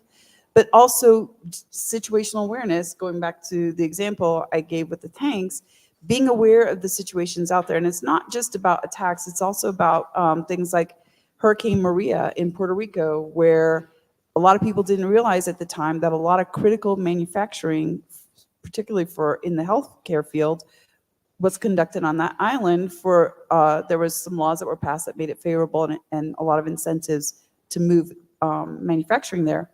And understanding the impacts let's talk about IV bags. IV bags are an essential part to any patient that's in a hospital. And what people didn't realize at the time was there was a lot of concentration on Puerto Rico with IV bags. And so it impacted the supply chain. The thing that's interesting to note is that it wasn't necessarily the fact that they didn't have electricity or fuel or people to manufacture. It was they didn't have wastewater, so they couldn't discharge. The wastewater plants in Puerto Rico didn't have electricity and were out for the count. But what that did was it created shortages or the perception of shortage. So this is where human nature comes in. People started hoarding IV bags, and that created the shortage. So being able to think about those things and always be aware, here's my threat surface, here's the situation, how does it impact me, and how can I survive it? So, David? You're gonna make me think about this one a little bit. Maybe go second. So put him on the spot here. When I think about situational awareness, I want to go all the way back to the education conversation. We talked a lot about, whether or not we need 4-year degrees, working for an architecture engineering firm. Every other discipline that we have that works in this firm is trained, typically in the US for PEs. They're supposed to be signing and sealing on foreseeable risks. So why aren't we starting to bring cyber into those curriculums, into that mindset of, it's 2024. They're designing the technology. They're bringing the control systems in. Why is that not a foreseeable risk? And if we're not going to train, why don't we allow us to bring in somebody on those teams that are building your new healthcare, your new hospitals, your new water plant as technologists of record that has, maybe it's not that 4-year degree, but maybe it is that certain cyber cert that's saying, hey, at least we're looking at these things when we're going to build them. We're going into it with the awareness of that foreseeable risk instead of punting it to the owner there in the future. Good point. Could I chime in on that one for a second? So I always like to say it's people, process, technology, and I think people are usually the biggest problem. And I think that's where you see it. I mean, I remember having conversations where I'll give you two examples. One was when I first came into the health sector, was the medical device manufacturers and the hospital, the healthcare delivery organizations. The finger pointing that went on between the two of them was amazing. And I'm like, same team here, time out. You need to work together because the bad guys don't care. So that, you know, we create these silos, these cultures within medical device manufacturers in themselves. The quality teams would fight against the development teams. So being able to overcome the people problem is a huge issue. And I think that's where leadership needs to come in and kind of bridge those gaps. Robert? Clearly situational awareness, and I'm not going to use a mic, I think you can hear me, is needed everywhere. And the role, I want to go back to the role of the CISO. The days of being able to have happy hour on a Friday night, they're gone. Holidays with the family, they're gone. The adversaries know. But situational awareness has to go from, I actually think, starting with education like the Israelis have done for many years now, where it's mandatory that they take cybersecurity, because cybersecurity to me is the only thing that touches everything. It has become like the air we breathe. That's how critical it is. And growing into options, maybe you don't want to be a doctor, maybe you don't want to be an attorney, but there's so much void here with skill sets. But situational awareness of job opportunities first. And then in terms of the CISO and their teams, I mean, you can talk about the tabletops, you can talk about the training and budgets that are allocated from the CISO's executives to approve, to allow them to continue to grow and evolve. I think one of the best CISOs in terms of retention is Richard Rushing at Motorola. It's like 95%. Among his own personality and leadership skills, he says the first thing is I give them $10,000 per budget to increase their awareness of whatever it is in training. I let them choose. And then I want to go back to the geopolitical thing. The CISO's plate is way overrun. Before COVID, let's talk about that. So COVID happens. Now we have to immediately overnight work from home. Silicon Valley had been talking about that for years, and they thought it would take 3 to 5 years to accomplish. Well, it took months because we had to. And so now the CISOs not only worried about protecting the data and IP and a new environment because it's extended, but then there's the physical health of their employees. And then it went on. And then there's the mental health of their employees. And then it's back hybrid, right? So then I would bring in China again, Middle East. That's recent, but it's always been percolating. But China concerns me the most. What they tried to buy recently, about 6 months ago, were the Solomon Islands. Why? Because it surrounds Australia. Then creep up to the South China Sea, then take over strategic ports around the world, invade Taiwan. I think if we're going to go go to war with any country, I believe it's China. And if you think about history, that we're not going to go to war again, no, we will go to war again. It's just the way we are. It's human nature. Whether it's religion, land, politics, chips, etc. And then I would say North Korea, Iran, and then there's pockets of Venezuela and other countries where all the nations are strategically aligning themselves. And I wanted to ask you, David, are you seeing, when you were speaking that you went 180 days on the road, are you seeing any relationships starting to mature and grow into different alliances? We are starting to see a little bit of the alliances. Trying to think about what I can share publicly. We are seeing some alliances from both threat actor as well as our defense teams. In terms of nations. Not so much that we can talk about publicly.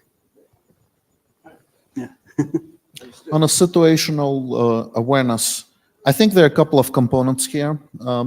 So the first component, I think, you need to attract people into more cyber jobs, right? Like we need to make cybersecurity sexy. A lot of people think of it as very techy, geeky, and the more we can make it more exciting for people, kind of almost, I heard an analogy earlier today, almost like a gut milk campaign, but why can't there be something similar for cybersecurity? But the more people we can attract into cybersecurity, the better we're going to be, because there's a huge cyber skills gap. The second thing is situational awareness and education also is going to bridge the communication gap with the C-suite, with the board members, and the security practitioners who are trying to execute. As I walked around the Congress Hall, I heard a lot of conversations about gross margins, EBITDA, P&L. I would bet you, if you talk to anybody there, which I did, and you ask them what's a WEF or DDoS, you're going to get maybe 1% of people know what it is, but everybody knows what a gross margin is. So that's why there's a bit of a communication gap. We need to bridge it. And then, you know, the third part, besides creating jobs and bridging the communication gap, it's also just changing behaviors. Just like, you know, we thought when I used to commute, when we immigrated to US, I would take a train from the Bronx into Union Square when I was going to NYU, and I learned situational awareness. You don't stare and make eye contact, even though sometimes I still stare, but you learn it very quickly. So similarly, think before you click, right? Look around your shoulder when you walk in a dark alley. Think before you click. Don't just download an attachment. We need to do more of that simple to remember advice for everybody, and the world will be safer. So quick follow on for Alex, since your firm grades people on how they're doing for cybersecurity, you have a tool that allows them to do that and get some accuracy on where they stand in their maturity model. Does your product currently include an evaluation of situational awareness? And if so, does it include, you know, getting up to the geopolitical, or is it more just within their supply chain kind of thing? So, I mean, what we do is we pick up signals externally, right? A signal could be out-of-date copyright notice, as simple as that, not a vulnerability, but an indication of something. If it says copyright 2010, indications of malware, patching cadence, and so on. There's obviously a lot of stuff you're not going to pick up from outside, but you can pick up enough to start gauging resilience of different companies and looking at what's working, what's not. And for example, speaking of critical infrastructure, since we're talking about healthcare, the situation did not actually get better according to our measurements. 14 of the 16 sub-industries comprising critical infrastructure, we've seen multiple ransomware infections in key companies. Also, we just actually released research in collaboration with the World Economic Forum, and it's not surprising, but there's a very strong correlation, 79% correlation of GDP of a country to cybersecurity maturity if you look at the critical infrastructure. So the more money the company or the country has to spend, the more mature they are. You look at US, Canada, Singapore, you know, certain areas in the Western Europe, very, very good resilience. You look at some Eastern Europe locations and certain Central Asia locations, a lot less. So I think security needs to start with metrics. Doesn't matter if it's our metrics, somebody else's metrics, you know, yet another stuff. But I think as an industry, we need to quantify and measure risk. Why? Because when you measure it, you start having a minimum standard of care, just like, you know, you go to a store and you have an expiration date on produce. We need to start having the same for infrastructure and for digital ecosystem. Okay, David, you kicked this one off. Pertaining to critical infrastructure, and we have a large healthcare sector, but we're design consultants. 16 of us doing cyber, and there are 11,000 architects and engineers that are designing these systems. And how do we translate? And I know we're getting there. We've been training those Ps that have to sign things. How do we relate to them security by design and get them to include it in an architectural design, a control systems design? You know, that's not, as we've said, part of their curriculum. They don't even know to come to us in many cases and ask. And while you're at it, if you want to talk about the DoD structure, which has a UFC, a Uniform Facility Code. Criterion, yeah. Yeah. That they require all of their buildings to come up to now, but many don't. I think if you look across architecture engineering community, we're a risk adverse community. We are really afraid of risk. So as Steve mentioned, I own the enterprise risk to HDR. We defined OT cyber as a $35 million per occurrence enterprise risk. And the risk is what happens if we design something, there's a breach, real world impact, is an owner going to come back to us, right? It's 2024. Did we include cyber or not? And because there's no standard of care, using your word, my favorite thing, there is no standard of care today that says architecture engineering, you need to include the following things in a water plant, in a hospital, so it's not getting done. So we're starting to try and work across as a community to define standard of care. There's some groups out there like buildingcyber.org that's looking across all the different standards in this space and defining some tiers. But generally speaking, we're all moving forward with trying to at least get basic hygiene applied and educating those disciplines on basic hygiene, unless an owner's asking for it, because everybody's afraid to make that first step because there is no known standard of care. As an architecture engineer, if we hit half of the standard, didn't get to the other half because the owner wasn't engaged, they're going to come after us and say, well, why weren't you compliant with X? So a lot of this for me, you talk about situational awareness, is really getting our other disciplines, those that are signing and sealing, to start recognizing cyber as one of those foreseeable risks. Make them come ask us a question. Hey, if I'm going to seal this as the electrical engineer of record, did we cover the cyber risk? Do we at least get some basic hygiene in there? Because they're supposed to be signing and saying that's acceptable. It's going to take a lot of education. It's going to take a long time. We're seeing it a little bit. Steve, you mentioned the UFC. Unified Facility Criterion. The U.S. military requires us to put cyber into every vertical design we do, touching all those OT systems. Australia, if you read their recent law, they called out healthcare. They talk about also looking at the OT systems and applying standards. I can tell you, I've been looking for the last year. Out of every healthcare owner that we've seen RFPs come out for, 0 have been putting the request back into the architect engineer who's building their brand new facility. So what they're getting is what they were getting in design 15 years ago, 20 years ago, and trying to apply it, bolt it on later, or just not doing it at all. It's going to be a long-term trend. I would love to see our community, architecture engineer, find that standard of care. Let's start building it right, or at least let's give the owners the tools to move forward with, right? We're never going to solve all the problems, but if we build them something they can build upon, it's a really good starting point for us. Okay, sure. To me, this is a complete change management cultural issue. Complete. And there's a lack of communication, a lack of collaboration, a lack of respect, a lack of understanding of each other's roles. And until we get sticks and carrots, whether it's tax incentives or stronger regulation, I don't see that culture changing.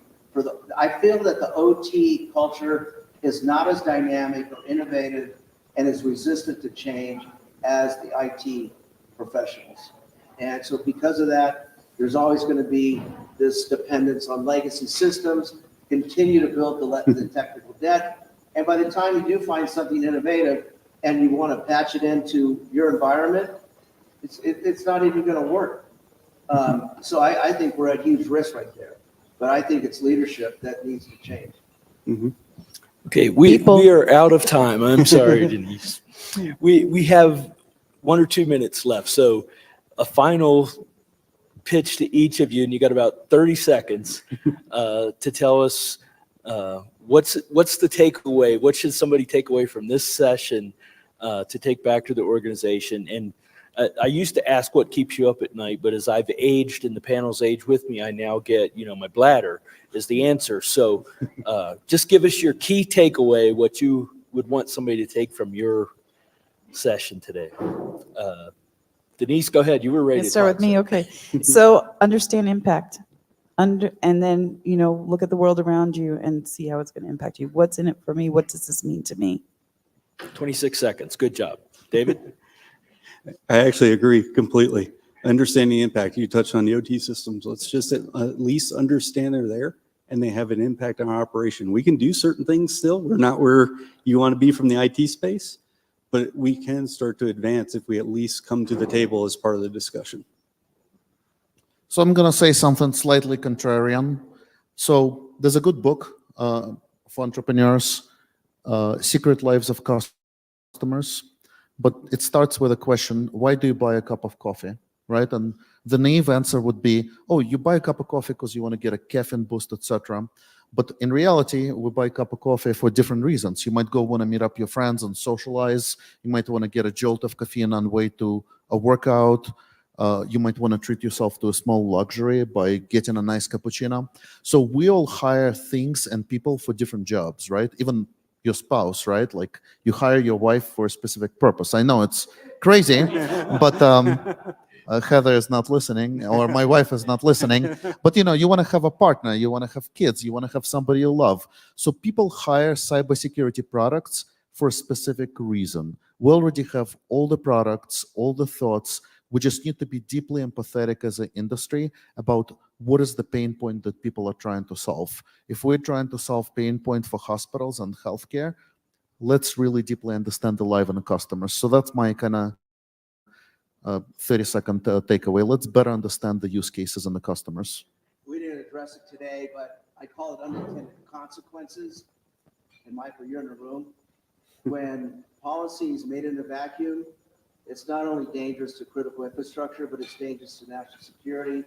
It's dangerous to privacy, our inherent right as free citizens of free democracy. And I'm going to talk about, just mention Mudge on the Hill, why he had to testify, Joe Sullivan, the Wells Act. It put Tim Brown in the hospital. He had a heart attack. Oh, man. Wow. And I had the SEC at one of their head enforcements at a dinner with 50 CISOs in DC last October. And I had just met him at our reception. I said, would you mind talking about the 4-day notification? He said, sure. And it was like, he went up there, but it was like he was in a snake pit with all these CISOs and they were hammering him, but he couldn't answer a lot of questions because they're policy generated. And so we're emailing, we're LinkedIn now, and my ask of him is, would he be willing to get the policy folks and the enforcers in the same room with the CISOs and the industry executives to talk about what works, what doesn't work, how can we respect and understand each other's responsibilities and goals? Because until we do that, you're going to have people not wanting the job. It's dangerous. Thank you to a very great panel, covered some key topics from different angles. Thanks as always to Val for having us, and thank you for listening.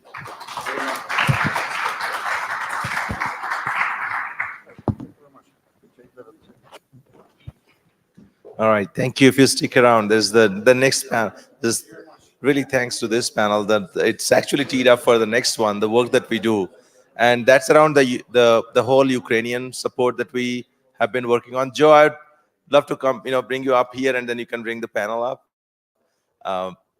Let's get to the real work that actually impacts a lot of lives. So I'll let you introduce the panel. Sure. My panelists could come on up to the stage. That does include you, sir. Daniel?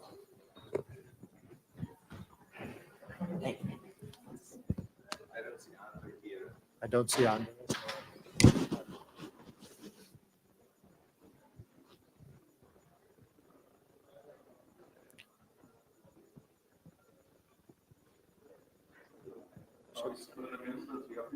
Okay.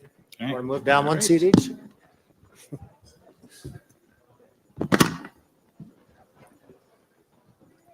Hey, everyone. The topic of this discussion is cyber in global conflict. And I interpret that as conflicts between governments. And I think it's a fascinating topic. I think it's one of the most important things that everybody who works in the field of cyber has to think about. So I'll kick it off by introducing myself. My name is Joe Sullivan. I've been in and around cybersecurity since the 1990s in a number of different roles. I'm currently in a nonprofit role helping do humanitarian aid to Ukraine. And I got involved because of the cyber aspects of that conflict. And what I'm seeing unfold in that world is very similar to what I've seen unfold over the last 20 years, and I'm sure you've both seen unfold over the last 20 years as well. So why don't you introduce yourselves and maybe give a brief word about what you've seen in terms of living on the front lines of global conflict where cyber is part of it. Sure. So my name is Michael Daniel. I am currently the president and CEO of the Cyber Threat Alliance. We're a nonprofit information sharing organization. Prior to that, I served for 4.5 years as President Obama's cybersecurity advisor and the National Cybersecurity Coordinator. And then prior to that, I had a long career at the Office of Management and Budget in the national security area.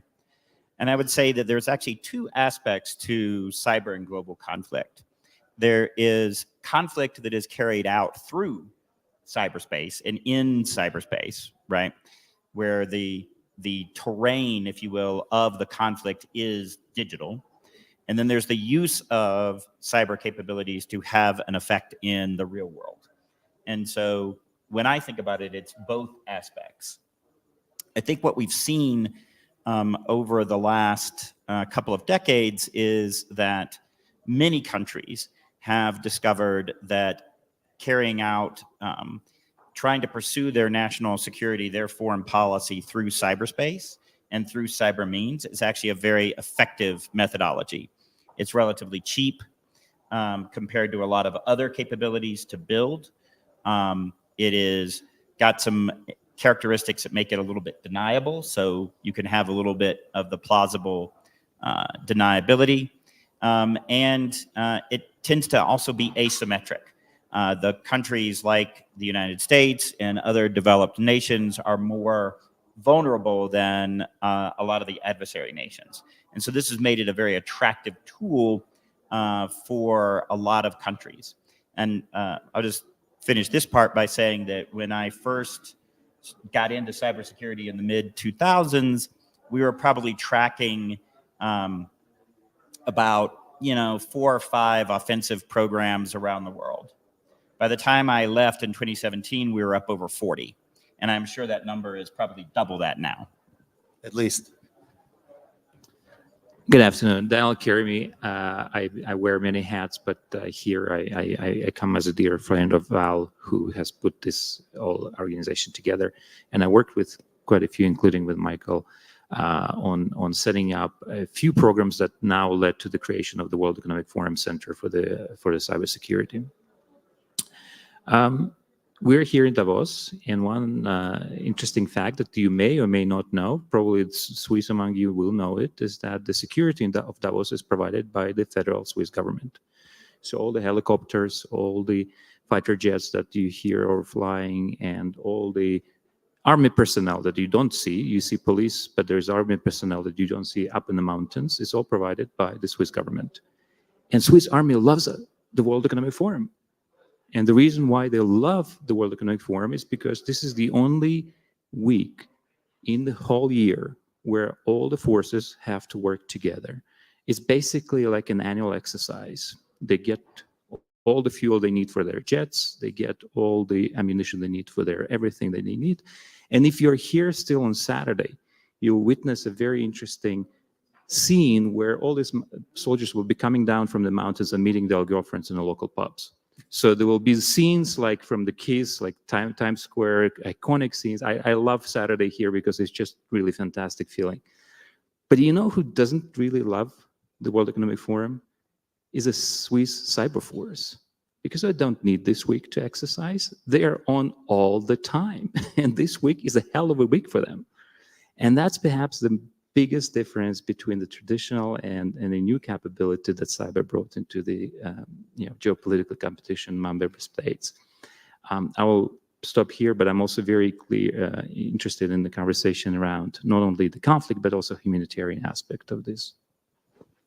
I think the three of us represent, at different points in our careers, all the different groups that need to come together in the way that you describe. I've reflected a lot lately on how cyber has changed the dynamic between people and their governments. And what I mean is Like if we go back in time, why did people create governments in the first place? I would suggest it was probably for the collective safety of the group. And for tens of thousands of years, that group could protect itself with physical weapons.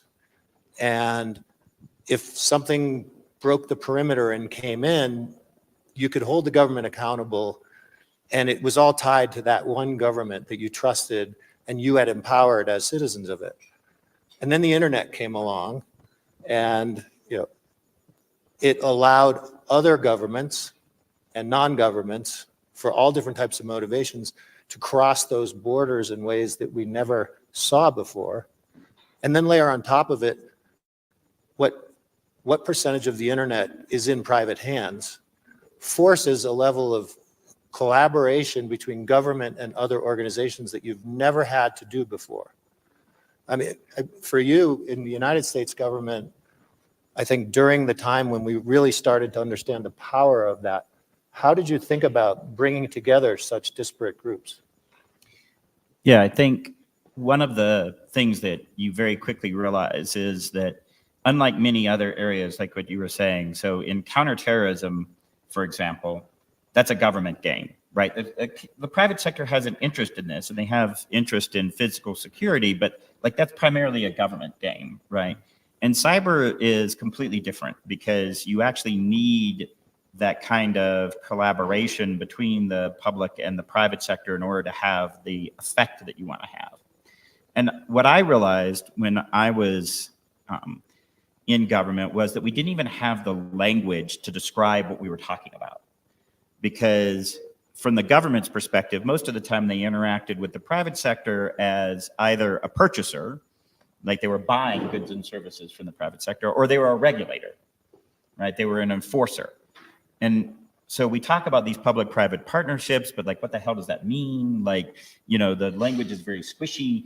And so I think one of the places where we're still evolving is trying to figure out, what do we actually mean? What do we want the private sector to do, not do? What do we want governments to do and not do? Where is the comparative advantage between the government and the private sector? And I would also say between the government and the nonprofit sector and the private sector. And so from that aspect, Joe, I think we were just at the beginning of really thinking through these policy issues that I think have continued to evolve. And where my thinking is today is this idea of what I call operational collaboration, where you want to synchronize activities in time to have an intended effect. But there's a lot of policy challenges with making that happen in a way that actually protects everyone's interests.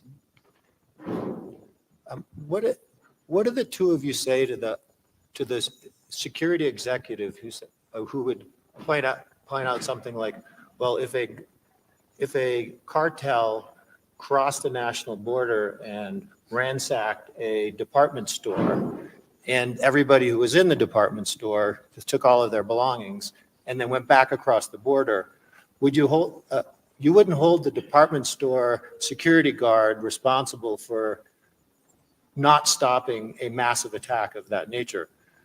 But a security executive is somehow supposed to be able to stop a nation state cyber attack. How do we get to a place where that security leader feels comfortable with the government answer on that? Sure. I mean, you have a direct government experience. My experience is more in international public sector, where I think that's perhaps is the key, because Michael mentioned counterterrorism.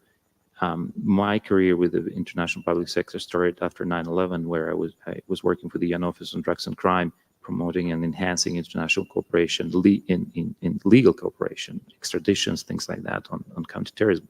And one interesting fact for me is the reason why I joined that particular branch was that even in the height of the Cold War, where parties could not agree to many things, the international community managed to pass 12 international instruments, treaties, and protocols outlining certain acts of international terrorism. So they managed to agree that regardless of your motivations, hijacking a plane is a bad thing. And they managed to maintain international cooperation and enforce those rules, and they came very handy after 9/11. So that's one. Two, to answer your question, I think there's now more and more sophisticated understanding among the private sector and the public sector. It started, as Michael said, how do you this is such a new domain. You didn't have the language. You didn't know what responsibility. Are you supervisor? Are you buying my services? What is your role of government vis-a-vis private sector in the cyberspace? But now I think there's much more sophisticated understanding. And later this year, I think this will be once again codified, hopefully, in the International Cybercrime Treaty. Now, there's this very, very political contentious discussion, but I think now everybody realizes to avoid those misunderstandings, who is responsible, how to react, what are the national responsibilities in protecting their own citizens. I think there has to be an international instrument that would codify that, and hopefully states will be able to agree to pass that in September. There's still a lot of work to be done, certainly, because it's a very politically motivated. Yeah, and I think, and I actually heard the term earlier today that I think is one of the problems in this space, which is standard of care. Like in the physical realm, like while we wouldn't expect the department store to be capable of stopping the international drug cartel, we would expect them to be able to prosecute shoplifters or to stop shoplifters, right? And part of our problem in cybersecurity is we really haven't defined what we expect companies to be able to do. What level of cybersecurity should we expect out of a private sector company? And I would say clearly what we should expect out of Flo's flower shop is going to be very different than what we expect out of Verizon, which is going to be different again than what we expect out of the US government. And I think that's part of the conversation that we need to really get to, which is actually defining what we expect out of our different organizations at different levels, different sizes. And we really haven't gotten down to that yet. And I think that's how we'll actually make some of the progress against that problem. Well, I live in Northern California near San Francisco, and I think the stores are leaving because they're not getting the help with stopping the shoplifters. So the physical world still has its problems too. Well, I don't know if either of you noticed, but we're operating this conference right next door to the World Economic Forum conference, and they put out a statement, I think, yesterday and said the #1 global risk for 2024 is misinformation and disinformation. I'm not sure what the difference is between those two words. I should have looked it up before this session, but I have a general understanding of the risk, having been the chief security officer at Facebook in the past. And that is something that we're thinking about a lot right now, because we believe that governments are getting involved in misinformation and disinformation in a very aggressive way. That it's a topic that I think a lot about, because I remember when I started at Facebook in 2008 and left in 2015, and we built out a big security organization and we thought about a lot of risks, but misinformation and disinformation back then was not something that anybody was talking about really until the 2016 election in the United States. And now we're all talking about it. And I was at a Ukraine-related event last night where everyone was speaking about a lot of the Ukrainians who were here all of a sudden found on certain social media platforms that they were getting a bunch of propaganda that they had never seen before because they were in a different place. And how do we even start to tackle what has been deemed the largest risk to the world? You want me to jump on that one first? Please. Yeah. So, I mean, I think this is an incredibly difficult topic, right, for anyone to deal with, because we, particularly for the United States, right, where we have resolutely made a dividing line between cybersecurity, the security of the information, versus the information itself, the information content. And this makes it particularly challenging for us because we've actually divided those into two different disciplines. And in many countries, they actually don't think of it that way. In fact, like the Russian term that they prefer to use is informatsiya bezopasnosti, information security. They don't even think about dividing it the way that we do. And I forget the Mandarin term for it, but it's a similar concept in Mandarin.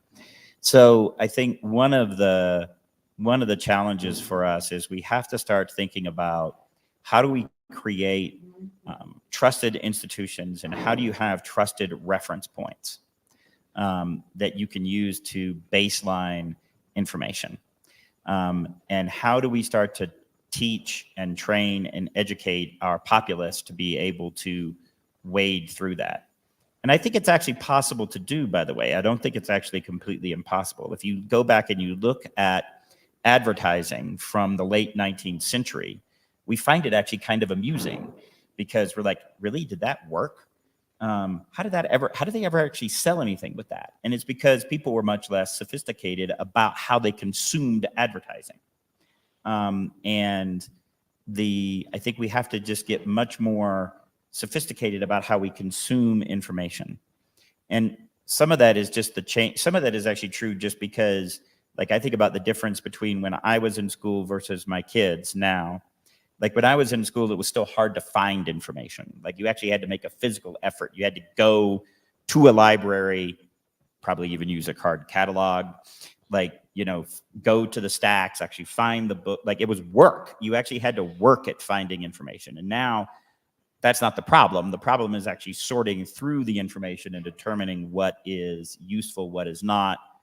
And those are skills that we're going to have to develop. And I think the issue is, can we manage the misinformation and disinformation until we as societies have actually built the capability to do that more organically? I'm curious, with your perspective, having worked here and helped with this conference next door, thinking about cybersecurity. It's fascinating to me that that was chosen as the topic of, the number one risk. What do you think is the goal in putting it out there like that right now? Well, and in the full disclosure, I had nothing to do in the past 2 or 3 years in agenda setting here, but I think it's just the way that risk report is being combined is through the number of surveys, also through the partners. A number of insurance and reinsurances are based there. So it's a lot of listening to the partners, a lot of collective wisdom that goes there. I would actually add also to your misinformation and disinformation, a couple of more terms completely confuse you: malinformation and no information. And what was the last one? No information. No information. In many parts of the world, we shouldn't forget there's like zero information, and that's still a big issue, right? And unlike and by the way, I did exactly the same. You go to a library and you look for a source, but unlike in different parts of the world, those parts that still have no information don't even have a library to go to. So. But I completely agree with Michael, is that I think people like to complain about this topic without necessarily realizing that they as individuals have a big responsibility. Somebody fools you in your private life, tells you lies. Whose fault it is? Is it your fault that you believe that person? Now, this is just more sophisticated, algorithmic driven, and with a big budget behind it, basically operations. But at the same time, some countries have sophisticated populations that have learned how to distinguish, and some other countries are still learning. Yeah, I see that.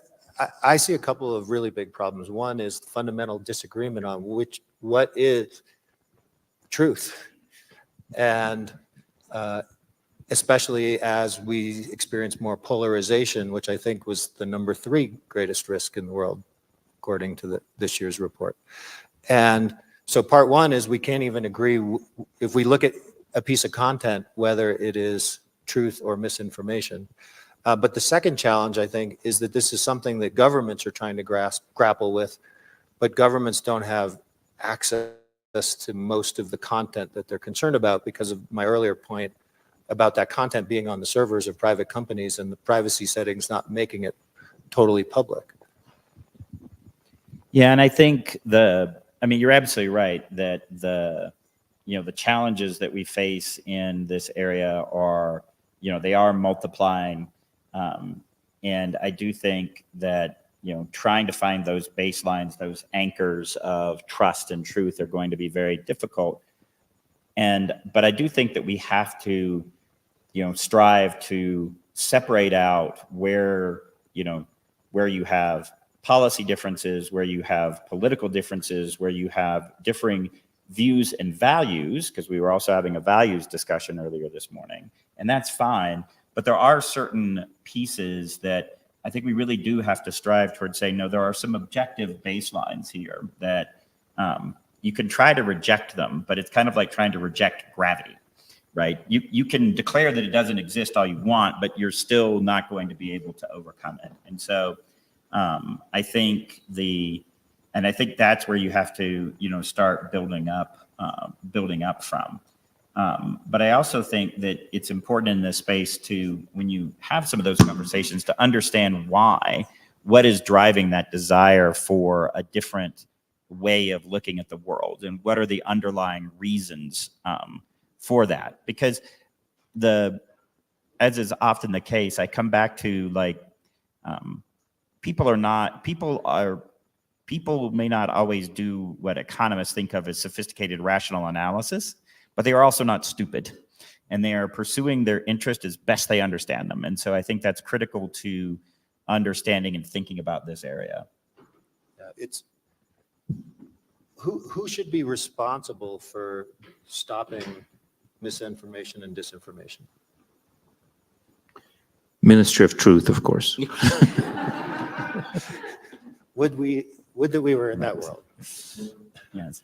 I mean, yes, there was, I think of the old Russian saying about, there's no, there were two major newspapers in the Soviet Union, Pravda and Izvestia, so the truth and the news, and the saying was, there's no truth in the news and no news in the truth, right? So I think, it is very difficult to, and I don't know that we can actually assign that responsibility to any one entity in every situation. I think that they're going to be different.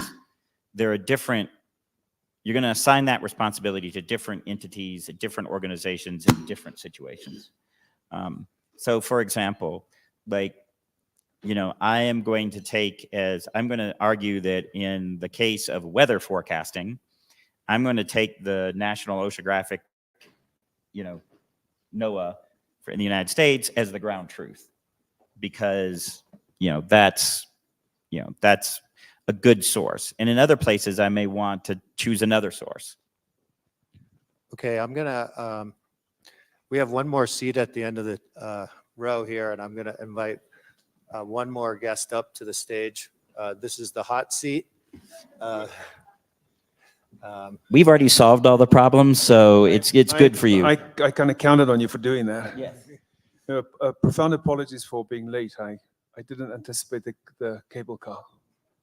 Yeah, so we each took a moment to introduce ourselves. So, and the topic for our conversation being cyber layered on top of global conflict.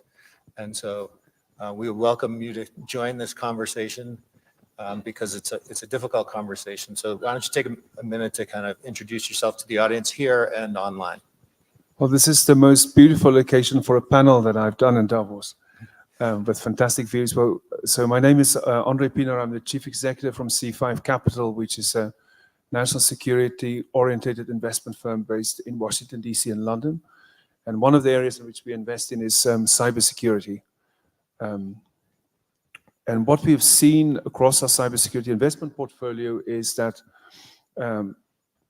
number one, there's an escalation in cyber attacks, particularly from nation-state adversaries worldwide. We had the first indications of that during COVID, when there was an almost 3,000% increase of cyber attacks on healthcare infrastructure worldwide, a great deal of that emanating out of Russia. And since the end of COVID, that pattern has continued. And so today, when you think about when an enterprise or an institution, a not-for-profit organization, or a government think about their cybersecurity, it's not just a threat from cyber criminals or from hacktivists. It's also a very serious threat from nation-state adversaries, which in many cases have vast and almost unlimited resources if they decide to target you. And in addition, we see an overlap often between cyber criminals, cyber organized crime, and state-sponsored cyber attacks. Russia, again, is the best example of this. Russia today earns in the range of $8.5 to $10 billion from cyber attacks on Western companies. Now, if you compare that, for example, to the proceeds of the total rough diamond trade, which is in the range of $8 billion, it's almost an industry bigger than the diamond industry worldwide. So cybersecurity is of critical importance going forward, and this is a really important subject and discussion. I'm going to stay with you for a minute or two because we moved the hot seat over to you. One of the things that we've been grappling with here on the stage is the World Economic Forum just put out a statement that the #1 global risk is misinformation and disinformation. And one of the hardest questions is who's responsible for stopping it. And in many areas of cybersecurity, it has been private investment that's funded the cybersecurity companies that we all rely on to help defend enterprises and governments. Do you see any kind of investment in startups that are fighting misinformation and disinformation? And I guess the second related question is, who's buying that product if they're building it? There's a very important overlap and growing overlap between cybersecurity and misinformation and disinformation. And often the same players who are responsible for cyber attacks are the perpetrators of disinformation and misinformation. Generative artificial intelligence, of course, have created new tools that enables both disinformation and misinformation, but also potentially enables better and automated verification. So this whole challenge of disinformation and misinformation has become a segment in the cybersecurity market. It's a new segment. We hosted a conference on it for the first time last year, bringing together not only cybersecurity companies, but also folks from the media and the journalistic community, folks from who are involved in election integrity and business, and of course government. If cybersecurity is a market that is about $190 billion market, I think this segment of the market is going to grow in importance, and it really touches on everything. It touches on the integrity of information. It touches on the integrity of identity, which is a foundational concept for cybersecurity. It touches on the integrity of our democracies and elections. It touches on reputation. It touches on how we make decisions and whether we have the right information to make decisions, particularly in a crisis situation. So I think this is going to be a very significant and important growth area for the future. All enterprise customers, all CISOs, all boards should factor disinformation and misinformation into their cybersecurity planning, the cybersecurity governance, and the cybersecurity spending. It's essential that chief executives and the board of companies get to grips with this as a new evolution in the cybersecurity threat market, because it can impact on their business and the future and the value of their business in so many ways. Yeah, I don't know, from like going back to your time in government, how would you think about trying to get private enterprises to start caring about doing something about misinformation and disinformation in particular? Well, I think you have to look at it from how does it tie into their main business operations, right? And we talk a lot about this in cybersecurity that, if you try to treat it as purely a technical issue that's off over here somewhere, that's run by Joe, who we don't ever actually want to talk to, we just keep him in a closet someplace, right? That's not going to work. You have to tie it to the business of whatever the organization is. And I think that's how we have to be thinking about it in the misinformation and disinformation space, right? That this is about how could this misinformation and disinformation negatively affect your business line, right? And that ultimately that businesses legitimate businesses operating have an interest in having that baseline of reliable information out there in order for them to actually conduct their business operations, whatever those operations are. And I think we have to do a much better job of making that explicit connection between the two. I mean, I will also note that in some ways, like, this is not a completely new problem. You know, there were, governments have been trying to do propaganda, and people have been fighting back against propaganda probably since Hammurabi. I mean, like, this has been around for a long time. And I think that we shouldn't treat it as something utterly new, that we have to also look at how we have tried to tackle some of these questions in the past. I agree with that idea that it's been around forever, but the fundamental challenge we face now is that the content is so much more like, everything is accessible to everybody, and most of the content is hosted by companies that don't have an economic interest in building huge teams to clean it up. That's right. And so how do we actually start to think about, as governments, how do you incentivize those teams? How do you incentivize those companies to have an economic interest in that? And how do we actually think about changing some of the laws and policies to, favor, trying to seek that baseline, that anchor of trust and truth?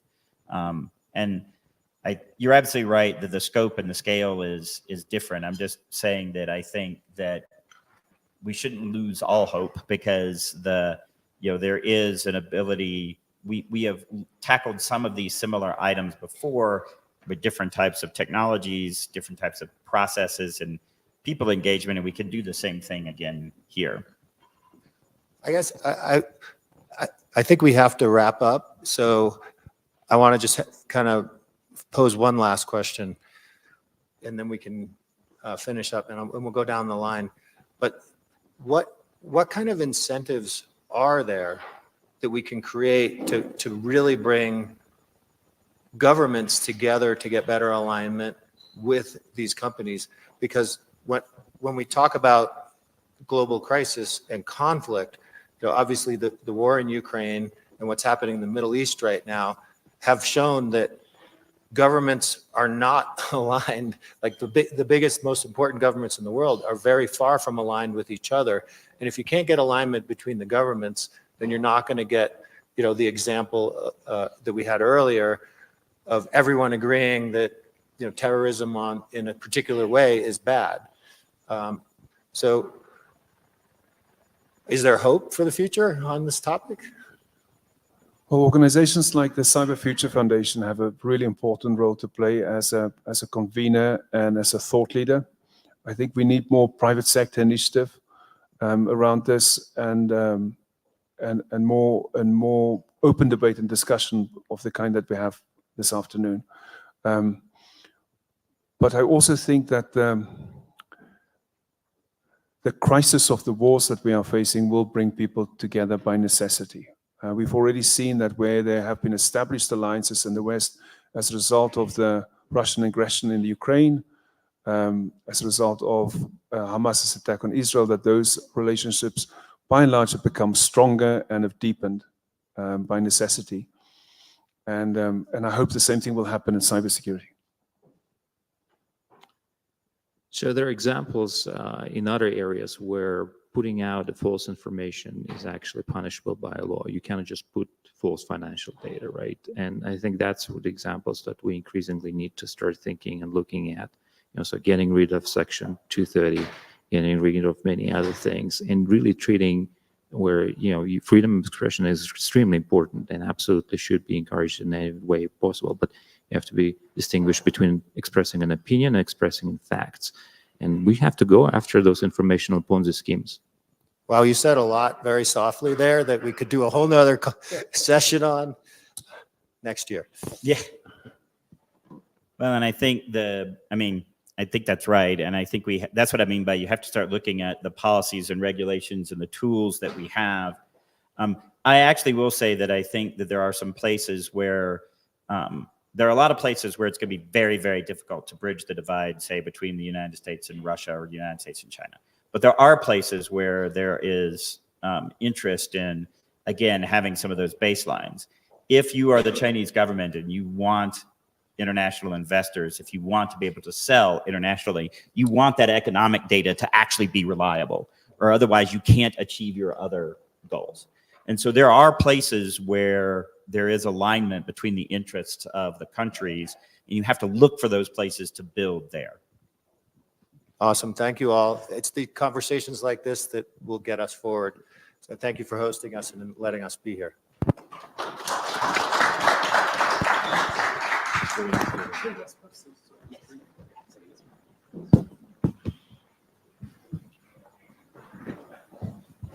All right, thank you. Thank you. That was probably one of the most impactful panels in terms of the real work done. I know each of you are involved. I don't know how many hands will go up if you just say how are you involved in supporting Ukraine and now the other conflicts extending around the world. Some of them are right in this community, so thank you. Well, in the next 25 minutes, we'll try to do this quick because I know we got to wrap up this one. I would love to welcome Akhilesh Tuteja. Akhilesh and I have had very interesting discussions for a long time about doing something together, and actually it's coming up to be true. The first proof is that he's here, okay? Usually running around Promenade. Maybe take a seat and we have a quick chat about, I'll say 3 things. One, right? 2023 has been very interesting to say the least. When we left Davos last year, you were my last party. Oh. And wrapping that up and going home, never thought how it would be, right? You got an escalated war, then you got additional frontiers coming up, Ukraine and then now Israel, Hamas, and then generative AI becoming the technology frontier. So Akhilesh, how you wrap up or how you summarize last year? Okay, that's a hard one. Of course, with the introduction, please. Not much of an introduction. I work for KPMG, responsible for trying to help hopefully my paying clients and not so well paying clients to stay safe and protected in the digital world. So that's my job. I think all of us who are in the cyber world live it with a purpose. So I think I do have a purpose in making sure that despite the bad actors, we try and come out winners. So that's a job which I try and do along with the wonderful team I do. Well, thank you so much for having me here. I couldn't be more excited about being here because, as somebody also mentioned, that there is no better venue in the whole of Davos. It can be a distraction too, right? So getting people in once they're out is very difficult. That's true. I think this is maybe you should just have a some sort of lock mechanism. But yeah, it's definitely so. Thank you so much. I think this is wonderful. Summarizing 23 could be relatively hard because you talked about the conflicts, its opportunities, its many things. But if Davos happens to be a reflection of what happened and what's likely to come, I would say amongst everything else, AI seems to have painted more walls than I had imagined. But having said that, I think the conversation on AI in my mind tend to be very either disillusional or incremental. Let me just tell you what I mean by that. I wasn't here in Davos when internet was born. So I don't know how did they talk about internet. But I'm here in Davos when generative AI is born. And I think the conversations are a lot more incremental than transformational. I'm sure we didn't see the birth of Amazon as a company or many other company unless we looked at internet as a transformational force. And we won't see the birth of another big transformational story unless we look generative AI as a truly transformational. So the first thing I'm saying, lots of AI, but very incremental AI. That's first. The second one is I think the odds continue to go in the favor of bad actors, especially with the growth of technology. So as we always say that, technology can be used for good purpose as well as bad purposes, depending upon who's using it. Like saying a gun can be good to protect the country or it could be bad to hurt anybody else. Now, the problem is that with this, technologies are moving fast enough for us to not catch up with as a human evolution. So for example, as much as I use generative AI to save the world, I think the bad guys use the same generative AI to hurt the world.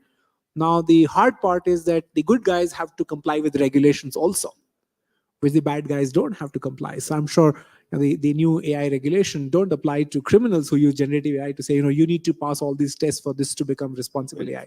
So I think that's my second big takeaway. So I think, by those two itself, if you think AI not only changing the way we are, creating, but also defending, right? And the AI, in fact, we had a fantastic AI panel this morning with several really diverse people coming in. But I think the biggest issue was, how about the safety and the security going kind of hand in hand and being responsible about what we build and what we secure? So I have three challenges to all of us, including me and the people who are cybersecurity professionals helping the good guys. The first one is that we tend to do more of the same more than we think we do. So if you look at the investments the corporations are making in cybersecurity, they are continuing to going in the areas which are easy to deal with than the one which are hard to deal with. So example, I see more technology to protect technology, but I see less investment in protecting the human side of it. And we all know that it's easier to hack a human than to hack a computer. So I think that's the first, that we continue to do more of the same, which is the easier than what we do the thing. Second challenge which I have for the people who are protecting is that there's a world out there which is building technology for the sake of technology. And I'll tell you what I mean by that. I was doing a conference and I asked people saying that, show me your hand if you would like to have a button in your email system. You wrote 3 bullet points and it made a nice email which everybody can admire. And people said, yes, we need that button. And I said that, show your other hand if you want a button when you receive a long email and you need 3 bullet points out of it. And I think the as many number of hands went up then as well. So basically, there's a lot of AI for the sake of AI which is being applied. And I will, without being misunderstood, I think I used to say many years ago when I was in school, necessity was mother of invention. We invented something because we needed it. Now, a few years ago, possibility was mother of invention, which is basically just because it's possible, let's do it. And now I say that the investor is the mother of invention. Just because somebody's got money, say, go create a problem which doesn't exist and find a solution. So there's a lot of, so that's the second part. The first one is where maybe desperation is father of invention. Fathers are generally more desperate than mothers. So sorry, being a wrong comment. So that's the second point. So first one is that, we are doing the easy part more than what you're doing the hard part. The second one is that we are putting a lot of, which creates more digital threat landscape than what is. And then the third one is that we are not solving the cyber problem with what I call then through an uncommon combination. We are not bringing in, for example, today to deal with bad actors, you need as much technology as business knowledge, as interpersonal, psychoprofiling, data analytics, all of that.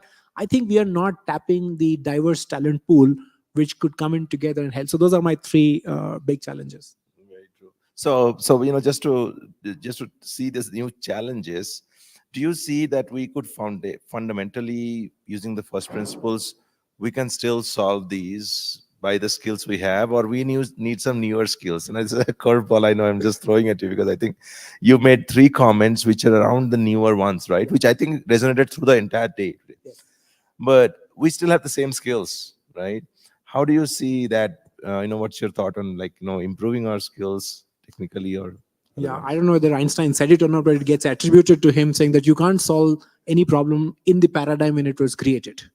So if a problem is created in one paradigm, you need another paradigm to solve it. And therefore, I think the problem which exists, we can't solve within the same skill pool for sure. So either we reskill, upskill ourselves, or I think we bring different skill sets. So that's the short answer.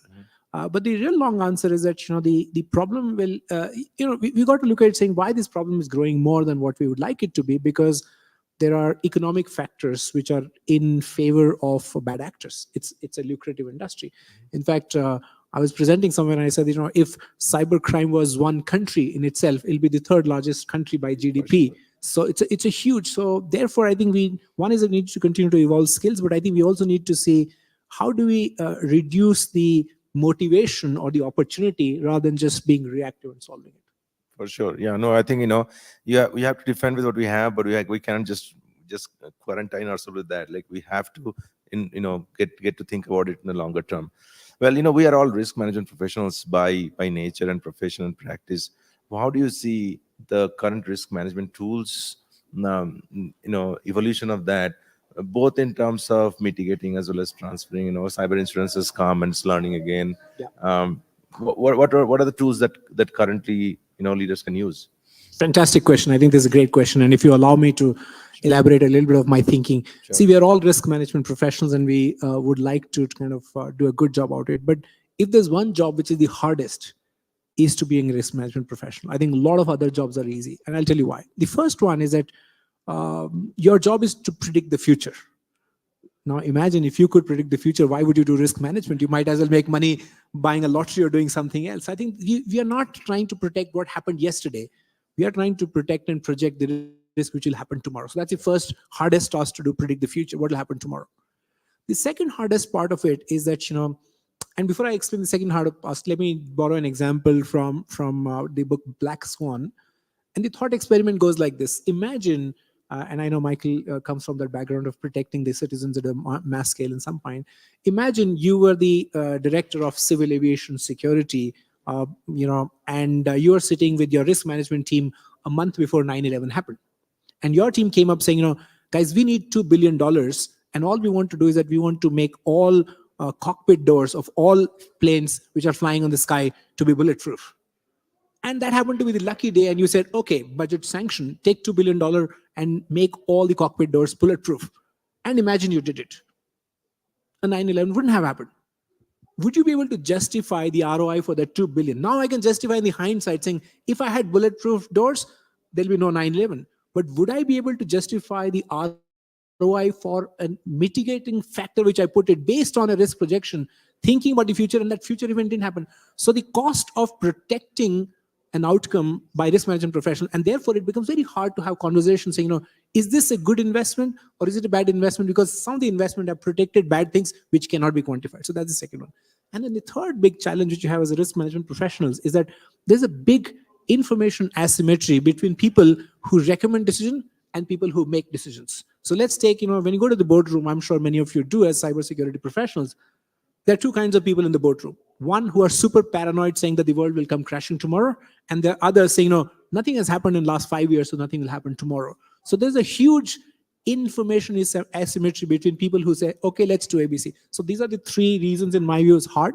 But I'm a super hopeful thing. I think the world is getting better in terms of information asymmetry going away a little bit more. The boards are becoming more and more smarter. There is an ability for us to now, with a relative level of confidence, project the value of loss. And therefore, I think, so my story is that, let's invest more into the quantifying the cyber risk and do it in a more objective manner. And that's how people will trust, and not because we're telling that there's a doomsday and therefore let's do more about it. That's great. And unfortunately, we have some of those, professionals and experts here. Even I think this is to be continued. One word that resonated through the entire day is hope, right? Because without hope, there is no future, and without future, there is no, nothing that we have today is important. So, talking about the next journey that we have, 2024. Where do you see what do you want to see done? So I first of all agree that hope is important. We all live, and I think we in God we trust, and I think that's how the hope story is very, very important for us to kind of latch onto. I'll tell you what we should do in 24, and then hopefully I'll tell you what potentially will get achieved.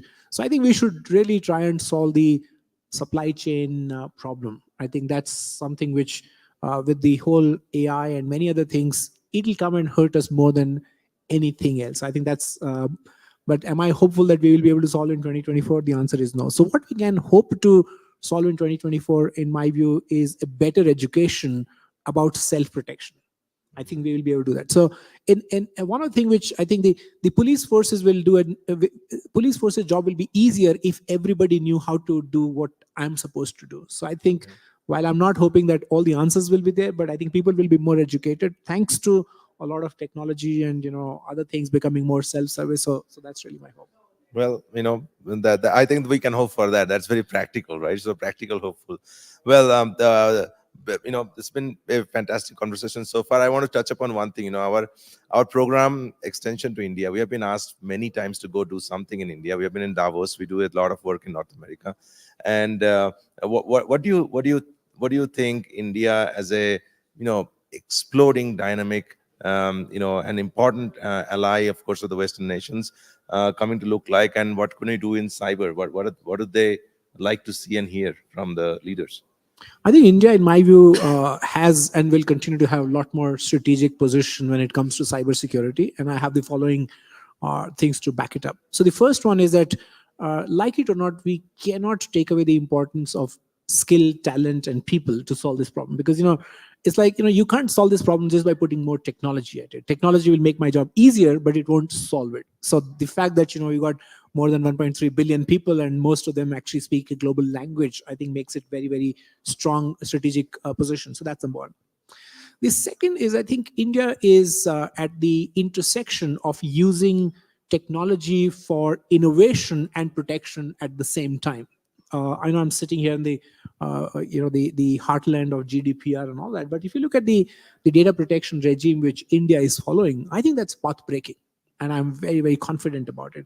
If I were to just kind of, and I know it can become controversial, but I think it kind of tries to do a big balance between innovation and protection, and I think that gives me hope that there is a very different level of thinking when it comes. And then the third one is that I think India has played a role in building a lot of global solutions in the last few years, and therefore it's not building India for India. I think it's building India for the world. That's why India is strategically important. The other reason India is also strategically important for the rest of the world to protect India, because if you have a nation where there is, when people have, just for you to know, there are more people who own a smartphone than those who brush their teeth every day. So when you have a population which is so much connected all the time and may not have, if I'm giving the comparison of cell phones and toothbrush, they know how to use a cell phone, they may not know how to keep personal hygiene. So imagine if you're in your company, somebody knew how to use technology but didn't know how to protect it, will be a dangerous thing. So you have to look at India to uplift its game also in terms of the cyber hygiene at all levels. So therefore, I think it's a two-way strategic partnership. Well, absolutely. So and for all that reason, our next event coming up in 60 days is going to be in India. We are doing a very quick test, program. So it's Cyber Future Forum in New Delhi. 18th is we're welcoming guests to come over, and probably about 20, 30, different countries, but about 50 invited guests. I'm sure, on the host side, we'll have good support. Lovely. So 18th coming in, 19th we'll do a little bit of tourism, go to Taj Mahal. 20th we're going to do the discourse and dialogue, just probably something like this. And then 21st we're going to debrief. And then 21st evening we're going to depart to the different other hubs. Like there is Mumbai, Bangalore, you got Hyderabad. I want to go back to my hometown, Bhubaneswar. That's coming up as a up and coming tier 2, but Yes, great manufacturing city, and I'm sure your investments there. So looking forward to it. This is just for us to start. We have got some really great encouraging welcome to that, and great community there, like leaders like Akhilesh. There are several others there, and I'm sure many of you, if you can make it, book your schedule for 18th to 21st in New Delhi. Okay. And Akhilesh, it's been a pleasure talking to you. Thank you for coming up. I know you've been running around, and like 1 minute. Give every round of applause for Akhilesh. Thank you so much. Well, don't go anywhere. We're going to wrap up now, and the wrap up comes with a really, kind of interesting announcement that we've been hoping for. Who's announcing, and why is he not here? Okay, all right, there you go. Tom, my friend, come up here. We'll do a couple of announcements. And I think this will probably be very historic in the sense that Tom's been working on the quantum security for securing quantum for so long that finally before it was cool, and then we did cyber before it was cool, so it's kind of related. So I'll let Tom not steal the thunder. Let Tom and share his announcement. Of course, make an introduction. I think there are a few folks that may not know you. I just assume everybody knows Tom. Well, thank you, Val. I've been a long time supporter of what you're doing with the CFF. I looked at the agenda today and saw the people that you had speaking. I was sorry I had to miss it. But today is historic for, I believe, the world. One of the big threats that we face, and I heard one of the speakers talk about looking forward and not just focusing on the past. That's my role now at Accenture. I'm in charge of emerging technology security. So looking at AI security and 5G security and quantum security and space security, all the things that aren't here yet, that aren't on the CISO's top 10 list. It's not ransomware, but it is vitally important. And in some of these areas like quantum security, it's a huge issue that the world, the CISOs and the executives need to wake up to today. So what we've put together, we've been working over the past year, we put together something called the Quantum Security Maturity Index, and we're announcing it right now. We're making it available for free, making it available around the world to any enterprise that wants to have a little bit of guidance in terms of their quantum security journey. Sometime over the rest of this decade, every organization you work for or with is going to have to go through these same steps. And so what we did is we put together a scale so that a board member who may not be a quantum scientist can say, hey, I see we're a bank, and the banking sector is always at quantum security index level 1 for this year. And how come we're at 0? What does it take to get to 1? And so without knowing all the intricacies, we'll be able to open up budgets, open up governance, open up guidance, and really move the world forward. What we're talking about is solving a problem that is worse than ransomware today. Ransomware could steal your stuff. Maybe you pay, maybe you don't. But if you lose trust in your encryption, all the encryption that moves all the communications around the world, every click that you do, if you lose trust in that because someone's invented a quantum computer that can do the math that we thought would never be broken, now it can do the math in seconds instead of thousands of lifetimes. If you don't fix that, if you don't change over to a different algorithm now, before your adversaries can destroy that, you're going to be in real trouble. Entire sectors could go down. And the fix is really easy. The fix has already been figured out. It's available by NIST. It's a new algorithm that uses a different kind of math that isn't susceptible to a quantum computer. It's not magic. It's not science fiction. The problem is people have short memories. And I don't know if anybody else has been around in this business. I guess it's a few people I see that have been around for as long as I have. But I remember when the data encryption standard was no longer viable. And we came up with the advanced encryption standard. And it took about 10 years to come up and agree on what the new algorithm was. And then what happened? It took about another 10 years to get every enterprise in the world to pull out their old chips and put in the new ones. That problem, think about how you're going to do that now with the RSA algorithm and how embedded that is into every click and dollar and everything you do. It's going to take a long time. So we need people to understand the risk, to start their journey now. That's why we made the Quantum Security Maturity Index available to anyone. You can find out more information at accenture.com/quantum, and then just click on that. We've built a beautiful 5-minute explainer video that you can use to both understand what we're talking about, but also to show it to your board, to show it to your executives. It does not require a degree in anything. It talks about things that everybody understands. It makes it accessible, but it also lays out that they need to start now. That's why I'm thrilled to come up here with my good friend Val and the CFF team, because you guys get this more so than the people down the hill. I've been on this all day long to blank stares. But I'm thrilled to be working with you. And this is the start. We've worked on this with a couple other big companies like MasterCard and Microsoft and Deutsche Bank and some others that have just sort of agreed on there's going to be 5 steps, and then there's going to be 5 sub-steps within each one. And we've got that agreed to, but now it's really open for everybody and it can be self-guided. We're providing a secretariat, but beyond that, this is an open opportunity for anybody that wants to get quantum safe. Well, you know what? Quantum is not far away. I think as much as we thought cloud's going to be far away, 10 years is nothing. And now, whatever have been done in 10 years, now it can be done compressed time in 3-5 years. And I think today we talked about that, like how do you look up and plan for the next, even 3 years, right?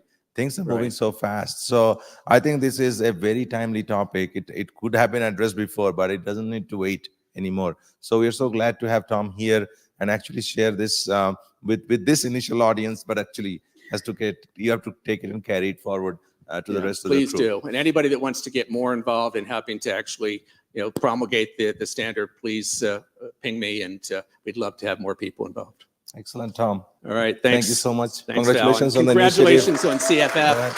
Awesome. So, all right. So no, this is great. I think we had such a great, amazing entire day. And for you, I know some of you started like very early, 5 o'clock wake up, 7 o'clock shuttle ride, and coming all the way up here. I'm going to pull one of my favorite persons here, because she's the latest addition to the board, and I will pull where's Andrea right there. Come on up here. So Andrea has served us, relentlessly for the last 5 years. So this is like literally a kind of transfer of that care, and this is like, and if you saw the discussions that we have through the day, starting from the evolving role of the CISOs to the values-based discussions that we need to have that Mandeep helped us facilitate, the discussion that we had, and swing from that, the responsible secure AI. Then we talked about the critical infrastructure security around healthcare, the securing the supply chain, and adding, taking all of that and actually defending people who really need it. We talked about Ukraine, and now the expanding frontiers, other places, Israel, Hamas conflict that you can see. Unfortunately, the poor people always get, hurt. So as cybersecurity professionals, we cannot do this without good conscience, good trust, and good faith. So this is what the two leaders here represent, and I'm so much fortunate and blessed to have them. Where's Catherine? Catherine, Leah. Oh, my eyesight is now gone along with my voice. So thank you, Catherine. Should thank Catherine for all the hard work she has done. Really. And I told you as we kicked off that this year I had so much travel packed before this and work that but I was really relaxed. Daniel, thank you for all the help to put this together, and all the support that you did provide to bring a lot diverse voices into this. A couple of announcements from our side. I think the most one of the key timing of Denise joining us is the real coming of fruition of the Healthcare Cybersecurity Innovation Institute. Okay, David Guffrey is not here. He's been a relentless champion for that. I hope that in the next 3 months, you can actually, by the time we go to India, we can actually talk about the first basement level work that we do with Mass General Brigham in putting together the first ever Cybersecurity Innovation Institute, where vendors, suppliers, doctors, all of them work together. Really, for those listening in later or now, really thankful for Mass General Brigham leadership for giving us that location. Still in discussions, of course, I have to say that, but really, phenomenal work. The second one is the generally acceptable cybersecurity principles. I wish Charles was here, but Charles and several of our friends led this 3-tier initiative. Charles just announced what does good cyber look like. So look it up. I think it would be already publicly available today. If not, we'll make an announcement through the week for that. The second one is a letter to the regulators that we wrote collectively, about 34 or 5 CISOs along with 200 teammate CISO village members. The third one is potentially CFF's responsibility. There are 2 articles that are out there that puts my personal thesis out there that we need to have a similar structure for professions of practice, just like we have for accounting, for lawyers, for medical professionals. We cannot just be figuring it out, and our leaders who are supposed to actually defend and actually work for businesses and securing them are going to be dealing with public lawsuits, right? And we saw what happened with Joe for the last 2.5 years, 3 years. You may or may not agree. I know people are on the fence, but we have seen Joe work for year after year after year, and what a great human being he has been. And now he's showing what he has done and putting this into work at you, friends of Ukraine. I do have my mentor here, Robert, and my great friend Heather. So I have to acknowledge their presence. This is one reason why we are here. Robert actually encouraged me to, Val, if you want to do something, this is the place and time. So we chose to come to Davos, just first time trying to figure out. And then he was the first sponsor for this CFF event in Davos. So thank you for being there. This would not have been possible if Robert didn't encourage not only me. I think a lot of you who have been in this industry are because of Robert. So thank you, sir. Along with that, I would like to share that our programming this year is going to be really, we haven't really completely put the bow on it, but there's a reason Mark Weatherford is here. We are working on our annual summit to be in Colorado Springs. We had this fantastic discussion with the team, and I'm so glad, Mark, you could come up here, actually see the community in action. The National Cybersecurity Center, the Space ISAC, the Air Force Training Academy, all of this critical national infrastructure is right there. So we can't wait to go there. I'm sure there's the excitement will be on both sides. So that's our annual summit. We're trying to finalize the dates. I think October is probably going to be where we're landing. We don't like October because we like October, by the way. We like it so much that all of us are booked in, right? So we try to do it September, but looks like we're in October. So those three events, and as we walk out of the door, this place is booked for next year. So who's coming back next year? All right, good deal. No, love to see you and more new faces adding to this conversation. This year has been a great start. I think the hope word has been resonating with me personally so much, and just I see around the room with the number of people who have been involved on a daily basis with the work that we do, I cannot thank you enough. So on behalf of our esteemed board here and our friends who couldn't join, and those friends that are not able to make it, it's very hard for me to do this without two people, Dave Marwell and Harold Collum. If you have seen the first 3 years, Harold has been on my side for the last 10 years. And it is very hard for me to even close with this, saying that we've come to terms that he'll be on this earth for a few days. Okay? And for those who know, he's been dealing with prostate cancer for the last 4 years. He's been going up and down. And as much as I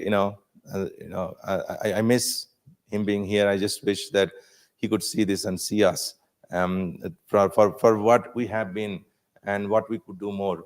Same with Dave. Is extremely busy, building one after the other practices. He's with USA, so track him down and probably free up some time. And Jason Wittig probably can take some of that work. But fantastic team.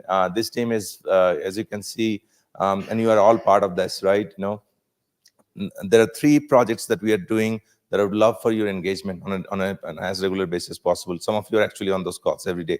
The responsible secure AI for future. I think we have to get on that, right? And it's not one organization or one person. It has to be a collective gathering. And from a CFF standpoint, we are working more and more on actually doing the work. As you know, events are one part, and I would love to spend more time on partner events than just 2 events, but can't miss this gathering here. So please participate as actively as you can and bring in more folks. Again, we'll see you as quickly as we can for the next one. Hope your rest of the stay in Davos is fruitful and productive. Please take it from me. Last year, I almost went back real sick, so don't do that. Pace yourself. And enjoy the rest of the day. This is beautiful. Yesterday was a little bit of bad Davos weather, but it is beautiful out there. So enjoy the rest of the trip. For those going back tomorrow, please go back safe and spread the word. This is such a great community. I shared this morning with Mandeep that this is the value that that brings me back here is commitment. We are committed to advancing our profession, and we'll do it everywhere, and we'll do it with you and do it with the ones that are carrying it forward well out in this room. So thank you so much for coming. Thank you to our sponsors, Balbec Street. Thank you for the job. CompTIA, Gordon's done a phenomenal job for supporting us through. And thank you for all the partners that have made this thing successful. So thank you. Have a great enjoyment.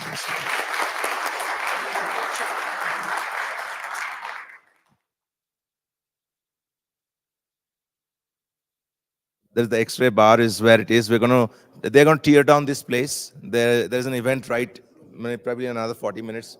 They have another event. So thank you. I'll see you around.